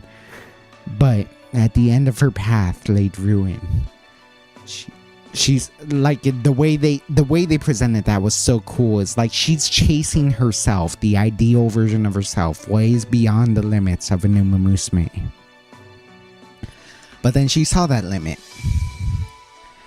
If she pushed herself to that limit, she would destroy herself. And that manifested in the ghost she was chasing would destroys itself at the end of each race.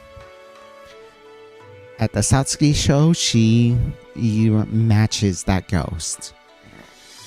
She matches that ideal version of herself and destroys her foot in the process. And so, yeah. And so, she retires early after only 4 races, won all 4 of her races in dominant fashion. And as we learn in the future, or like gives birth to Daiwa Scarlet, who only ever wins the race or gets second place. So it's like Agnes Tachyon was just an absolute marvel of a thing, of a racehorse. And what it reminds me of, this is another NFL comparison. I actually should have talked about this with Ogre Cap, but maybe we'll rewind back to Cinderella Gray in a bit. What Agnes Tachyon reminds me of is Bo Jackson for the NFL. Bo Jackson is it's weird that he's a legend because he didn't play that long. He only played for a few years, and he did not leave enough of a legacy to put himself in the Hall of Fame, because the Hall of Fame is a very special group of people who put very special numbers on the board and were very special in terms of the story of the NFL. But Bo Jackson was, like Agnes Tachyon, impossibly fast, impossibly strong. Just there was no catching him. There was no stopping him. There was no. It was unfathomable how he could be so fast, how he can be so strong, how he can be so tall, like having those traits at his height, and be such a good football player. But then he gets injured. He gets injured one day, and it looks like a routine injury. And in fact, he can walk off on his own power. Or he's out of the game, but, you know, he'll probably be back, right?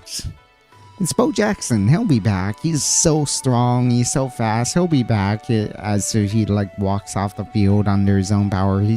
He should be fine. Like, he got knocked out of this game, but he should be fine. That was the last time we would see Bo Jackson. Turns out that injury was enough to kill his career. And he just never played again.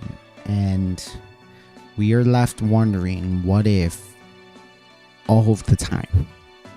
What if Bo Jackson had a full career? What if we got to see him dominate just even for a few more years?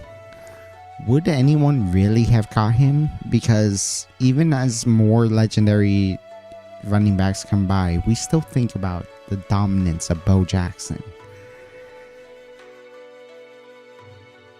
What would have happened?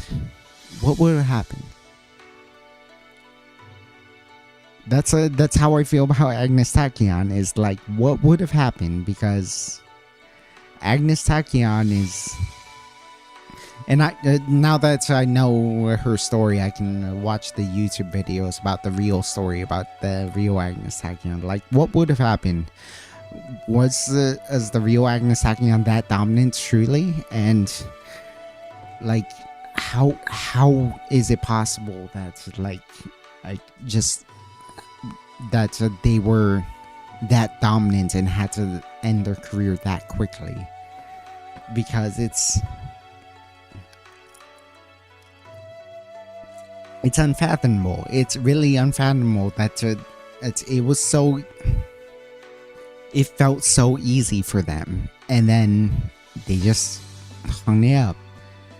Some sort of mysterious injury caused them to quit so early, and we are left with just what could have been, as opposed to the legend actually forming. And it's cool to think about, but it's also quite sad.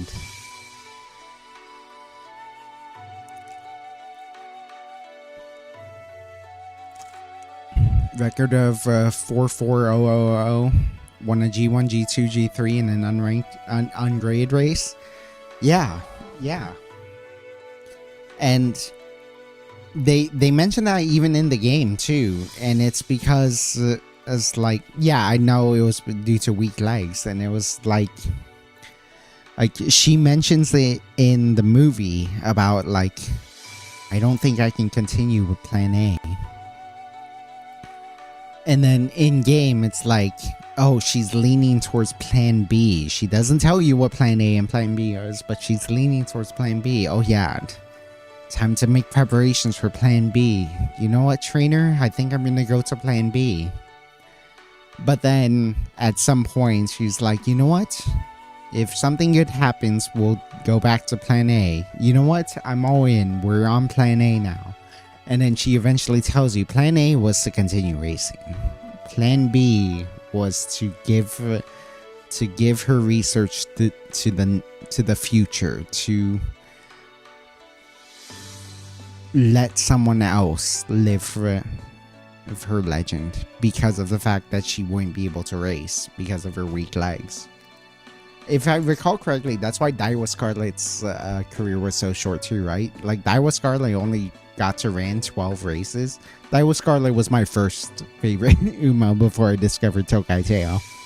And yeah, Daiwa Scarlet, 12 races, 8 wins, 4 second places. So she never placed lower than second place. And she was just one of the most dominant mares of all time. And she had to retire because she also had weak legs, right? Like, she had tendonitis or something.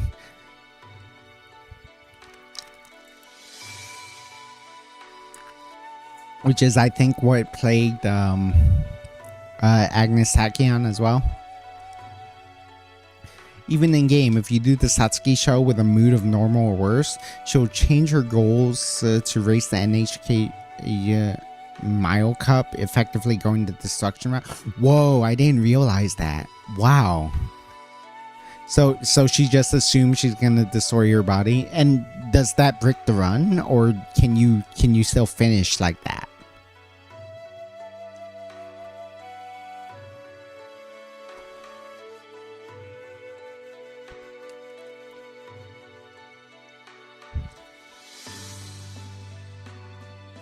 You can? Okay, so it's just much harder, but it's wow.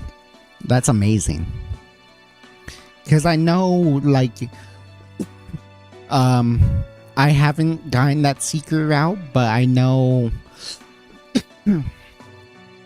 she never makes any promises that she can do the derby. She until the summer break, like, she is very flippant about what she wants, and then when she sticks to plan A,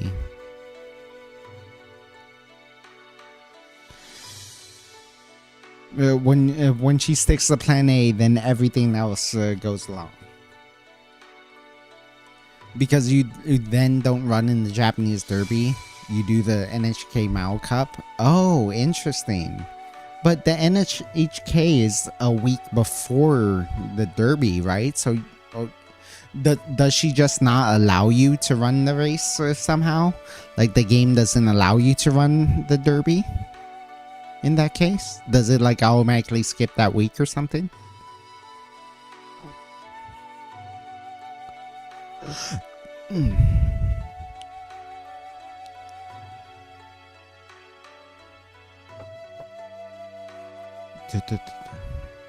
You have to do both the NHK and the Derby.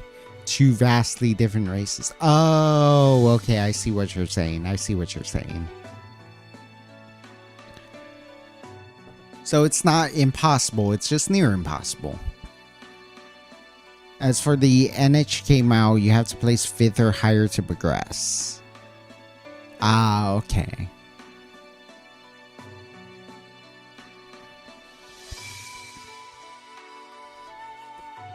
And not only that, she has a D in mile. Oh, God. Right. Oh, okay. Yeah, I forgot what her traits were, but yeah, okay. So you effectively kill the run because that would be a really hard race to run. Because I know, like, Vodka has, like, G in in longs, and you have to run the Arima Keenan, and you just have to run in it. You don't have to place well in it, and she will almost always finish last because of the fact that Vodka has really bad affinity for long races.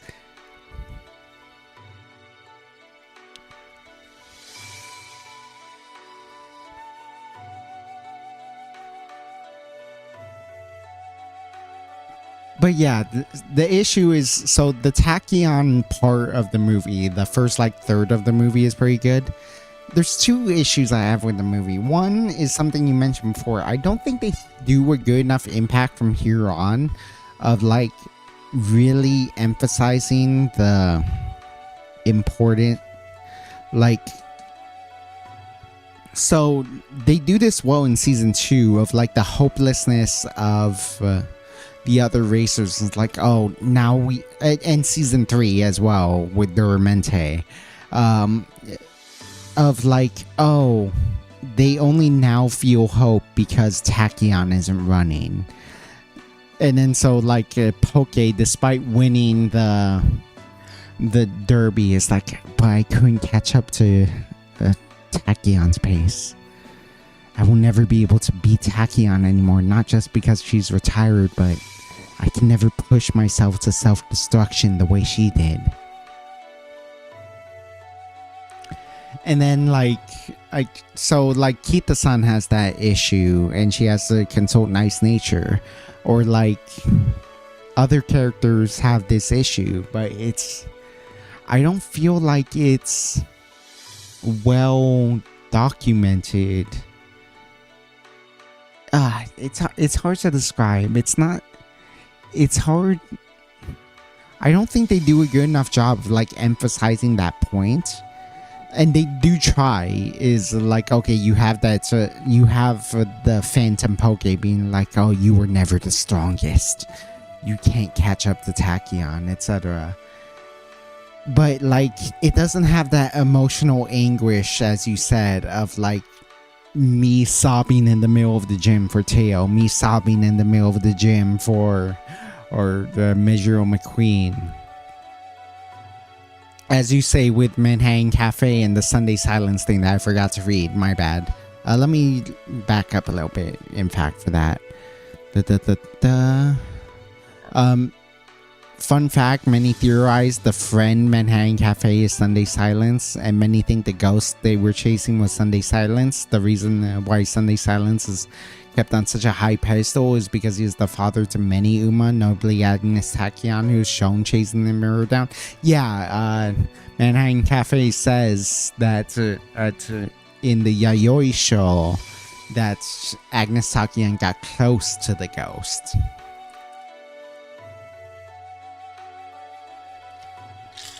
And that she wouldn't allow anyone to beat the ghost other than herself.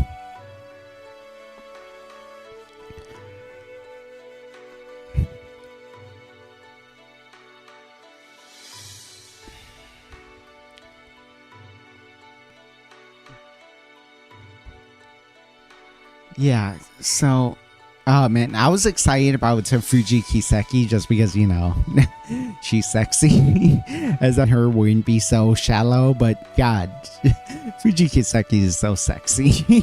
Why did they design her like that with like the open chest thing? She's such a perfect tomboy, like it's crazy. It's absolutely crazy, that design. But I really like Fuji Kiseki just for that reason. But yeah, I don't feel like they built up like Poke-san's growth that much. The Fuji Kiseki stuff was pretty cool. The trainer stuff was pretty cool.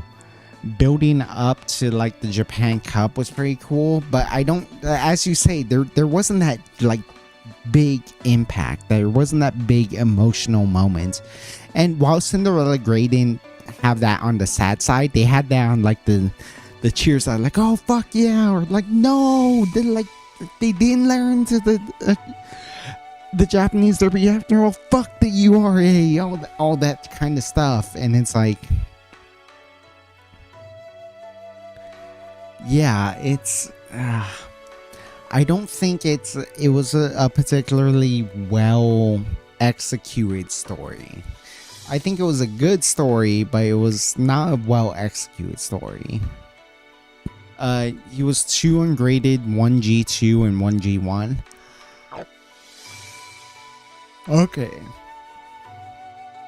Okay, so that's a really impressive career too. Yeah, just another like huge what if career, like dominant early on, but then injuries derailed that.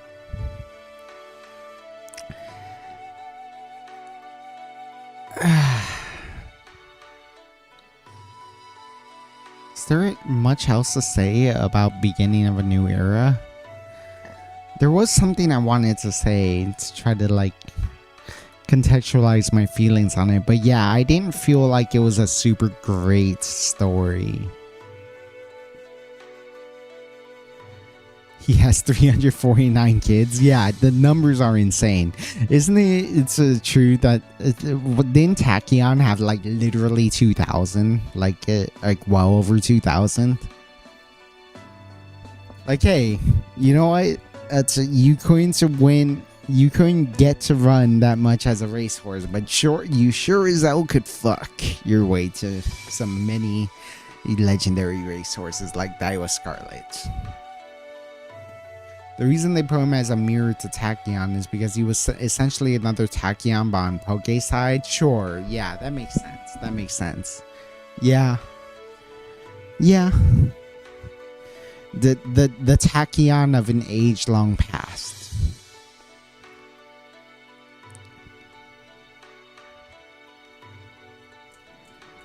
And his kids have some knowable damsires.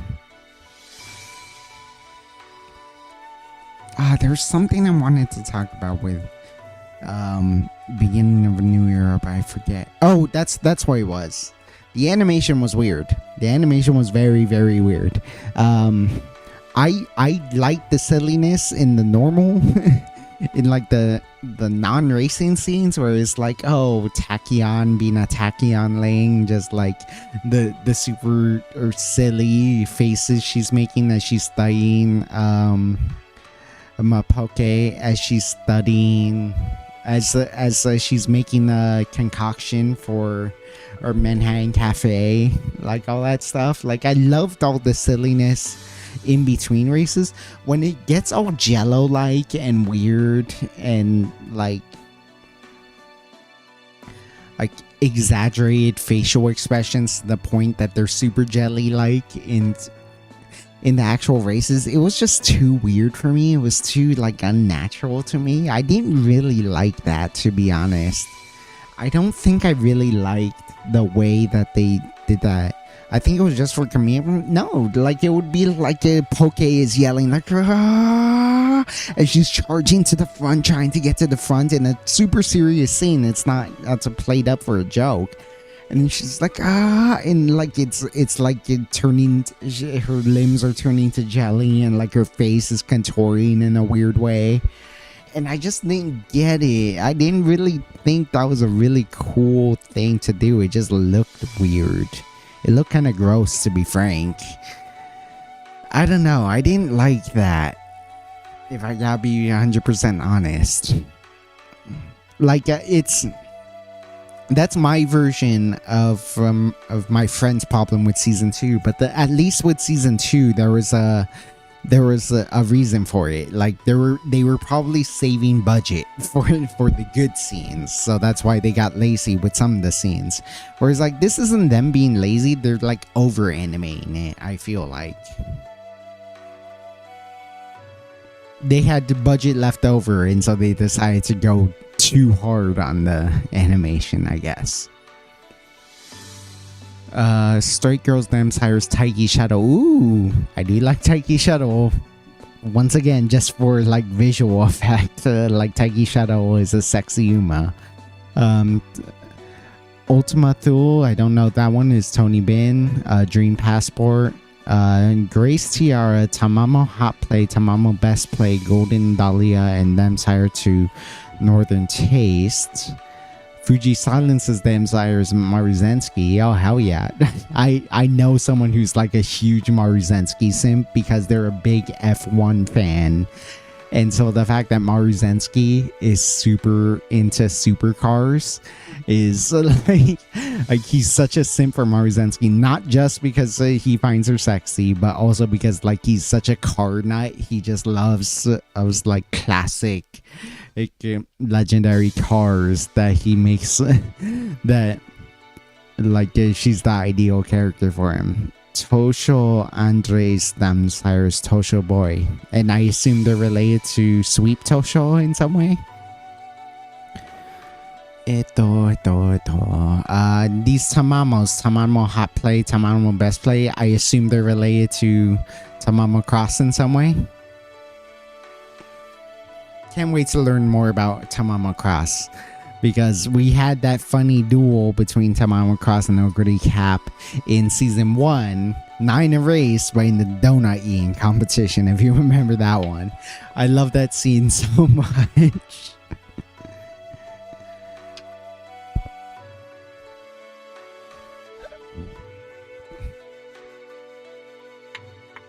How's your Ogre run going, by the way? Yeah. Probably once I end stream, which is probably gonna be soon, now that I finally spent my wad on all for Umamusume. I really need to watch BMW, the BMW OVAs, but I need to figure out how to watch those. So I can't watch those currently, but I really want to watch the BMW. I might actually read the manga. I'm not a manga reader at all, but I might read some manga. Done with it? Nice. How'd it go? But yeah, like I've watched everything I could about Umamusume so far, and God, I'm super obsessed with the series. That's why I did this whole stream about like making a cocktail for Umamusume. That's why I made that's why I went out of my way to buy carrot juice. Like that's why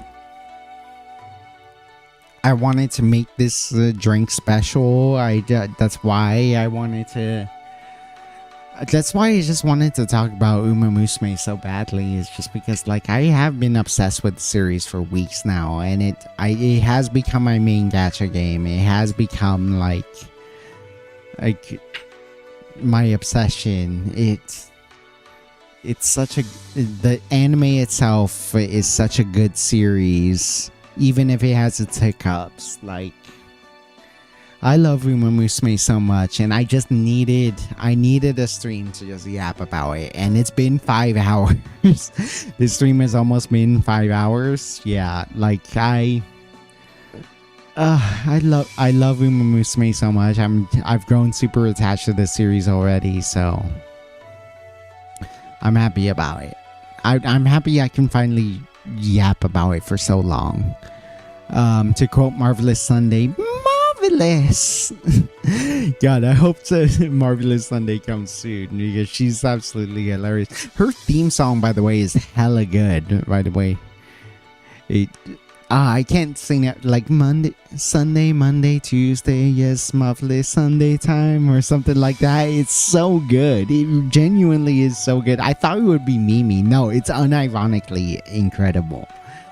So, man. Dior Caramel also has a damn Siren Maruzensky. I can't pronounce that. Is El Condor Pasa. Hell yeah. I love El Condor Pasa. She's such a funny character too. Kishino Kiseki has Damn Siren Taiki Shadow. Nice. Wing sees Damn Siren's Megio McQueen. Ooh. Yeah, we're getting all the big hitters.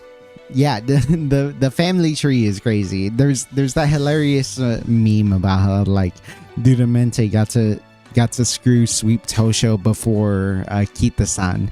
Like Kita-san couldn't beat Duramente, Then Duramente gets to breed the sweep Tosho first, and then Duramente it breeds with his daughter or something like that. And so it's very unfortunate for Kita-san. But then Kita-san gets both Kita-san and Kita-san's son get to do Almond Eye, who's like the goat mare, because didn't she win like 9 G1 races?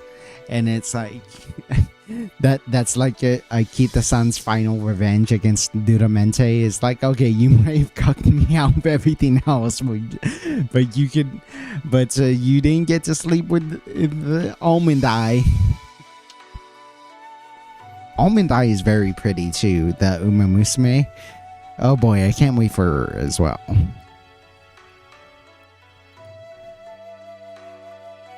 Ugh.